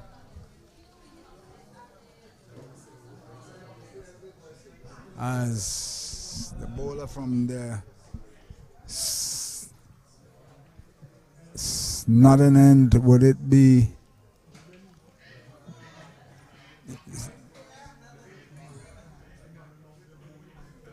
Would it be O'Neill who will be continuing? No, there's a shift in bowling. So there's some debate about the dismissal a while ago. Persons are saying that he was bowled. Umpire said maybe he didn't see. I am not sure what happened.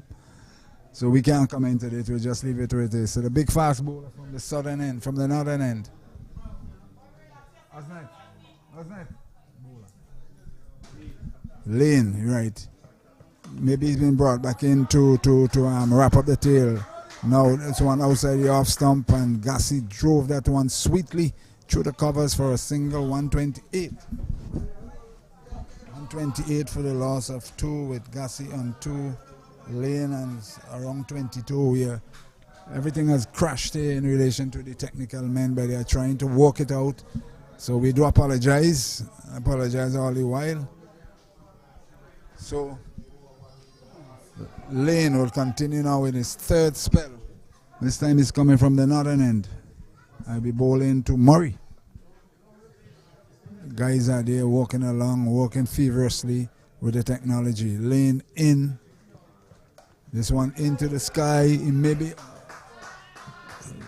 That's 4 runs. Short of a good length, and he hooked it in the air to the between the square leg and the long leg to the boundary for 4.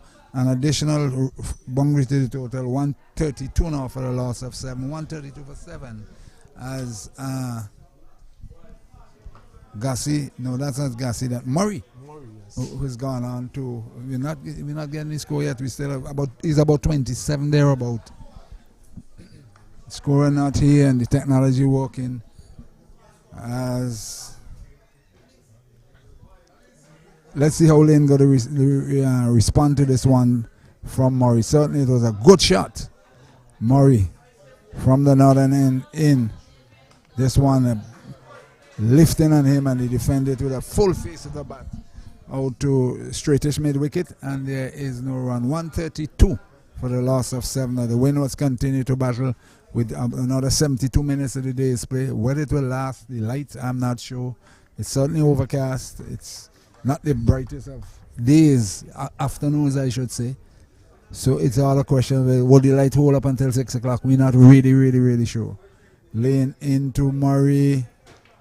And Murray, there's a play that one day, took the inner portion of the bat, ended up down at long leg. Certainly a Chinese cut, so to speak. And he gets a single. He goes up to 28 thereabout, and it's 133 for the loss of 133 for the loss of 7, and certainly not a good delivery there by Lane. And Gussie comes in to strike as Lane goes back to his mark. And certainly once he's on Osnet, he seemed to create a lot of problems for the batting team once he holds that ball in his hands. As Ian in outside the off summer square, cut beautifully for 4. Short of a length, gave him a lot of width, and Gussie stood there and just slammed it square on the offside for 4. Probably one of the best shots for the day, Osnet. Yes, definitely. It gave him a bit of width, and as you know, these lower order batsmen, they're always looking for the opportunity to just free their arms a bit, and he was able to make good connection, and the extra pace they have Lane just allowing that delivery to travel to the boundary a little bit faster. It's really traveled right in front of us. Really traveled. Lane into Gussie. Outside the off stump, looking to repeat, but that one was too close to him, through to the keeper, and it's the end of the over. And I think it's a water break. Am I right? Yes, looking like a water break. Yes, this very late hour of the afternoon, it's a water break. You're hearing some thunder in the background, perhaps more to the northeast, up to the Georgetown side, perhaps. Your side? Yes, some thunder in the background there. Hopefully that stays away from this particular region, because we would dearly love to get in those overs for the day's play. Unfortunately, we do not really have all the figures per se to know exactly where we are, but maybe another 15-16 overs to go for the day's play, I suspect, somewhere in that general area. So it's 134 for the loss of 7. The Windward Islands battling away here against Barbados. Gussie really has just come to the crease and played 2 lovely shots. He's on 10. Murray, very stodgy since the dismissal of Leo, and he is there going along as the Barbados team really and truly trying their utmost towards effecting the total dismissal of the Windward Islands team, but they're being held up by Murray in particular. And now we see Gussie has come out and decided he is going to play shots. To me, he played one of the better shots for the day a while ago. Yes, it's good to see a bit of fight from the Windwards. As we mentioned before, their batting has not been their strong suit throughout this tournament.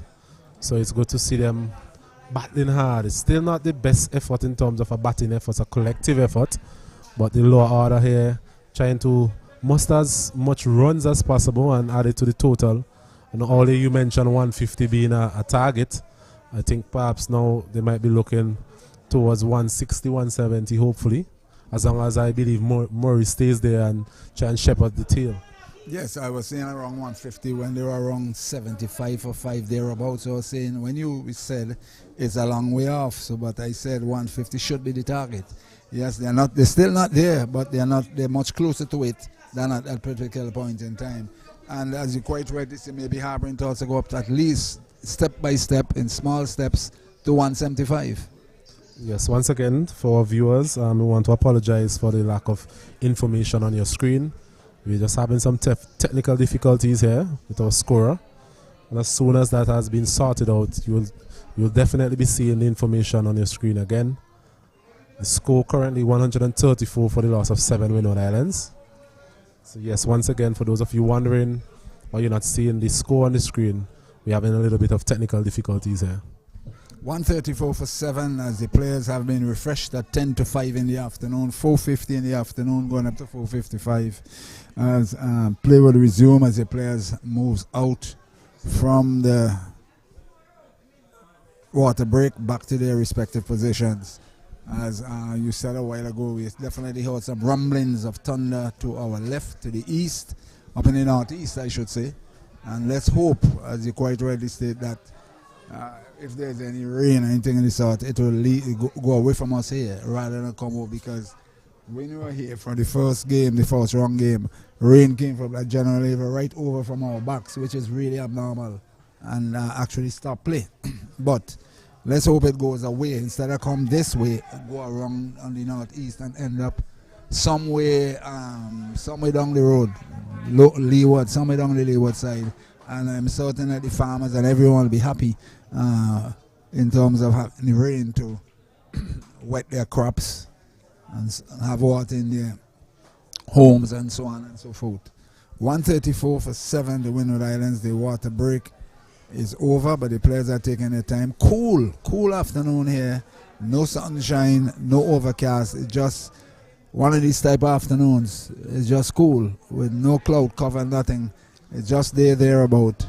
So we'll see if the light will hold good until 6 o'clock. We just have to wait and see what happens. Now play will resume after the water break, and it is going to be Sealy from the southern end, the left arm wrong, forward defensive goes Murray, and there's no run. 134 for 7. 134 for 7 as Osnet Cato has already indicated to our viewers. We apologize for the technical problems that we face. As Sealy in, Murray forward defensive out to Sealy mid off, and there is no addition to the total. 134 for 7. Cool afternoon here at the Park Hill playing field. Cricket West Indies Rising Stars under 19 tournament. Forward defensive goes Murray, beaten outside the off stump, taken cleanly by wicketkeeper and Captain Bolden, and there's no run. 3 deliveries, no attempt of trying to score, just decided to keep him at bay. In forward defensive again, no run. 4 deliveries has gone. 134 for 7.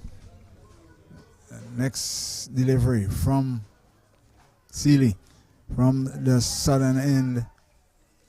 Back he goes and just pushes it out on the offside fielder that cover, and there is no run. 134 for the loss of 7. 134 for the loss of 7. Sealy from this and other end. The southern end. I was getting mixed up with the north and south here. The southern end in. Drive in. Seems to have struck the man that Sealy made off. No addition to the total. A steady maiden over. Yes, it's just in keeping with what we have seen from Sealy so far.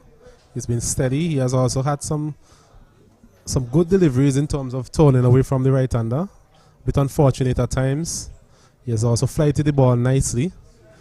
On the other hand, Murray, he has played well so far, willing to just dig in and try and bat as long as possible and hopefully get a good force innings total on the board for his team. So what would you suggest as a good force innings score? Well, you mentioned 150 earlier. I will go a little bit above that, perhaps 165, 170, considering the conditions. Okay, all right. We'll see exactly how it goes. I'm also looking at the prospect of facing Lane in his light. The light is not the best. Yeah, but I think it's interesting times now between Lane and Gassi. From the northern end in. Outside the off stump, played at it, missed. And taken cleanly by the keeper, and there's no run. Not the very best of light, but it's playable. And Gassi looking to play shots against Lane. And if he continue to play shots and score some runs, the umpires say you can see the ball. Let us play on. Definitely. Lane from the northern end. Oh my goodness. A good bouncer there. And Gassi defended for all his worth. He saw it. Just fell short of the man at fine leg. And he defended it. He didn't hit it. He defended it, defended his body. It struck the top part of the bat and flew just short of the man in long leg for a single. Said interesting times with Gassi and Lane. He will probably roll on to 11. Again, we apologize for the problems we face with the scorers. We are trying to do our own little thing here. 11-135 for the loss of 7. Lane into bowl to Murray. And Murray pushes this one out to straightest mid wicket. And there is no run. They are working feverishly on the situation. So we do continue, and we'll always update you as to what's happening in relation to why you're not seeing the scores. No fault of ours, the technical men are working. So that's about the best that we can say at this particular point in time. 135 for the loss of 7. As Reynolds continue to try and bat out for the rest of the day, possibly. Lane to bowl to Murray. Murray forced it out to mid-off, and there is no run. And it's not the best of light for the Barbadian opening batsman to come out to face either. So, here is a sort of a catch-22 situation to have them dismissed quickly and at the same time not wanting to bat in this type of light. So, it's all a question of how things transpire between now and 6 o'clock. As Lane in to bowl to Murray. And Murray hooks this one into the air. He could be caught. Oh, he's dropped. It's a bouncer. And Murray hooks this one into the air. Should have been taken. He got right under it. Ball in both hands. Spilled out. Roach got it into his hands and out. A chance to Murray. Just what Barbados team is hoping for. That he will take the catch. He didn't. So Murray gets a life. 136 now for the loss of 7. 136 for the loss of 7. But certainly, tough luck on the part of Lane. Yes, once again, we are seeing him giving it his all. We mentioned earlier his ability to bowl well in all of his spells. Even at this late stage, he's still able to rush the batsman and induce a fast stroke. In Gassi looking to slash that one outside the off stump. Missed, taken cleanly by the keeper. Tough for on the part of Lane. A dolly that should have been taken in and out. And they'll just have to continue to work hard to try effecting another wicket. Whilst Murray and Gassi be hoping they will continue to battle it on and soldier on for the Windward Islands at 136 for 7. Yes, another impressive over there from Lane. Giving it his all, as we mentioned before. Inducing the foul shot there from Murray, who has been very astute all game. Roach there on the deep square leg boundary. Basically, he didn't have to move an inch. But somehow he managed to spill it. So disappointed there from Barbados' perspective. Perhaps that was the opportunity they needed to just wrap up the innings. Particularly with Murray out of the way, they would have been exposing both number 9 and 10. But he spilled it, and they'll just have to try again. Sealy in outside the off stump. He played at it, missed, taken cleanly by the keeper. No run, 136 for 7. Flight to delivery, pushed at it, missed, taken cleanly by Bolden. 136 for 7. Sealy from the southern end. This one pushes it one back to the bowler, and there is no run. 136 for 7. Incidentally, as that we've seen a little bit of sunshine peeping through the clouds. Sealy in. Murray pushes this one out to cover. No run. Sun is peeping through the covers at 5 o'clock in the afternoon. Surprise, surprise, surprise. With this overcast conditions. I'm sure the Windward Island batsmen will welcome the sunshine. You better believe it. outside the off stump and through to the wicket keeper. There's no run. 136 for the loss of 7, 136 for the loss of 7. Again, we apologize. We have to keep doing it for our viewers. As Seeley in, and here is Murray driving it out to back to the bowler to his left as he moves away from the pitch itself, so to speak.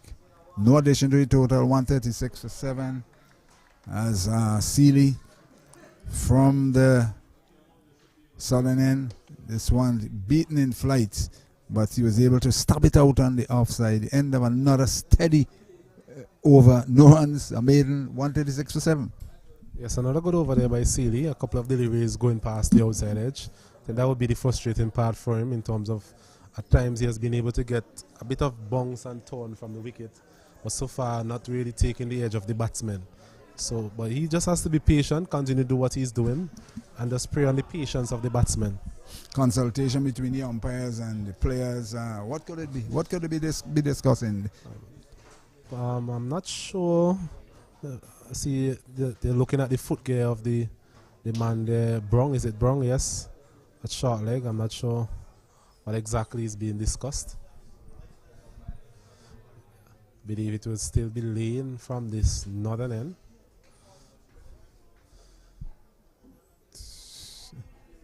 Very interesting to know what was the discussion about. Difficult to speculate what it may or may not have been. 136 for 7. Windward Islands batting here. Cool afternoon. The sun has come out. Not in its glory. It peeped through the clouds, so to speak. And the battle continued between Lane and Gassi. Lane from the northern end. And again, another one. He should be out caught. Is he? He dropped a second time. My goodness. Another short lifting delivery, and he fended it straight into the man's hands at long leg. And he put it down for the second time in a successive over. Lane suffers as a result of drop catches. The Butterfinger fieldsman out of Barbados. Who they feel is who they are, isn't it? I believe that was Roberts, the other tall fast bowler. He made a very good attempt, though. It was dying on him, dove forward, but just couldn't hang on. It's tough luck. Lane will say tough luck. Twice now in 2 overs. Let's see what he does again. It's time to bowl to Murray. Murray forces one through mid-off. They're going to get some runs here. 1. They'll come back for 2. 2 more runs to Lane and 2 more runs to Murray. As I said, it's difficult to determine where he is. Maybe somewhere late 20s thereabout. 2 more runs. But Lane will be saying to himself, look, he has hit me now for another 2 when he should have been back in the pavilion. That's how the game goes sometimes, my brother. Definitely.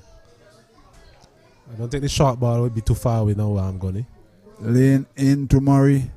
And Murray plays at this one, 2 mid-wicket, coming through square leg. 1, that's all they'll have. And he goes up now, probably to about 30 thereabout, somewhere in that area. And 139 for the loss. 138 for the loss of 7. And this battle continues between Gassi and Lane, because twice now he has fended deliveries into players' hands and they're not accepting the catches. So maybe he'll have to do it himself by hitting the stumps. Lane into Gassi, and Gassi stands up tall and defended it. No run. Maybe in this situation, you try and bowl a York and clean him up. I believe basically that's what he should try, because he's expecting the short delivery. And when he plays the short delivery ungainly, it ends up in fielders' hands and they're not taking the catches. So, but Lane is a thinking bowler. Let's see what he does now. As you say, expect the short delivery again. We're looking for it. In. Again, into the air. A bouncer, but it fell well short of the man down at backward square. Single to Gassi's up to about 12-13.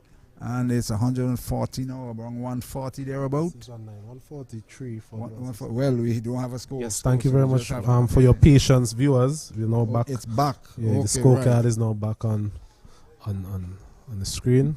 We'll have to update our. It's 143 for 7. Murray is on 37. And Gassi is on 9. Lane in, and he's driving. That's Murray. Stopped at mid wicket, and there's no run. So we'll have to. Leo got how many? Because we never got it. Not sure. I can't see. We can't see what they have walked, and they have temporarily gotten it back up on screen, and the total is 140. Am I right? 143. 143 for the loss of 8. We were guessing it during our period of being done with terms of the scorecard. 143 for 7 with 37 to that's Leo got 21 and Joseph I think got what, 1. We're not too sure. Anyway, we were there in the dark probing. Now do his backup. Now with Seeley in to bowl to Gassi. Gassi is, that ball went right through him. As he went back to force it through the offside, it went right between him, the stumps, and taken cleanly by the wicketkeeper. 143 for the loss of 7. 143 for 7 as Seeley from the southern end stopped in his tracks. Not quite ready.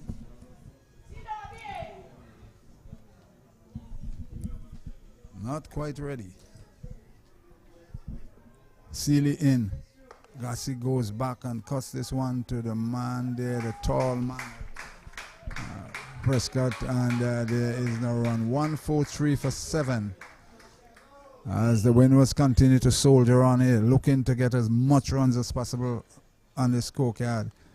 Gassi looking very comfortable against the slow bowler there. He's back and forces it out to short extra cover, and there is no run. 143 for 7, the Windward Islands late here. Wrong 3 match at the Park Hill playing field. Seeley in, forward defensive in the approved fashion. Full face of the bat, showing the maker's name. And there is no run. 143 for 7. Another 50 minutes play left in the afternoon. In. And Gassi goes back. Slow pitch. Defended it quite nicely. When you're on these slow pitches at Osnet and chances come, you have to take them. Because it's not easy to out, individuals once they're sort of set. And if they can keep the head, they can hold you at bay. As any bowls, Gassi forward defensive again, no run. 143 for 7 at the end of that over. As I'm saying, once you're on these slow pitches and these chances come, you have to take them. Unfortunately for Barbados, they have not been taking them, and they are paying the price for being out there and not being in a better position. Yes, you would have made mention of that before in terms of it's not the type of wicket where you could blast these batsmen out. And credit to Lane, he was able to induce 2 false stroke there from the 2 batsmen, going straight to the fielders, and unfortunate for him, they were not able to hold on. As it's Roberts, a new bowler. Roberts will come back into the attack. The sun has gone. A little bit of a sunshine that came through the clouds has gone. And it has come back to this cool condition. Cool condition as Roberts, he replaces Lane. He'll be bowling to Murray on 43, and this man has really held up this Barbadians attack. Thankful to their sloppy catching. This one hits into the air again. This one has gone for 4 runs, short of a length from Lane, and Murray goes back and slams that one to mid wicket for 4. Fine shot late in the afternoon here at the Parquet playing field. So umpires are not going to call play, because if you can punch on that and slam it away for a boundary, it means that he's seen the ball as big as a breadfruit. Well played there by Murray. He has been there for a very long time. He has now gotten used to the pace and bounce of this wicket. So that was a very good shot there by Murray. He moves on to 41. 41. Yeah, the thing about it, Osnet, if it were Lane, it would have ended up on this side. But because he's slower, he's ended up in front of us to our left. So a very good shot. So let's see how Roberts going to rebound now tomorrow. We're in 41? 41. Roberts in. This one outside the leg stump and tickles this one down to long leg. You wait the umpire signal. It appears if his turn is back, so he gets a single. He's up to 42. 42. And Gassi on 9, 148, 148. So the 150 is passed. Maybe the way they are batting, they were harboring thoughts now of 200. Yes, definitely. These two last partnerships which we have commentated on, they just crept upon us, really. Yeah, to be honest with you, 200 must be in sight. And he hits this one into the air. They're going to get at least one short delivery, and Gassi waited on it and just pulled it around, not in the air close to any fielder. At the end of it, for number 9 batsman, it's a good shot. He gets 10, and it's 149 for the loss. 149 for the loss of 7, as the Windwards continue to, I would say, frustrate the Barbadian team, and they are aiding and abetting their cause by being in the field, by dropping these sitters. Yes, Barbados-Day again a little bit too short, doesn't have the pace. Been saying that all day. And there we've seen Gassi very comfortable in that pull stroke. Laying in, and Murray defends a good line delivery, and there is no addition to the total. 149 for the loss of 7. And as I said, I will move from the 150 now, maybe harboring thoughts of 200. And why not? If the Barbadians are not penetrative as enough as they should have been, why not stay out there and bat and let you see your face tomorrow morning again, God's willing, at 9:30. As in runs Roberts outside the off stump, too wide to a track, and a wide, certainly it was wide, and the 150 with that wide, 150 for the loss of 7, and the Windward Islands certainly bit of frustration there, Gunny. Yeah, there's frustration from Roberts, but they cannot blame no one else but themselves. 150 for the loss of 7, and we're seeing the wide signal there by umpire Banuwari, and we're seeing there's a change, there's a line of attack has changed now to wrong the wicket at Roberts, and he's bowling to Murray. A slipper gully, backward point, cover, mid off, mid on, mid wicket, deep backward square as Roberts in. He waits on that one. It's telling nature and the pace. He waits on that one on the front foot and just pushes it out in the offside. No run. 150 for the loss of 7. The Windward Islands continuing to frustrate the Barbadian team, and certainly they must be feeling comfortable now. Let's look for another 50. I think that should be, as you say, small steps. That's how they should be playing. Maybe another 25, 175, but maybe 200. Roberts in, and this one, he forces it out to the left of cover, the end of the over, 150 for 7. And it's a question of, would the light hold, and will Barbados be able to effect another breakthrough, or would the Windward Islands bat right up until 6 o'clock once the light holds? Yes, and I think a lot of it will depend for Windward Islands on the way Murray goes. He has been there from the very start. He has actually seen what all of the bowlers have to offer so far. So he'll be key for Windward Islands as they try to just improve on this first inning score. Gassi so far, he has looked very comfortable. He has played his shots as well. And I think in the last couple of overs, he has shown a little bit more willingness to stay there as long as possible. So Gassi would be facing Sealy again, yes. From the southern end. We have another 42, 43 minutes of the day's play remaining. It's a long time. It's an extremely long day, hasn't it? There's no ifs and there's no buts. And this session is extremely long. It's 2 hours 20 minutes. It's really long. Anyway, Sealy to Gassi. Gassi forward defensive, and certainly his intention is there. I am going to defend my cause. I'm going to defend the Windward Islands cause. Defend quite nicely. Didn't look comfortable against the fast bowler Lane, but he's solidly behind these deliveries here from Sealy. From the southern end in Forward defensive again. No additional total. 150 for 8. And he's showing the full face of the bat. And the Barbados must be concerned because they may have to come back tomorrow morning to bowl at him. The way he's pushing forward, lunging forward. Unless he hits into the air. Just no run this time. He played an aggressive shot there. It really caught me by surprise. Played an aggressive shot, stopped at mid off, and there's no run. 150 for 8. Maybe not accustomed to this type of thing, to be pushing and pushing and pushing. Sealy in, and this he hits into the, looking to hit it through the offside, and it peel off the outer portion of the bat out to mid wicket, and there is no run. But certainly, last two deliveries, his intent is to play shots in. Forward defensive again. This one peel off on the outer edge of the bat down to backward point, and there is no run. 150 for 7. The Windward Islands at one stage being 69 for 5, but they have recovered significantly as Lane into Gassi, and Gassi pushes this one out the end of the over. 150 for the loss of 7. 150 for 7.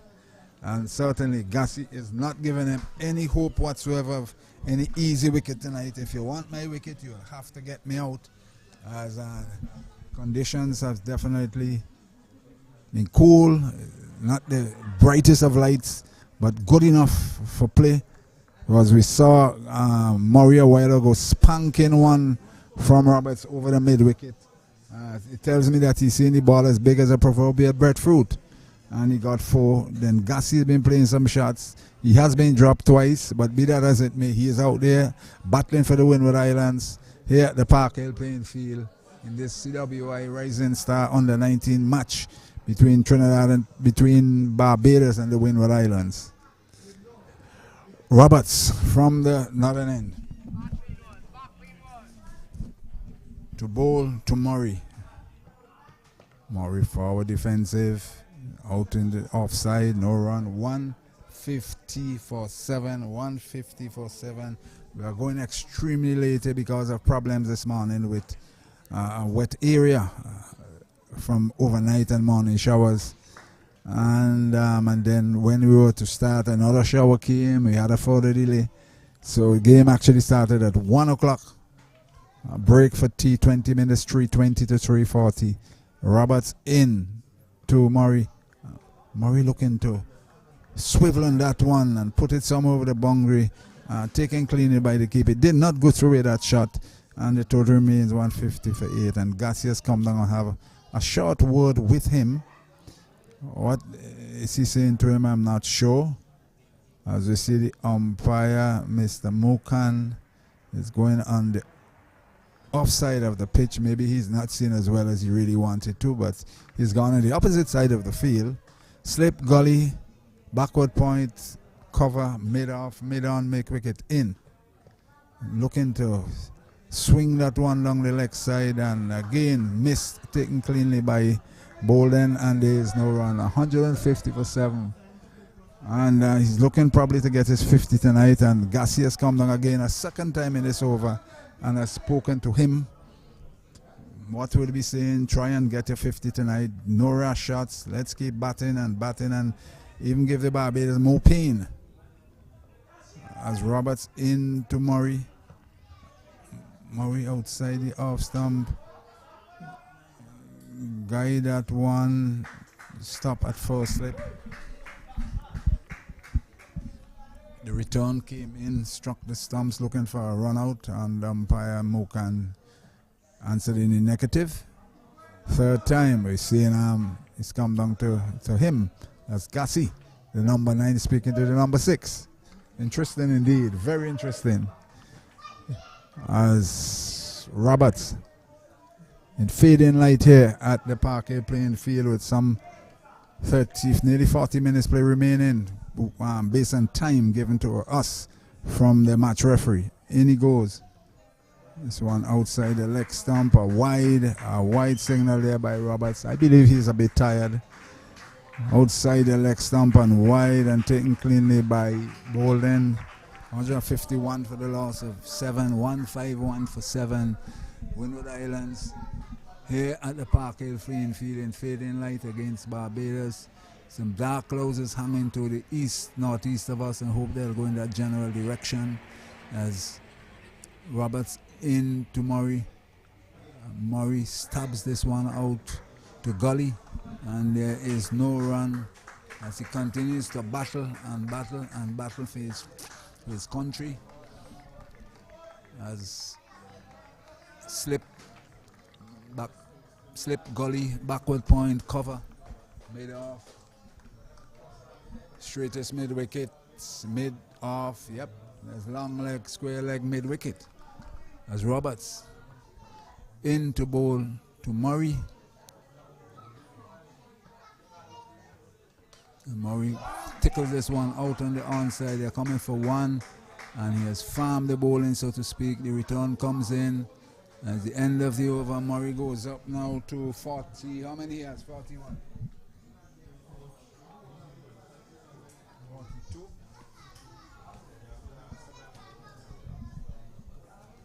And it's up now to 43, I think it is. 43. Garcia 9, 144 for the loss of 7. 154 for the loss of 7. 154, right? 152 for the loss of 7. 152 for 7. Murray 43. Garcia 9. As play continues, despite the situation here with the overcast conditions, as it would be Seed will be continuing, or would it be O'Neill from this the southern end?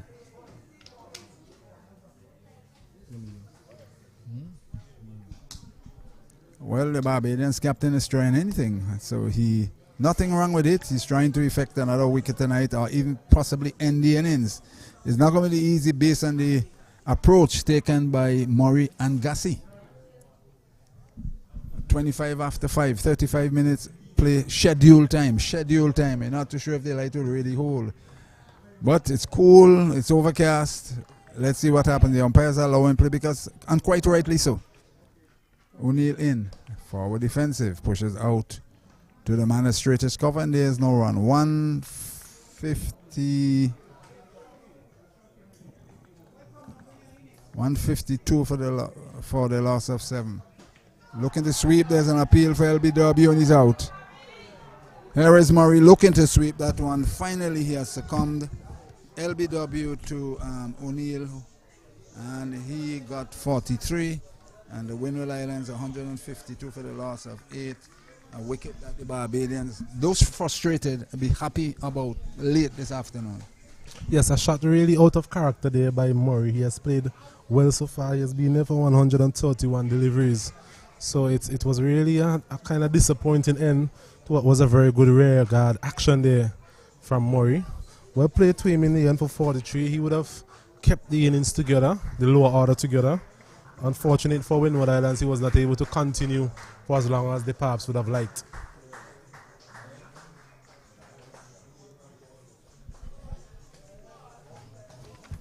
So the new man in is Andrew.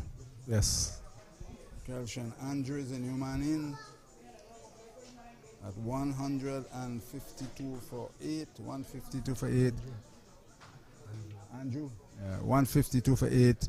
And in this light here, would Barbados be really, should be really pressing in terms of dismissing the Windwards tonight, because I'm certain if they have to bat tonight with this weather condition, the umpires will not allow play. I'm certain of that. Yes, I think another good change here by the captain. He has done that quite a bit today, where he has changed the bowlers and immediately reaping success. Yeah. So it's good from his point of view. So I think also part of the issue here with the light is that the spinners are on, so I think the umpires will be more prepared to allow the spinners to continue. O'Neill to Andrew. And that one, my goodness, he's bowled him. He's bowled. It was a freaky kind of dismissal there, in terms of it was an inside edge onto his front pad and went back onto the stump. Something similar to what we saw from the South African opening batsman Elgar. Yeah, something similar. Yeah. Yes. That's something you will see every day. Wickets in clusters. 2 quick wickets. 152 for the loss of 9 now. And So I suspect play will continue, as they quite rightly stated. The spinners are on, and the umpire will certainly allow play. 152 for 9. A very painful dismissal. He played at it. The ball struck his toe of his bat onto the pad and rolled back to the stumps. And he is finished. 152 for 9. The Windward Islands. Yes, Gunny, we have seen that things change very quickly, especially in this tournament. We mentioned the cluster of wickets earlier, and we have seen something later on in the day. Yes, very late in the day. And so we're down to the final wicket. And Barbados, I think, will be very happy. The Thoughts have got in 175, except these two can hold them up a bit further. Is receding, and the 150 was about right, what I was saying, just about right. But at least they shouldn't be too unhappy with this type of total based on the conditions. But be that as it may, Bascom, the fast bowler, and Sealy, incidentally, is on a hat trick. Interesting. So perhaps we'll see a few more fielders closer to the bat. No, nobody is around the bat. The fielders still spread. They have a leg gully and a short leg. 152 for 9. O'Neill to bowl to Bascom. In. Bascom hitting up. My goodness, that one seemed to have hit the outside portion of the bat and just bubble out the gully. He was going up in a unanimous appeal for LBW, but there was no need to appeal. It struck the toe of the bat. O'Neill in. And here is Bascom going back and taken cleanly by the keeper, and there's no run. 2 quick wickets, 152 for 9. As O'Neill to bowl to Bascom in. Bowled him. He's bowled him. He's just taking 3 wickets in the over, and you spoke about the word cluster, and this is more than cluster. 3 wickets in 1 over. Bascom being bowled by O'Neill without scoring, leaving Gussie on 9 not out, and the Windward Islands all out for 152. Certainly, that was the first target I was hitting him somewhere around 150. Gussie on 10 not out. Yeah, well, I'm just using because of the situation. Anyway, thanks. So, all out, they've been dismissed on day 1. We're not too sure what is going to happen between now and 6 o'clock because there's supposed to be a 10-minute break. Then the innings should commence. But we're not sure what the umpires will do in this fading light. We really not too sure. 152 all out. The Windward Islands here at the Park Hill playing field. Going very, very late today on day 1. I'll be very surprised if we start the innings, Gunny, considering the light so far and fast bowlers bowling in this light against. I'm not sure the Barbadian batsmen will be rushing or gearing up to really go back out there this afternoon. But a good end to the innings there for O'Neill. He would have bowled tight all afternoon. Didn't really get the wickets that perhaps he deserved earlier. But in the end, I believe he would have ended with figures of 3 for 21. 3 for 21, yes, from 12 overs. So it's a good end day for Barbados. Windward Islands will be disappointed because for a while there we thought that perhaps with Murray in the wicket, he would have been able to bat along with the tail and carry them somewhere up to 175, 200. So that's it. That's the final score here. Windward Islands winning the toss. They were all out for 152. We're still awaiting word from the umpire in terms of how play will proceed for the rest of the afternoon. And incidentally, the roll is going out. So it tells me that they're going to continue play. If we can get one of the pieces of technology for the scorecard, because 7 overs remaining for the night. 3 for how many, Bentic? 7 overs. Lane 2 for how many? Lane 2 for how many?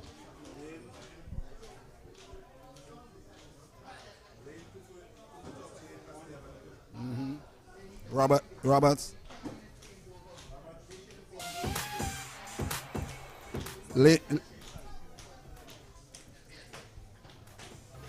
Prescott.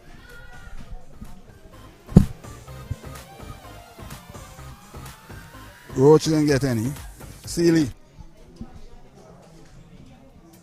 Sealy got 3.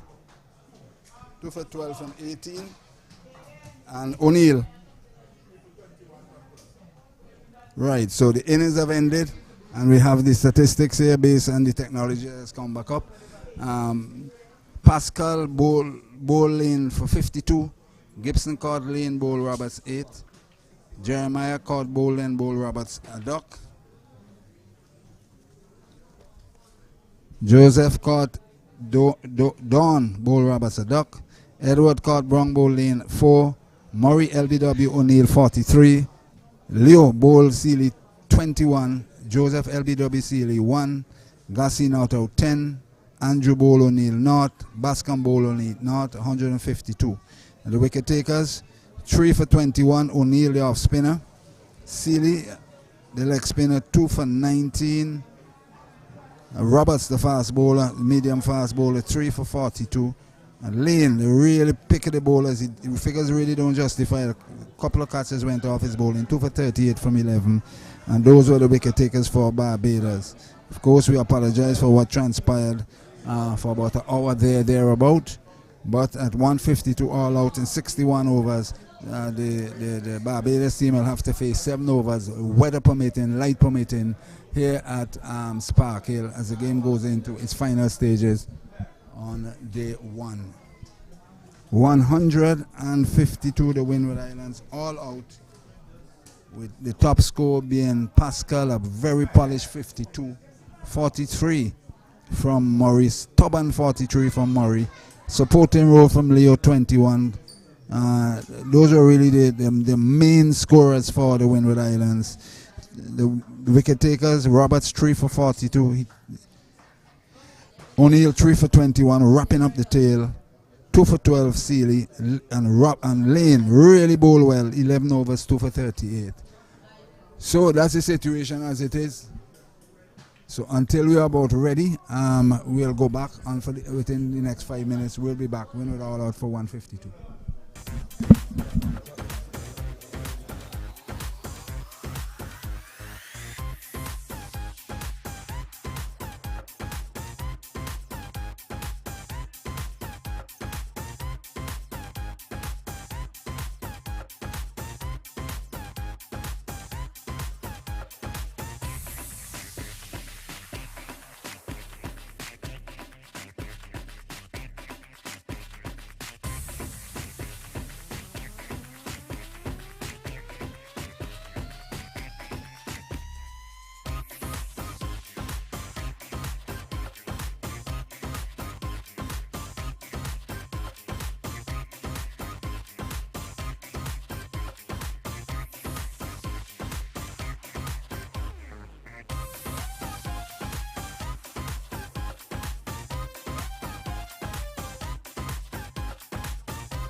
Yes, good afternoon to our viewers. Welcome back to the Parquet playing field for this third round match between Barbados and Windward Islands. All here, Windward Islands would have won the toss. They batted first, and they were all up for 152. So what we're going to have this afternoon is a minimum of 7 overs to be bowled. I must say, from our vantage point, the light is not the best, and I'm sure the Barbadian batsmen will not be welcoming these 7 overs with open arms. It's very dark. It's a darkish sort of afternoon. The sun is behind us, and I'm sure at some point in time the umpires will be taking out their light meters to check the light here at the Parquet playing field. So the conditions is that a minimum of 7 overs to be bowled this afternoon.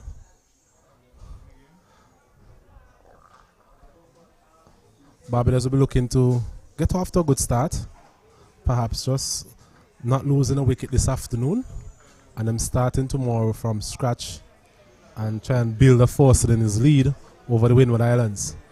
The Windward Islands, on the other hand, they will be looking to get some early breakthroughs here into the batting lineup of the Barbadians. As we see the opening bowler,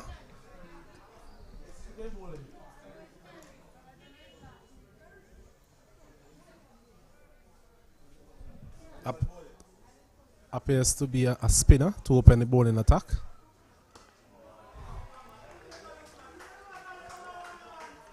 Good delivery to start. Right on the money there, a bit of chatter and from the Windward Island fielders. Perryman it is on strike, the left-hander. Powerfully built left-hander. Hits the ball very hard. But this is a different challenge for him this afternoon up against the spinner. And considering that there's not going to be a lot of action this afternoon, as Perryman just watches that one go by to be taken by the wicket-keeper.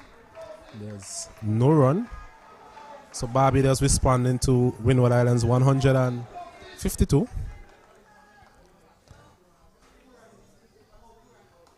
As this delivery, Perryman is forward again. So because of the light I mentioned earlier, I think that is why we are seeing the spinner starting the attack. So that is Tariq Edward, starting with his right arm off breaks from the northern end. Because I highly doubt that with the fast bowlers in operation, the umpires would have allowed play to continue this afternoon. So with a minimum of 7 overs to be bowled, we are seeing the spinners being utilized. Well, we are seeing a spinner from the northern end so far being utilized. It will be interesting to see who will be bowling from the other end. End of a tight over, they have made no over to start. And Barbados are 0 without loss after 1 over, a made no over. Windward Island team bubbling, as they would say, trying to get in as much overs as possible before the end of play.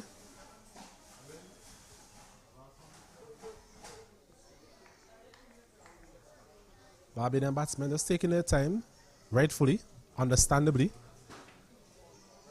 as the light continues to deteriorate. As we're going to see Gassi. So quite surprising, as we mentioned before, in terms of a fast bowler being in operation. So it's going to be Corvin Gassi. He'll be bowling from the southern end. There's 2 slip, a gully, a man at point, cover, mid-off, mid-on, a man at short leg and a man at long leg. So it's Gassi with the new ball. He'll be bowling to Brown, who had a very good match in the last game against the Trinidad and Tobago team, especially in the second innings. Played very well to take Barbados to a well-deserved victory in that particular game. Very positive batsman. He loves to play shots. Stylish looking player at times. Gassi there, a short delivery and rocking back, trying to cut that one through point. Just finding the fielder, and there's no run. As Gassi comes in from the southern end again, this delivery is outside the off stump. Good pace, good carry. I think that is what we have seen with the new ball so far. The ability to have the new ball just carrying through to the wicket keeper. Good pace, good bounce. We have seen some inconsistent bounce as well on this particular wicket, especially when the Barbadian fast bowlers were bowling in the form of Lane.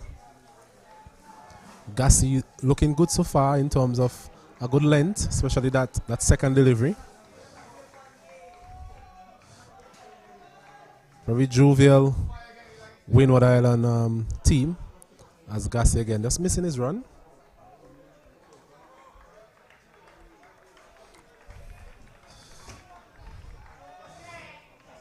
As we are looking to the east, where the rain normally comes from, we are seeing a bit of cloud cover there as well, which is adding to the limited light that we alluded to earlier. So I will not be surprised if at any point in time the umpires decide to do the safe thing and take the players off, as Gassi again outside the off stump, moving away. Batsman there seem to not pick up that one as well. Akeem Brown, I'm seeing him gesturing to the umpire, perhaps complaining about the light, which, as we said, has really deteriorated in the last 15 minutes or so. And with the right arm fast medium bowler bowling, I'm sure it's a matter of time before the batsmen are off for the light, or the umpire decide to take the batsman off, as Gassi again runs in from the southern end, bowls this delivery outside the off stump. I think from Gassi's perspective, he has to make the batsman play a bit more. With the limited light, I think it's important that you make the batsman play as much as possible. So far in this over, apart from the first delivery, that has not been the case. So I think his captain will be looking to him to at least test the batsman on a tighter line. He has a man at short leg as well, who can come into play. As Gassi comes in, bowls. Instead of he's outside the off stump, he's driving a rather loose shot there from Brown. Not the type of shot you would be looking forward to playing, especially at this juncture in the game. Was a foolish delivery, perhaps that is what tempted him really to go at that delivery. As I was mentioning earlier, he's a batsman who likes to play his shots, but he has to be tactical about it, especially this afternoon. Not a lot of time left in the day's play. So it's important that he stays there for Barbados and returns tomorrow.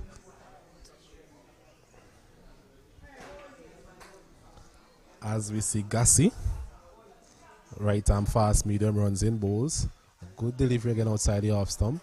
Perhaps the only criticism of him in that particular over is that he was not able to make the batsman play as much as his captain would have liked, his captain and coach would have liked. And we're seeing another discussion between the umpires this time. I do think that they will actually go off. Let's wait and see. Light is not the best, as we mentioned before.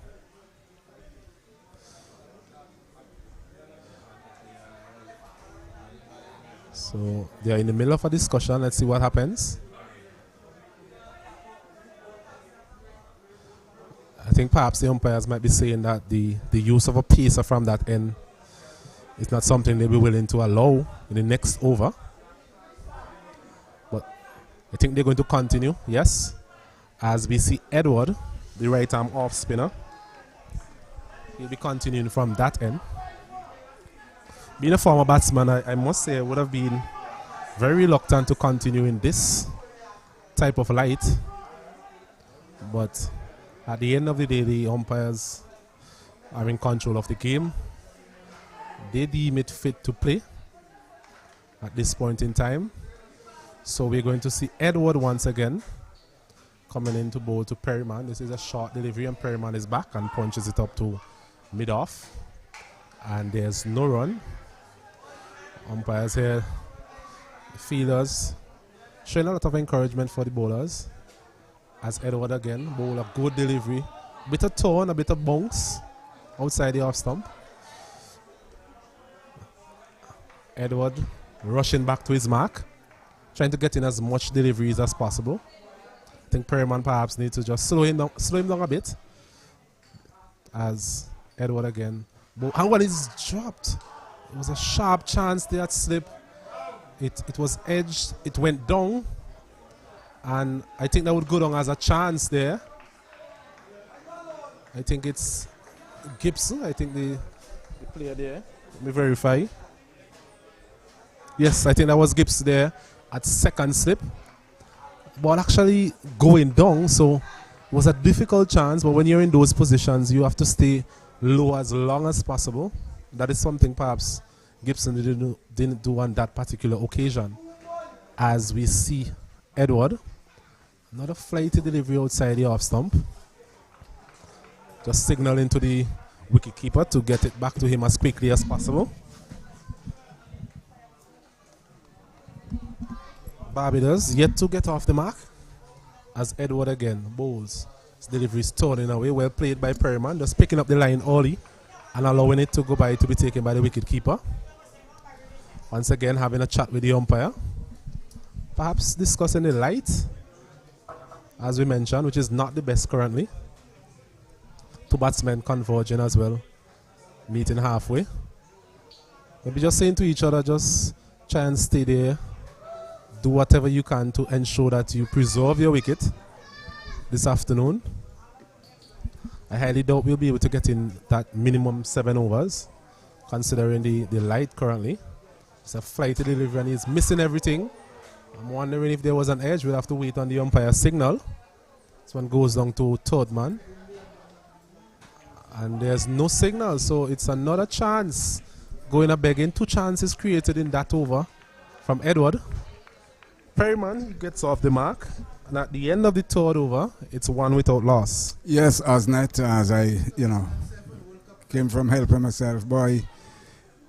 But there was no sort of indication that he touched it, because the indication from the slip wicketkeeper, it doesn't appear as if he really touched it.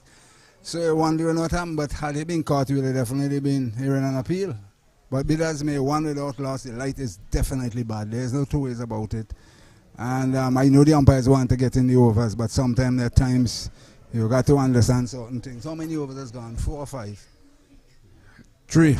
As you're quite right to say, you're not too sure if we'll get in the other 4. Yes, this looks like Court Murray.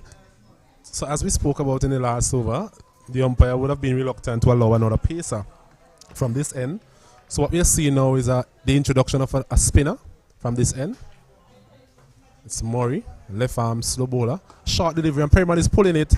Should be able to get close to the boundary. Yes, it does. So that was a short delivery there, and Perryman, even though he's looking to lock up shop, as they would say, he was there just asking to be hit, and he deposited through mid-wicket, and he got a boundary. So yes, 5 without loss. Yes, certainly that one asked to be hit, and he did the correcting with it. But certainly the light is poor light. There's no ifs and there's no buts. It's not fading light, it is poor light. And honestly, from a neutral standpoint, they ought to have come off the field. I think we are seeing a bit of rain coming across the pitch as well now, as Perryman is driving this one back to the bowler, as we see the groundsmen perhaps preparing to come on to the field. We're seeing some rain from yes, the in the east, yes, where the rain normally falls from. As Murray is bowling this one and flighted. Perryman coming forward and stroking it back up. So not a lot is in the batsman's favour this afternoon. The Barbadian batsman, that is, in terms of the light and the weather itself. As Murray again bowls and he's standing tall there, Perryman. He'll be looking to come back tomorrow. Now, there's only one team that can benefit from this, is the bowling team. The batsman cannot benefit anything whatsoever. And that's where I think the umpire should come in terms of making the playing field level for both the fielding team and the batting team. If there's a situation where perhaps the tide is in the favour of one particular team due to the conditions, then I don't think that is fair at all. But nevertheless, we are in the 4th over as Murray, another short delivery, so it's deposited for 6. A lovely hit, going bang on the roof here from where our commentary box is. There was another short delivery there from Murray, and Perryman, I spoke about his power earlier, just demonstrating it there for you, Gunny. Yes, back up from downstairs in time to see that powerful shot. But certainly, yes, we must say what we want to say. They may look at it, he has just hit a 6. But the thing with it is really and truly it's very poor light. There's no ifs and buts about it. As I said, the only person can benefit is the failing team. But be that as it may, they have to make the decision. I'm not being critical of them. As you quite rightly said, they need to be balanced in their decision making. But it's 11 without loss. 11 without loss, yes. And they're converging on one side of the pitch. Is a question of what they are going to do. We're not sure what they're going to do. The ball has been, but this is an opportune time to call it off. Don't you think? Yes, because it's the end of the fourth over. I think the ball there would have been displaced somewhere to the back of us, and the third umpire is going out with a box of balls. But definitely, Gunny, we are seeing a little bit of drizzle as well. And I'm thinking these are not ideal conditions to be playing cricket under. The word ideal doesn't come into the picture. It is poor light. It's as simple as that. We say it as we see it. And even where we are here, we are struggling to see players out there, far less to the umpires. But as we quite saying, how many overs remain? 2? 3 overs to go. It's now 5 minutes before 6 o'clock. It's really poor light. And it's a question whereby once these short deliveries are solved, that Barbados will lessen the gap between themselves and the Windwards total. If there was a genuine spinner per se, someone who would spin and turn the ball, he would be having serious problems. They might have already lost a wicket or 2. Yes, chances have gone up again. How many? 1 or 2 chances. 1. And it's a question to see how it pans out over the next 5 minutes, I should say. I would say the next 5 minutes. And the flip side of it, I'm wondering if we have to come for 9:30 in the morning, based on the fact that they got any stipulated time in terms of 70 overs. You're wondering, you have to ask the match referee. Yes, so it's going to be Edward again. He's into his 3rd over. He'll be bowling to Brong. He'll be bowling to Brong. Thank you. For the first time. Steady. So there's a leg slip. There's a man at slip, a man at point, a man at short leg, a man at cover, extra cover, mid off, mid on. So quite a bit of feelers in the circle, rightfully so. As Edward will be bowling to Brong. His delivery is forward. Actually, he's going back. So delivery perhaps he should have been forward too. I think this is good tactics on the part of the 2 batsmen too. You spoke about it. Kill a couple seconds rather than trying to force to get in so many overs. This is good tactics. Yes, it's good to see a bit of thinking. The umpires are in charge, so they have to play based on the umpire's decision. So they're doing the right thing. As Edward again comes in, a flighty delivery, and Brong there trying to drive outside the off stump. Perhaps an ill-advised shot at this time of the day. But as we mentioned before, Brong is a very attacking player. We saw that in the last game. Very attacking. So he has nothing to gain here in this situation. Nothing whatsoever. The only thing what happened to him, he can lose his wicket. As Edward again comes up from the northern end, flighty delivery, and he's walking this one behind the man at leg gully. There's no run. I think perhaps Brong might look to face as much of the deliveries from Edward. Yeah, and allow the left-handed Perryman to take the bowler from the southern end. Yes. Again, I think they are thinking, Because in the last over, I think Edward would have troubled Perryman. Because he has this couple of occasions. Yeah, this off spinner type of thing to the left-hander. Yes. As against the leg spinner. So I think they have it right. So let the right-hander take the off spinner and the left-hander take the left-arm spinner from the southern end. I think they have it right. Edward again looking to give his captain a breakthrough. And a flighty delivery, walk behind point, and Perryman, I think, a bit reluctant as we mentioned. What situation? The thing with it is the Windward Islands are looking for a breakthrough. Yes. And they're being denied by Perryman and Brong.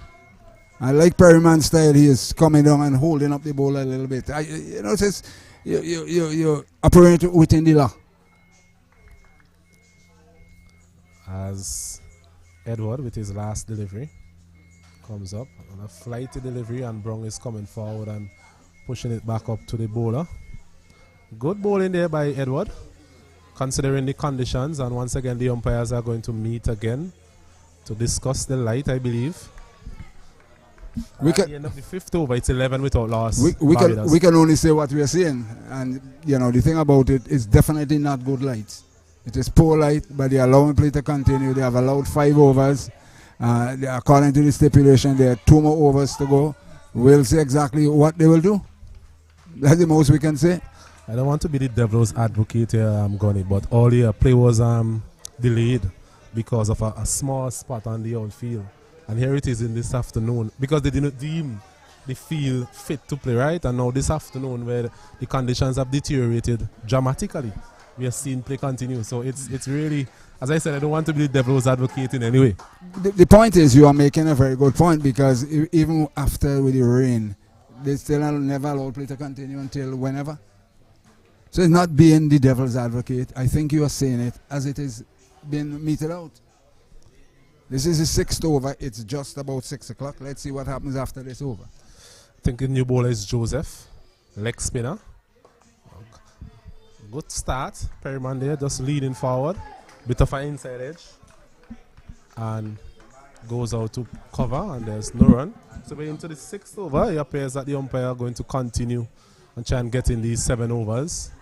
As Joseph again, a foolish length.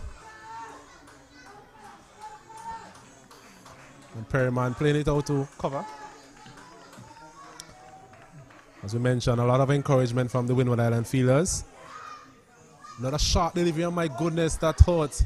It's a dangerous blow there. It was a short delivery, and Perryman went back and pulled it ferociously into the man at short leg there. I believe it would have hit his helmet. So definitely concussion would be assessed at this point in time. And Perryman, you know, he packs a good punch there. It was a short delivery. Rock back on his back foot and trying to pull this one again. I am not too sure what happened. And hit the man there at short leg. Oh. I think in the helmet, the back of the helmet. Okay. I went to check on the match referee in relation to an issue. So you saw what happened. The ball is, well, they have to call off play. So this is going to cause a hold up in proceedings once again, because I believe they would have to assess the player. Yeah, it was short to his head. It was short. He came back, and as you said, based on what you saw, I didn't see. I went to the match referee in his room, and he was struck in the back of the helmet from a powerful pull there from Perryman. Is he up off the ground? No, he's still on the ground actually. Well, I think it's cause for concern here. There's no 2 ways about it. Yeah, I think he has lifted his body frame from the ground, his back.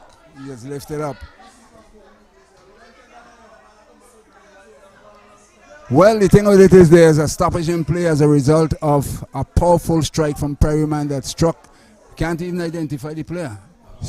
Let's get the player there for you. Struck him in the back of his helmet. He's down. I believe it's Jeremiah.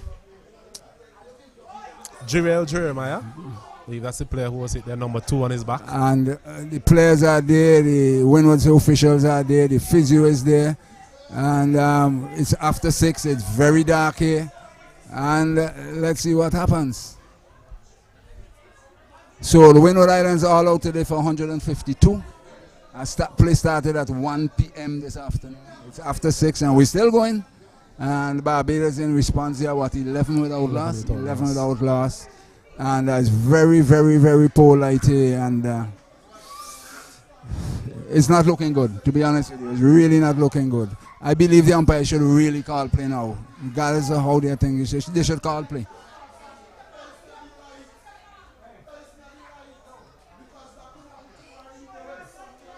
And apparently he has been brought off the field. Yeah, he's been and brought apparently they have taken off the bail, so that is the end of the day's play. I think it was a belated decision, Gunny, but very I think it's belated the right decision, considering the conditions we're seeing here. Yeah, but the player got struck and he's been helped off the field. It's not looking nice. We're going to say here that we are hoping that things doesn't get worse with him.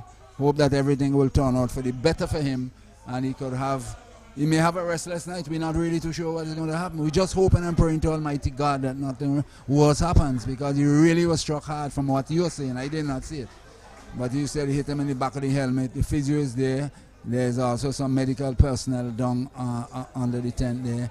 So and he seems to be, speaking and everything. So it's really and truly a question of, that's it for the day's play. We're not going to ponder too long here because it's after 6 o'clock and play has ended with the Windward Islands all out for 152, with 52 from Pascal, 43 from Murray.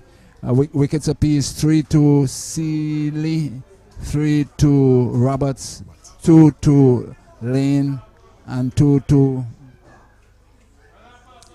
O'Neill. So those are the 10 wickets, and Windward Islands all out for 152. And in response, in the dark here at Park Hill, real dark at Park Hill, the street lights are on. It's 11 with Outlaws as we close off for the day's play. We'll be back with you tomorrow at 9:30.